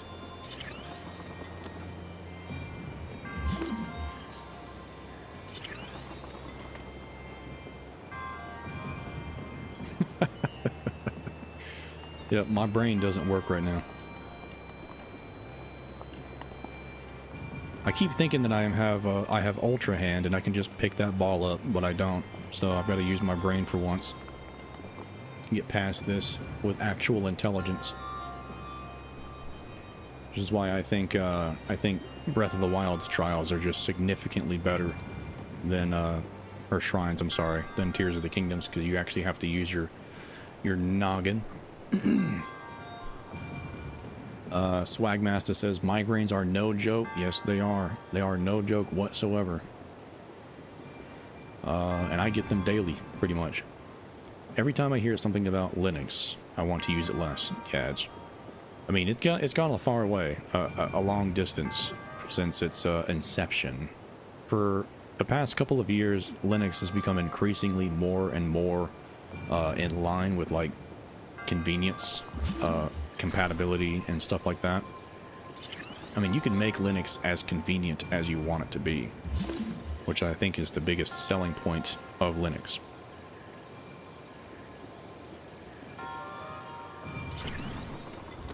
Oh, come on now. Let me see. Can I just do this? Oh, oops.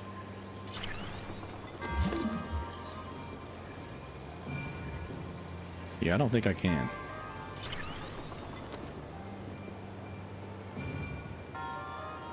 Yeah, anyway. I just barely am getting to a point that I think I'm decent at editor, or I'm a decent editor. If I had to relearn editing, I would perish. Yeah, learning editing from the ground up is just a nightmare scenario, honestly. I don't even want to think about it. It is such an awful thing to think about. There we go.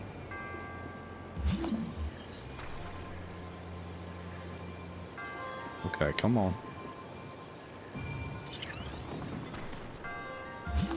I gotta move this one a little bit further back.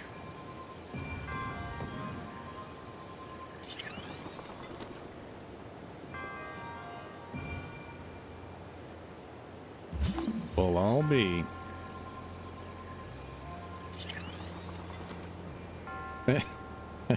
Any day now. Any day now, something will happen. It'll slant down and pick up some speed. There we go. But it probably won't be enough. Yeah, that's what I thought.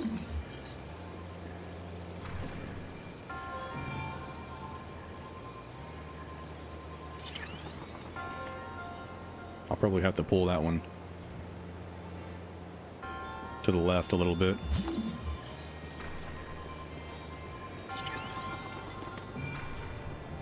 Oh, wow. I did not expect that to happen.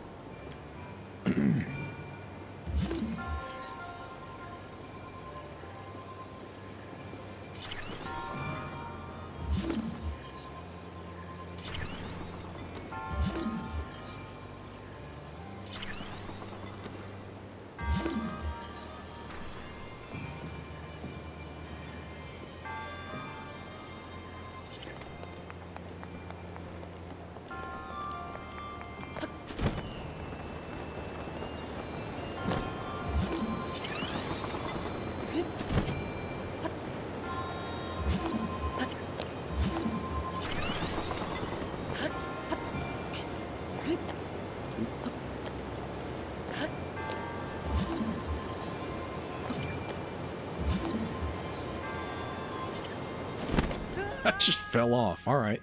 That's one way to do it. Yeah, dang it. Yeah, I am just fumbling right now. I'm dropping the ball, quite literally. This goes to show you how long it's been since I've played this game. I have totally forgotten how to even do this shrine. I remember doing it, and I also remember doing exactly what I'm doing right now, just so you know.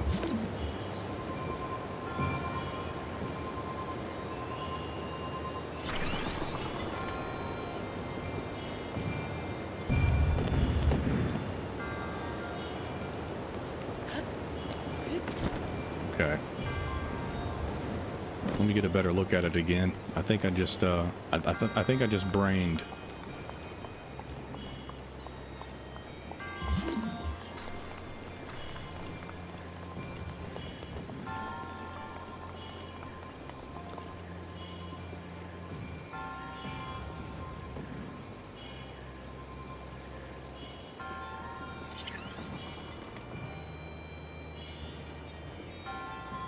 Ooh, I almost brained.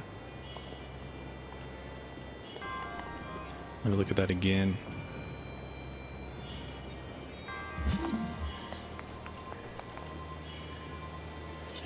Now, if this doesn't work, then I'm going to pull my hair out. It should. That's what I'm talking about. Look at that. Yeah. Sweet. It only took me 9 days. At par for the course when it comes to Gossip Geist gameplay. Just flawless. Showing y'all how it's done. You know how it is.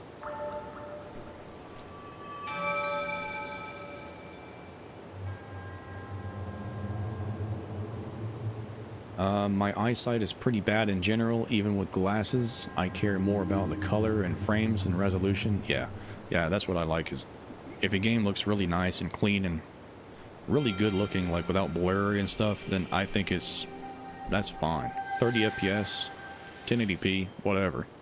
As long as the game looks pretty. I'm in the same boat. But Breath of the Wild and Tears of the Kingdom have significantly reduced the blurriness, which is just another huge bonus to them being on the Switch too. I don't need anything above 1080p. People that have used 4K tell me I'm wrong and just don't know it yet, but I'm not wrong. 1080p is cheaper. Well, you're not wrong about that. Oh wait, these spikes are gone. Sweet. I am not trapped.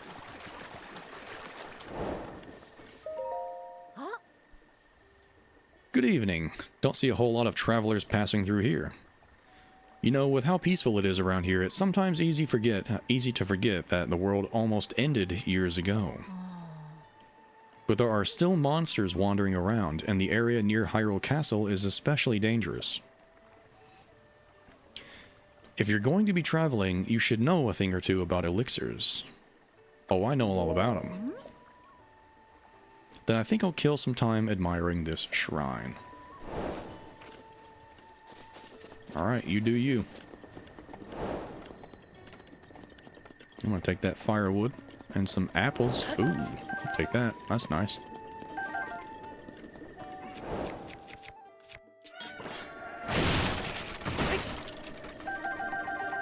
Oh man, look at all that.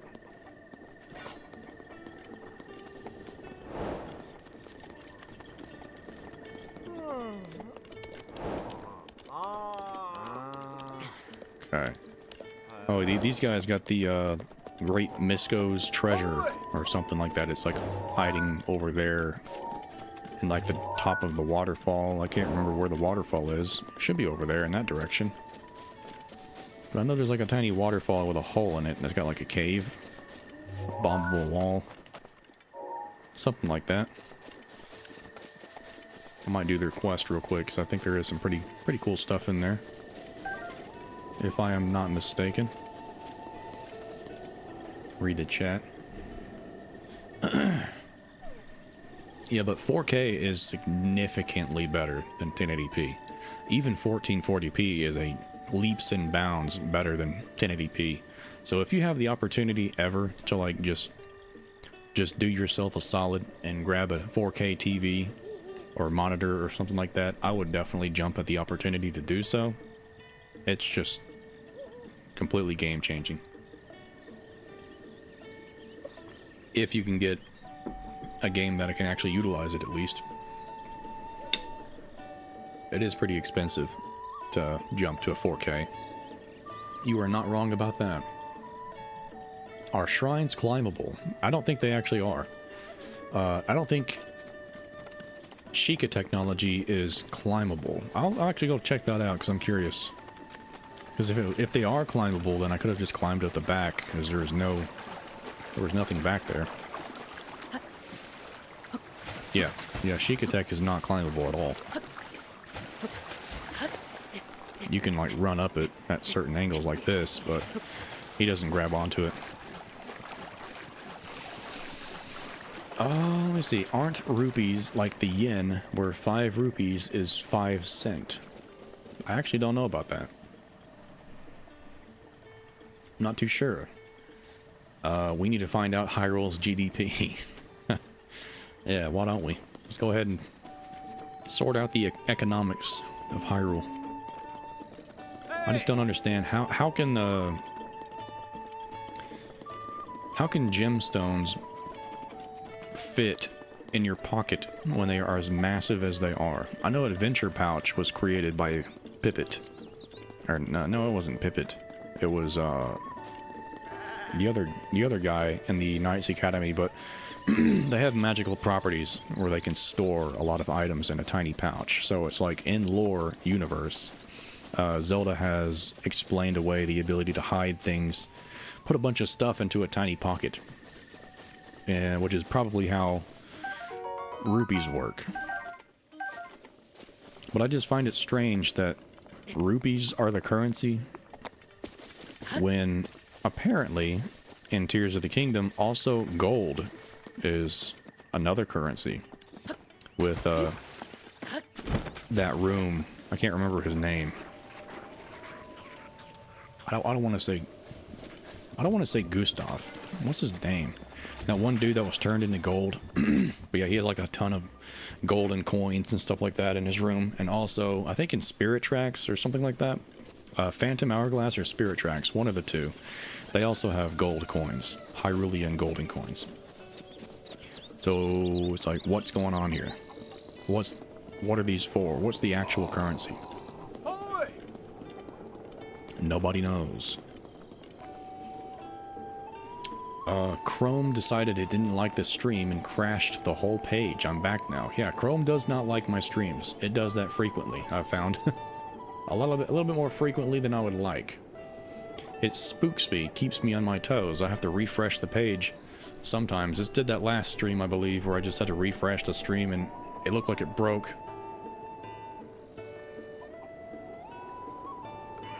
But it didn't. Everything was still fine, so it is what it is.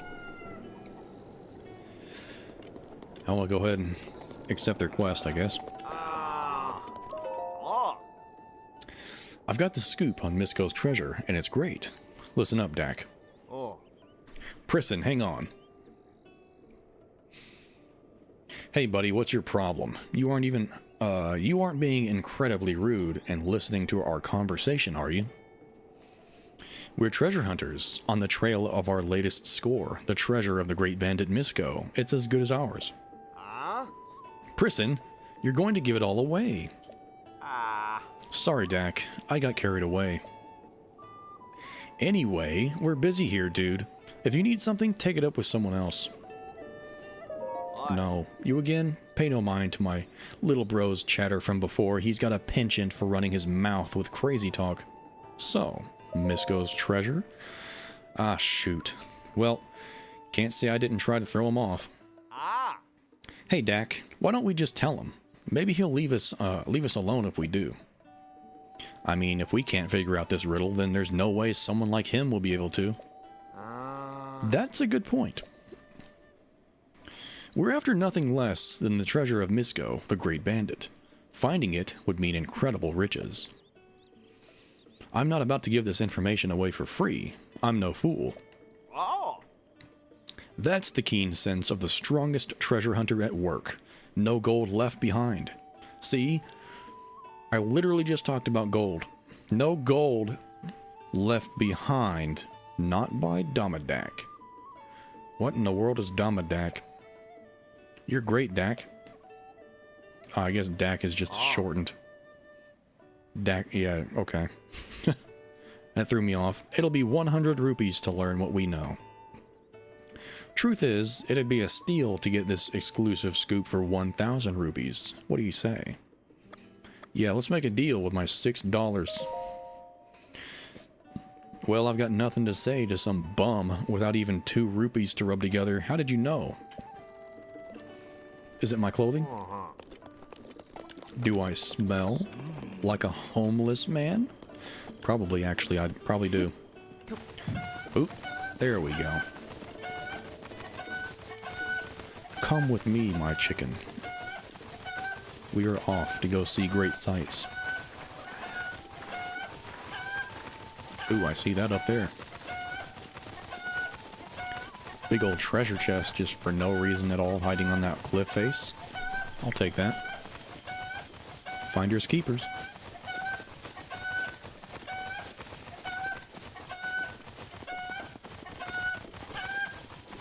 This chicken's probably very annoying to listen to. So I'll do y'all a favor.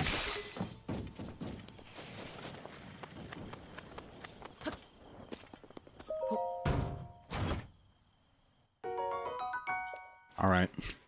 Can I quit getting trolled by opals? Yeah. It's like the most boring item to get in a chest. You wouldn't happen to be heading to Kakariko Village, would you? If you are, just follow the roads north. That village is one of the places I sell ore at, so I know the way really well. Wow, congratulations. I want to have a 6-piece chicken nugget. So give me your bones. I'm gonna cook these up when I can.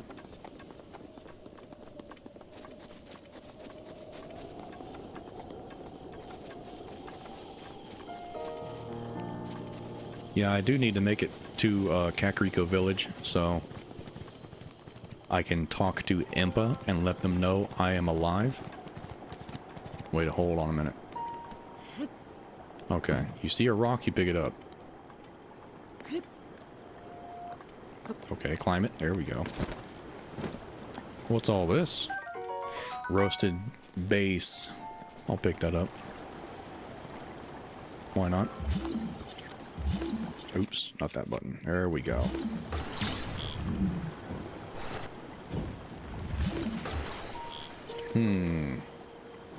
There's not enough headroom right here to smash these open the normal way without wasting resources, so I'm not even gonna bother.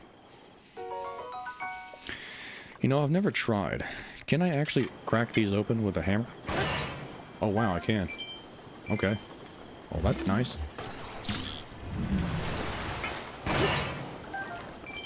Sweet.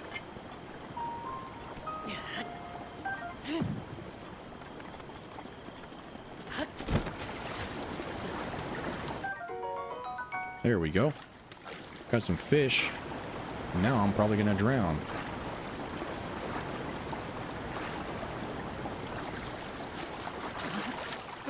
There we go. Come on, Link. Come on, man. How could you do this to me? Alright. Now how do I get out of this predicament?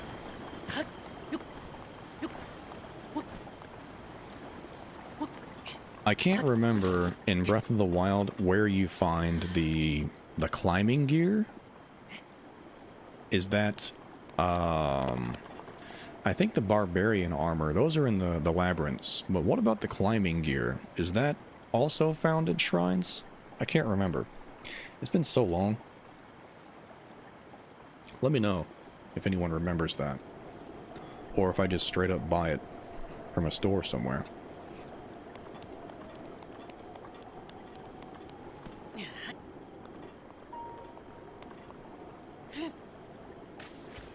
Oh, almost got it.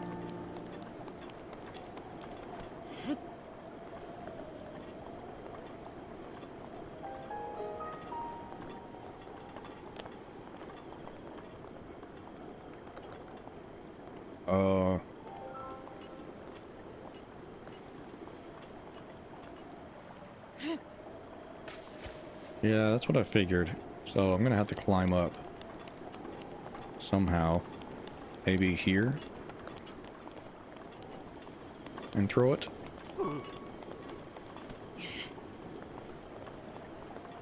Let's see if I can do that.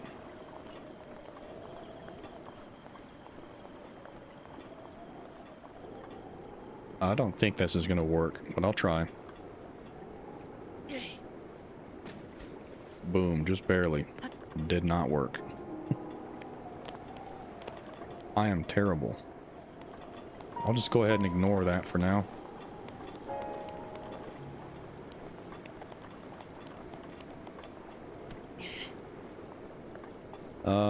Maybe rupees is what Hyrule uses. Gold and coin came from outside.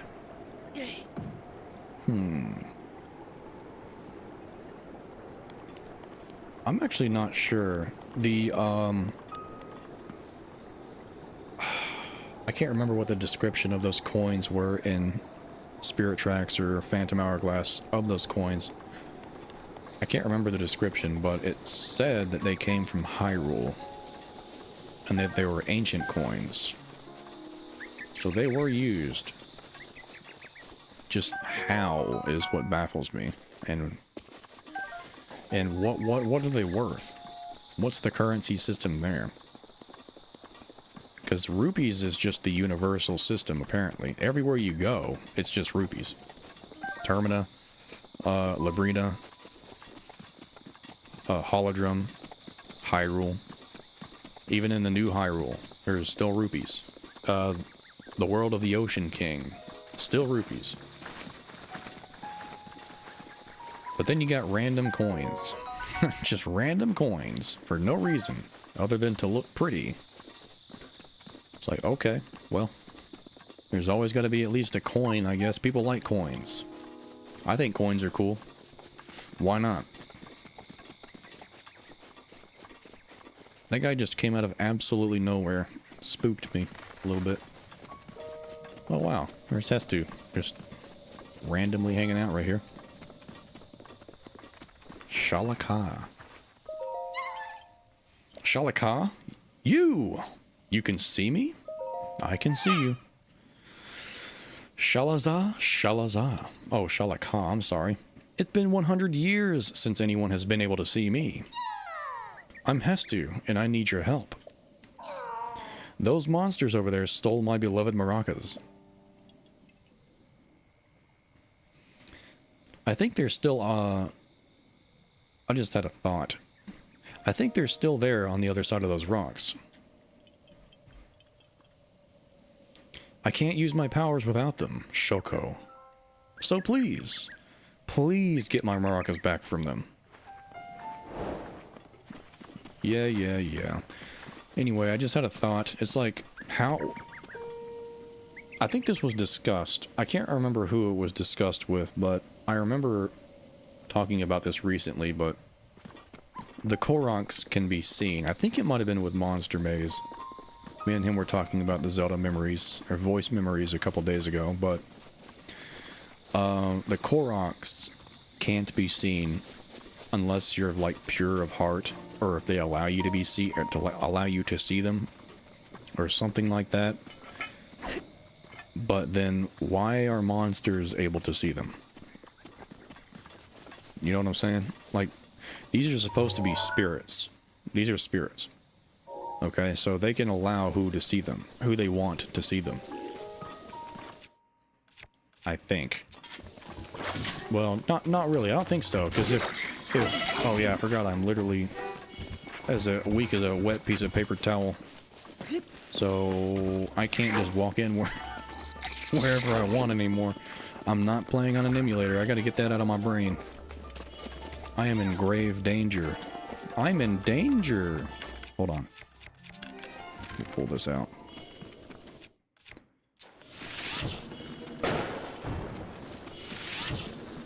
That's a good way to waste an arrow. I like it. I like it a lot. The climbing set can be found in a shrine. Okay, that's what I was thinking. Alicia C. Hey there. Welcome to the stream. How you doing? Welcome. But yeah, as I was saying, if Hestu has been waiting 100 years for somebody to see him, then I don't think that they have the ability to, like, just allow whoever they want to see them. I think it's just straight up restricted who can see them. And it's whittled down to, like, pure of heart people, pretty much. But that is just very interesting that monsters can see them. So they must be either monsters or, like, essentially spirits as well, in essence, or something else weird is going on. Or maybe spirits are just essentially, by essence, monsters. Could be the other way around completely. What? A shield can block an ice arrow? Are you kidding me? How? That's what I was saying. Yeah, I didn't block that one. How come it blocked the first one? Yeah, that's more like it. Oh, wow. They're just styling on me right now. Let me just take that.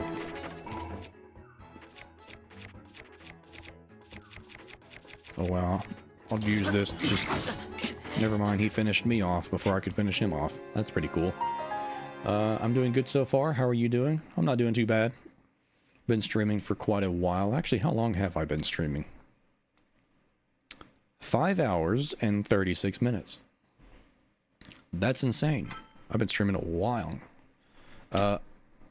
My voice is starting to give out, so you'll have to forgive me if it's difficult for me to communicate, because I'm not used to streaming for very long. I have a very limited vocal stamina. My voice just gives out after a couple of hours of talking.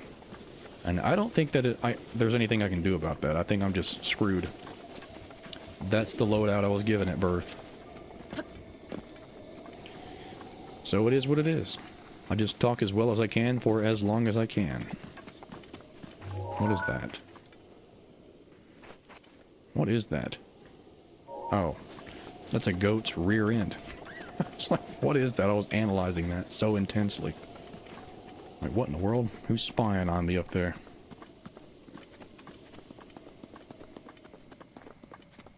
I just spilled tea all over me. Incredible. Very well done.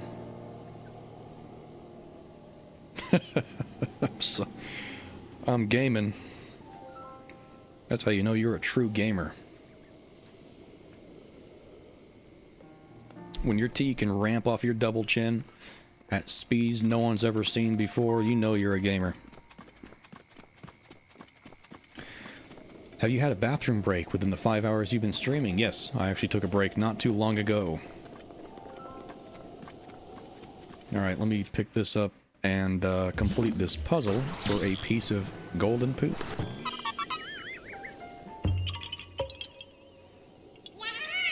You found me. I sure did. I actually forgot about Hestu's maracas over here. I just completely ignored it. Hold on. Oh wait, never mind. That's the gem seller. Thought that was somebody else. I'm actually gonna try my best to get Hestu's maracas back, because I am absolutely desperate right now for increased inventory space. It is very annoying having limited space. I need that bolstered back up again.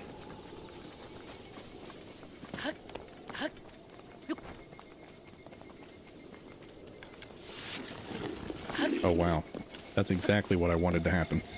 Thanks, gravity. Nope.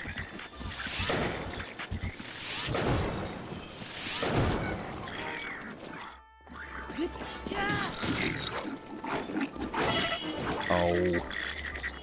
Don't hit me, don't hit me, don't hit me, no!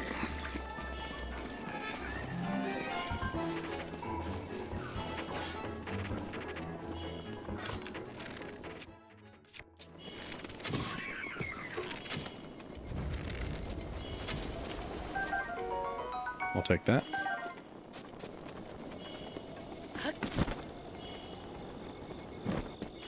The dude says, I need to go. It's 2 a.m. over here. Good luck going forward. Hey, it's nice to see you. Thanks for joining the stream. I appreciate it. Hope you have a great night. And, hope to see you again sometime soon, man. Appreciate you joining the stream. Oh. I am absolutely flailing over here. I just politely stood there. Oh, thanks. Really appreciate it.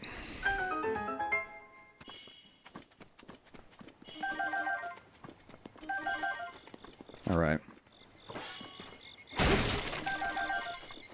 Go ahead and heal back up again now that I got some fresh air, room to breathe. There we go.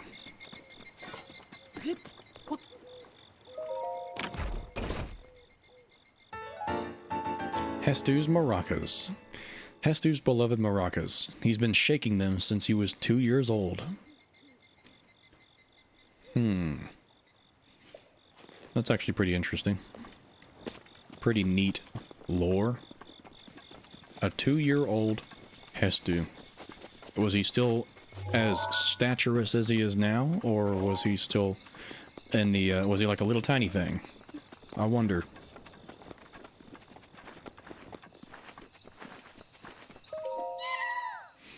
Shalakala, those are my maracas.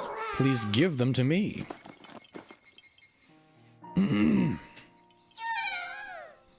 Shalaka. But wait, there's something wrong with my maracas. The Korok seeds inside are gone. How am I supposed to dance now, Shoko? If I had just one Korok seed, I could sing, dance, and use my powers to help you. You see, I have the power of inventory expansion, so let me know if you find some Korok seeds. Alright, I got some for you right now. The children of the forest must have taken the Korok seeds from my beloved maracas. I never thought it'd be a target of one of their pranks, Shoko. But wait. Do you have a Korok seed? You do. You got a Korok seed from one of the forest children.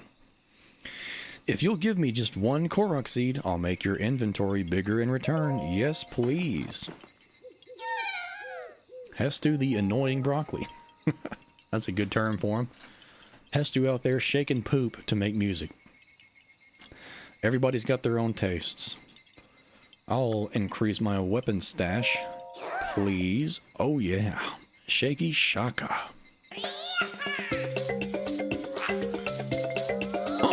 Yeah, get down, shake it, baby. Oh yeah. That's what I like to see. I'm inspecting my cup, making sure I'm not actually gonna drown myself in it again. Your weapon stash has been expanded. Shalaka. I still smell Korok seeds on you. Want me to expand your inventory again? Yeah, sure, why not? How much is it gonna cost? 2? Oh man, I can do this for a couple more minutes. Oh yeah. Oh yeah. Got the Kool-Aid, man. Oh yeah.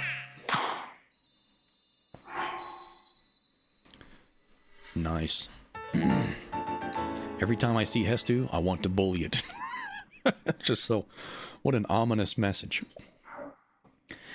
Every time I see Hestu, I want to bully it. Nice. I can relate. What did you just say about Grandpa? Sorry, I have to go, but I still need Korok seeds, so bring some to Korok Forest. Did his grandpa holler at him? And you have to go, but you're still standing absolutely stationary. You lied to me. Thanks for bringing my maracas back. Once I see you off, I'm going back home to Korok Forest. Or did you want to talk a little? Yeah, sure, why not? Korok Forest, it should be somewhere north of here. Grandpa told me, if you get lost, follow the Hylia River and continue north. That's what he said, and Grandpa is no liar. Who are you? Huh? I suppose I should tell you a little something about myself. My name is Hestu, the most celebrated musician of Korok Forest. Shalaka Lala. Do you want to talk some more? Yeah. Korok seeds come from Korok children, and they're a little bit... sorry, I blew out my voice singing. Let's just leave that up for your imagination. That is interesting. They just straight up don't even want to admit that they're little nuggets of turds. Why? Why would you lie to us for so long until they have collected them all to find out you had turds in your pocket? What an awful thing to do.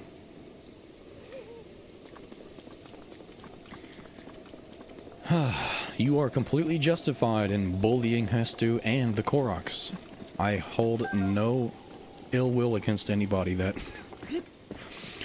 crucifies a Korok or two within their gameplay. Man. That's pretty weird though. Why did they choose poop as like the mega collectible item in Breath of the Wild? Is it, I think they did it as a slap in the face to like completionists to like send a message that it's not all about completing the game like 100%. It's the journey. It's not the destination. And I think that's the message they were trying to send when they made it a literal piece of crap. as like the mega collectible item. I could be wrong, but I feel like that's the case. And the fact that they made it even more annoying, they did the same exact thing again for Tears of the Kingdom, but they made it even worse. There's even more of them. And then you've got those frogs on top of that. Those bubble frogs or whatever they're called. They just did it again. Here's another pile of crap for you to collect for 3,000 hours. Have fun. Ouch. What happened to you? Traveler, I'm sorry, but I seem to have twisted my ankle. Let's see here. You look fine to me. I'm sorry you had to see me like that. Say, Traveler, are we not going to talk about this grandma's broken leg? That just happened? Because it just happened for no reason? Where did you get that object hanging from your waist?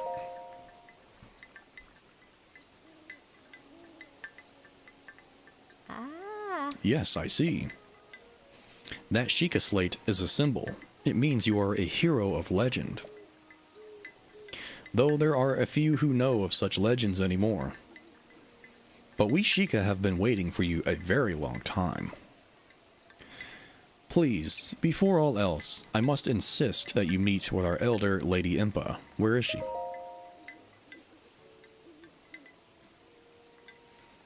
Lady Impa's house is below Lantern Falls, just over there.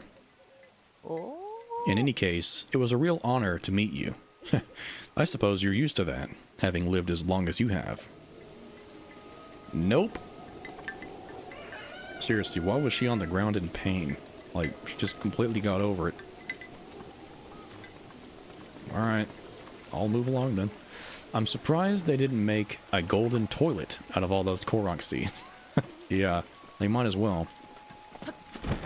If they do make a futuristic Zelda sci-fi game, then they definitely need to make a golden toilet the collectible in Link's apartment complex that you have to decorate with the Korok seeds. Now that would be gaming. I thought that guy's arm was all screwed up for a second there. Yeah, get up. Hi. Yeah, I'm still alive. It's fine, don't worry. Huh? Oh, sorry, I thought you were my old Ulkin. My breath is so shallow when I sleep, sometimes my Ulkin gets worried and wakes me up. I don't know what it is about men constantly worrying. Well, I don't either, because I don't worry, period. I'm a worry-free wart. I thought that guy was running indoors to go check up on her. I was like, man, she was right on the money with that.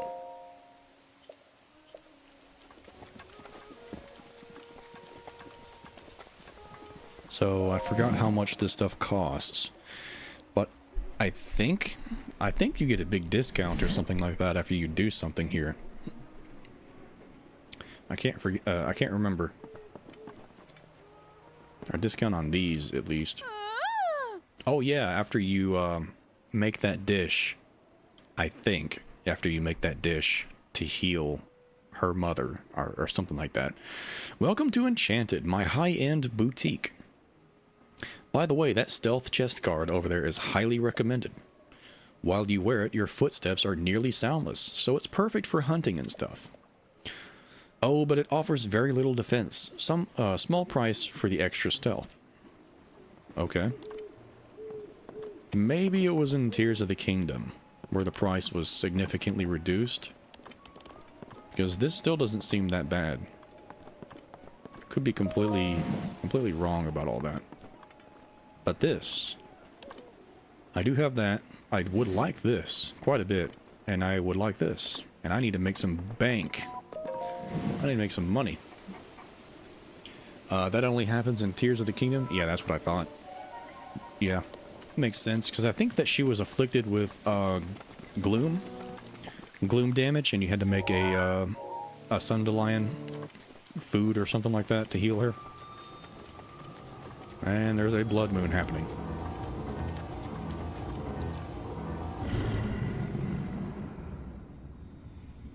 The first blood moon. Link. Link. Be on your guard. Ganon's power grows. It rises to its peak under the hour of the blood moon. By its glow, the aimless spirits of monsters slain in the name of the light return to flesh. Link, please be careful.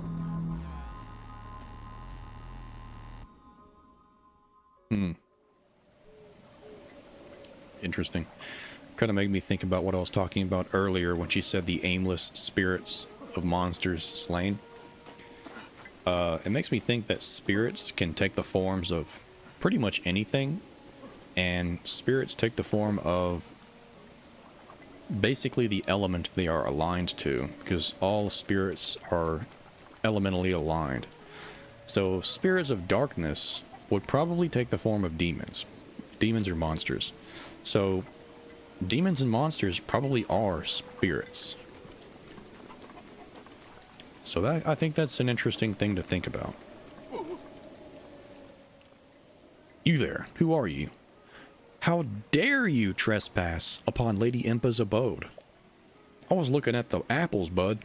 Calm down. Is that a Sheikah slate? But that would mean you are. No, it's not possible. Can it be? Oh. Please forgive us for behaving so rudely. Of course, we have heard the legends from Lady Impa herself. Please, friend, go ahead and step inside. No, I don't think I will. I'll do this real quick and then I will. Hold. Drop. Drop. There we go.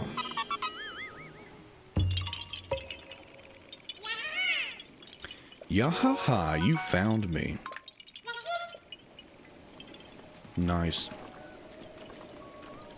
What's this guy's problem? Oh, he's just swinging a sword or a stick, whatever.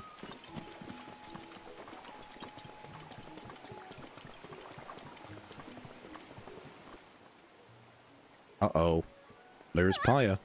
A man! Huh? Is that? It's a Sheikah slate. Could you be the hero my grandmother told me about? What was his name? Link? Oh, it's not that I forgot. I'm just bad with speaking. As for me, my name is Pay. Oh, my name is Paya. Well done. I got it out.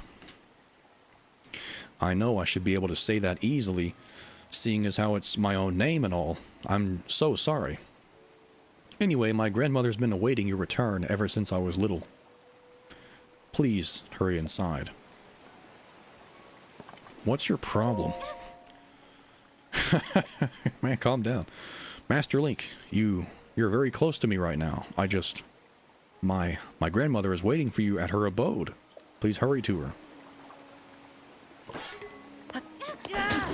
No. Alright, fine, whatever. So, So. you're finally awake. Oh wait, she's voice acting it. Isn't she? Can't even hear. I've got my speakers turned down. It has been quite a long time, Link. I am much older Yeah, she is. now, but you remember me, don't you? I do.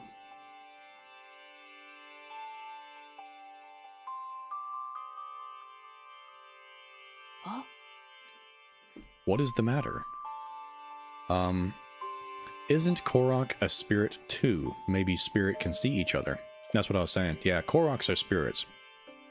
And even the Dinral, Nadra, and Farosh, the three big dragons in Breath of the Wild and Tears of the Kingdom, even those, they are spirits.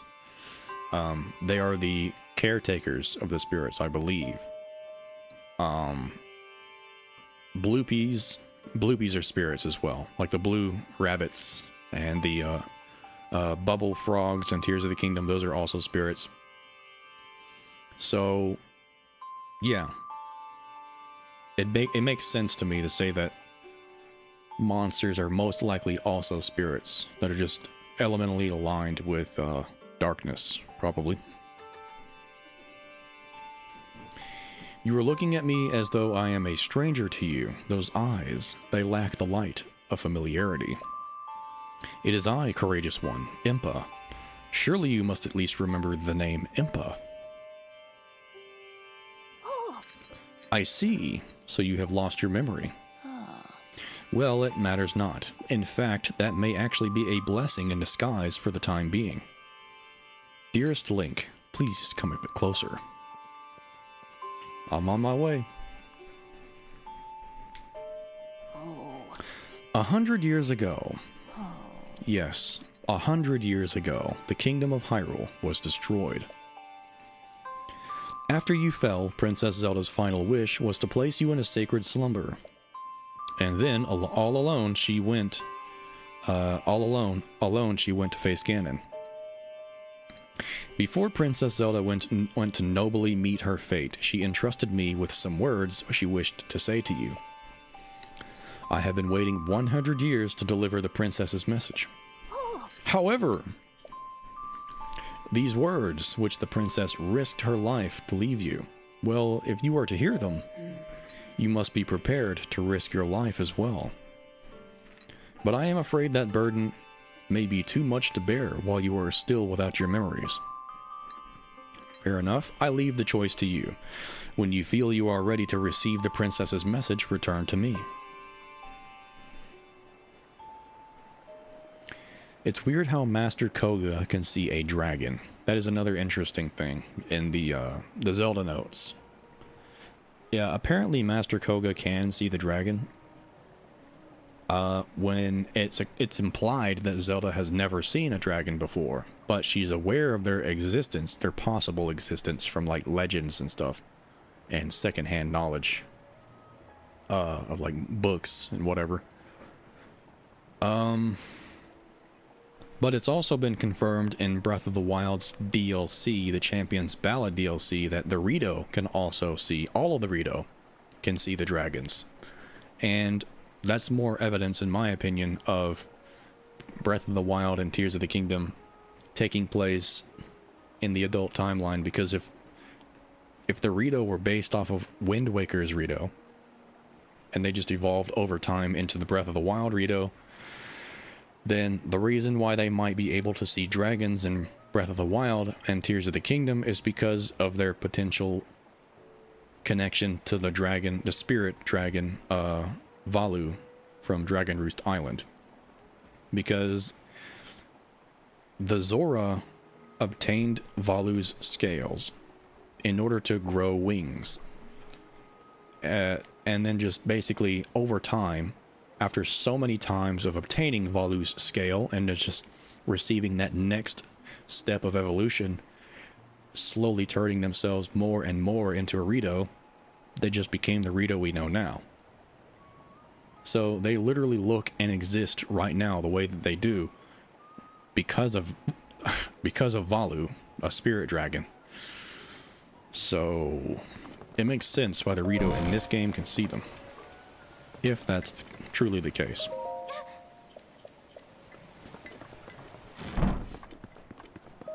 It is weird though that Koga can see them, since he's, you know, evil. He's a bad boy. Yeah, that's what I thought. I can't even do this until I have all the memories. Wait, never mind. Apparently I can. We all know that cutscene. We all know it.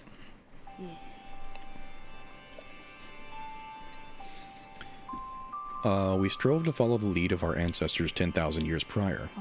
But, in the end, despite our best efforts and careful planning, we underestimated his power. In order to avoid ever making that grave mistake again, the princess left you these words. Free the 4 divine beasts. That is what she said. The 4 divine beasts are the ancient Sheikah weapons wielded by the 4 champions who Ganon defeated. The divine beast Varudanya, controlled by Daruk of the Gorons. Va Meadow, controlled by Rivali of the Rito. Varuta, controlled by Mifa of the Zora, and Vanaboris, controlled by Urbosa of the Gerudo. Oh. It would be extremely ill-advised to face Ganon without the power of the Divine Beasts to help you. You must infiltrate the Divine Beasts that were stolen away by Ganon 100 years ago, and bring them back to our side. More information about these Divine Beasts can be found on our website. Yeah. I gotcha. It seems to me that your Sheikah slate is not yet complete. The device Princess Zelda left you is your guide and also your memory. Now, let's see. Someone at the research lab in Hateno Village might be able to help you. Oh. One of the very few places that avoided suffering significant damage during the calamity.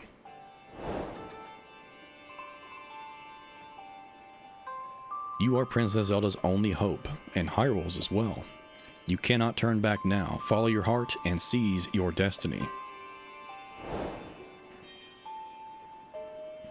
Alrighty then. Master Link. Whatever is the matter at this hour? Dark magic preys upon the land when darkness falls. Please, promise to take care. That was extremely foreboding. I appreciate it. Alright, I'm gonna go dip into this inn. These sleepy heads in here. They seem nice and comfy. Here we go.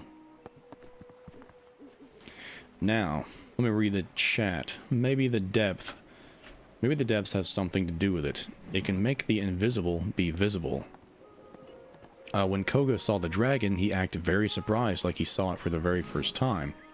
That is true, because if he could see them the whole time, then he definitely would have at least seen them somewhere, sometime before, you know, when he was on the surface. But I don't know. He made it sound weird, like he just never looked up before. Let me see. What else was there? Trying to remember. Man, hold on. There was another thing. Oh yeah, the Poe. In the depths, there are Poes all over the place, like all over. And apparently, according to one of the Yiga clan notebooks found down there in the depths, Poes disappear whenever the Yiga clan get close. So they don't know they don't even know what Poes are. They can't even see them because the Poes don't allow them to be seen. But apparently Master Koga can. And he also Master Koga apparently also went up to a bargainer statue without getting his soul taken from him. Because another one of the Yiga clan notebooks down there in the depths say that Master Koga, or one of his underlings, the normal Yiga clan members, approached one of the bargainer statues and had their souls stolen from them. You know, I don't know, for no reason really, I guess. But Koga walked up to it, apparently, right up to one, and that didn't happen to him. So Koga might be special for some reason. I'm not sure. Not sure why that would be the case, but apparently he is. Pretty strange. It might be because Koga is just, he's kind of an idiot, so he seems like he's pure of heart to an extent, because he doesn't seem like he's truly evil, if you kind of understand what I'm saying. Like he's a goofball. He seems like he's just trying to be funny. I don't know, that's the kind of vibe that I get from Koga, if you ask me. But yeah, I have been streaming for quite a while. I'm probably going to hop off because I'm actually dying of heat in here. It's gotten a little bit later on in the day. So I'm going to hop off.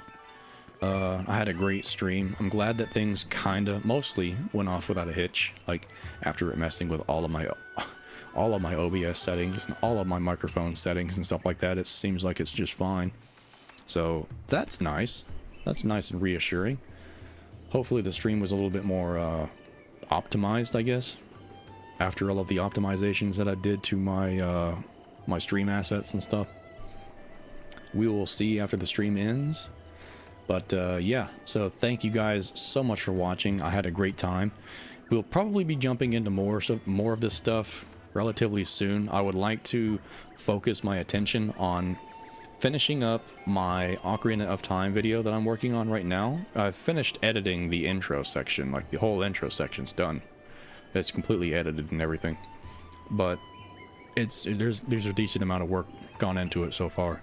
But I'd like to focus on that. Refine it a little bit more, and then hopefully get that uploaded sometime soon. Hopefully either Friday or Saturday, but I don't like to establish deadlines like that, just in case, because my life is absolutely wild. You just never know what's going to happen in it.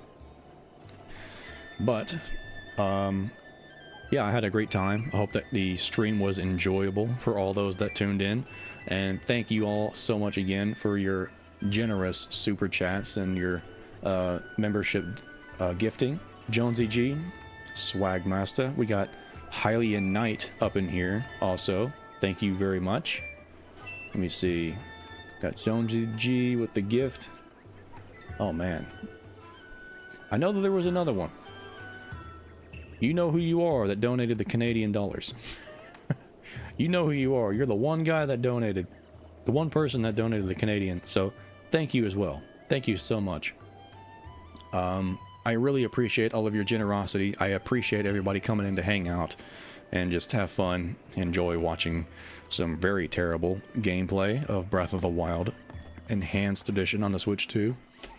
I enjoyed showcasing the Switch 2, if you could even call it that, as much as I could. So we're definitely going to jump back into it a little bit more in the future and play some more games, because I do plan on looking at Tears of the Kingdom next as well, and maybe I might even do a couple other games as well. We'll have to see. So I'm actually interested in checking out some other games that might run and look a lot better on the Switch too. But we'll have to see. Thank you guys so much for joining the stream. I hope that you had a great day, morning, afternoon, night, whatever it is.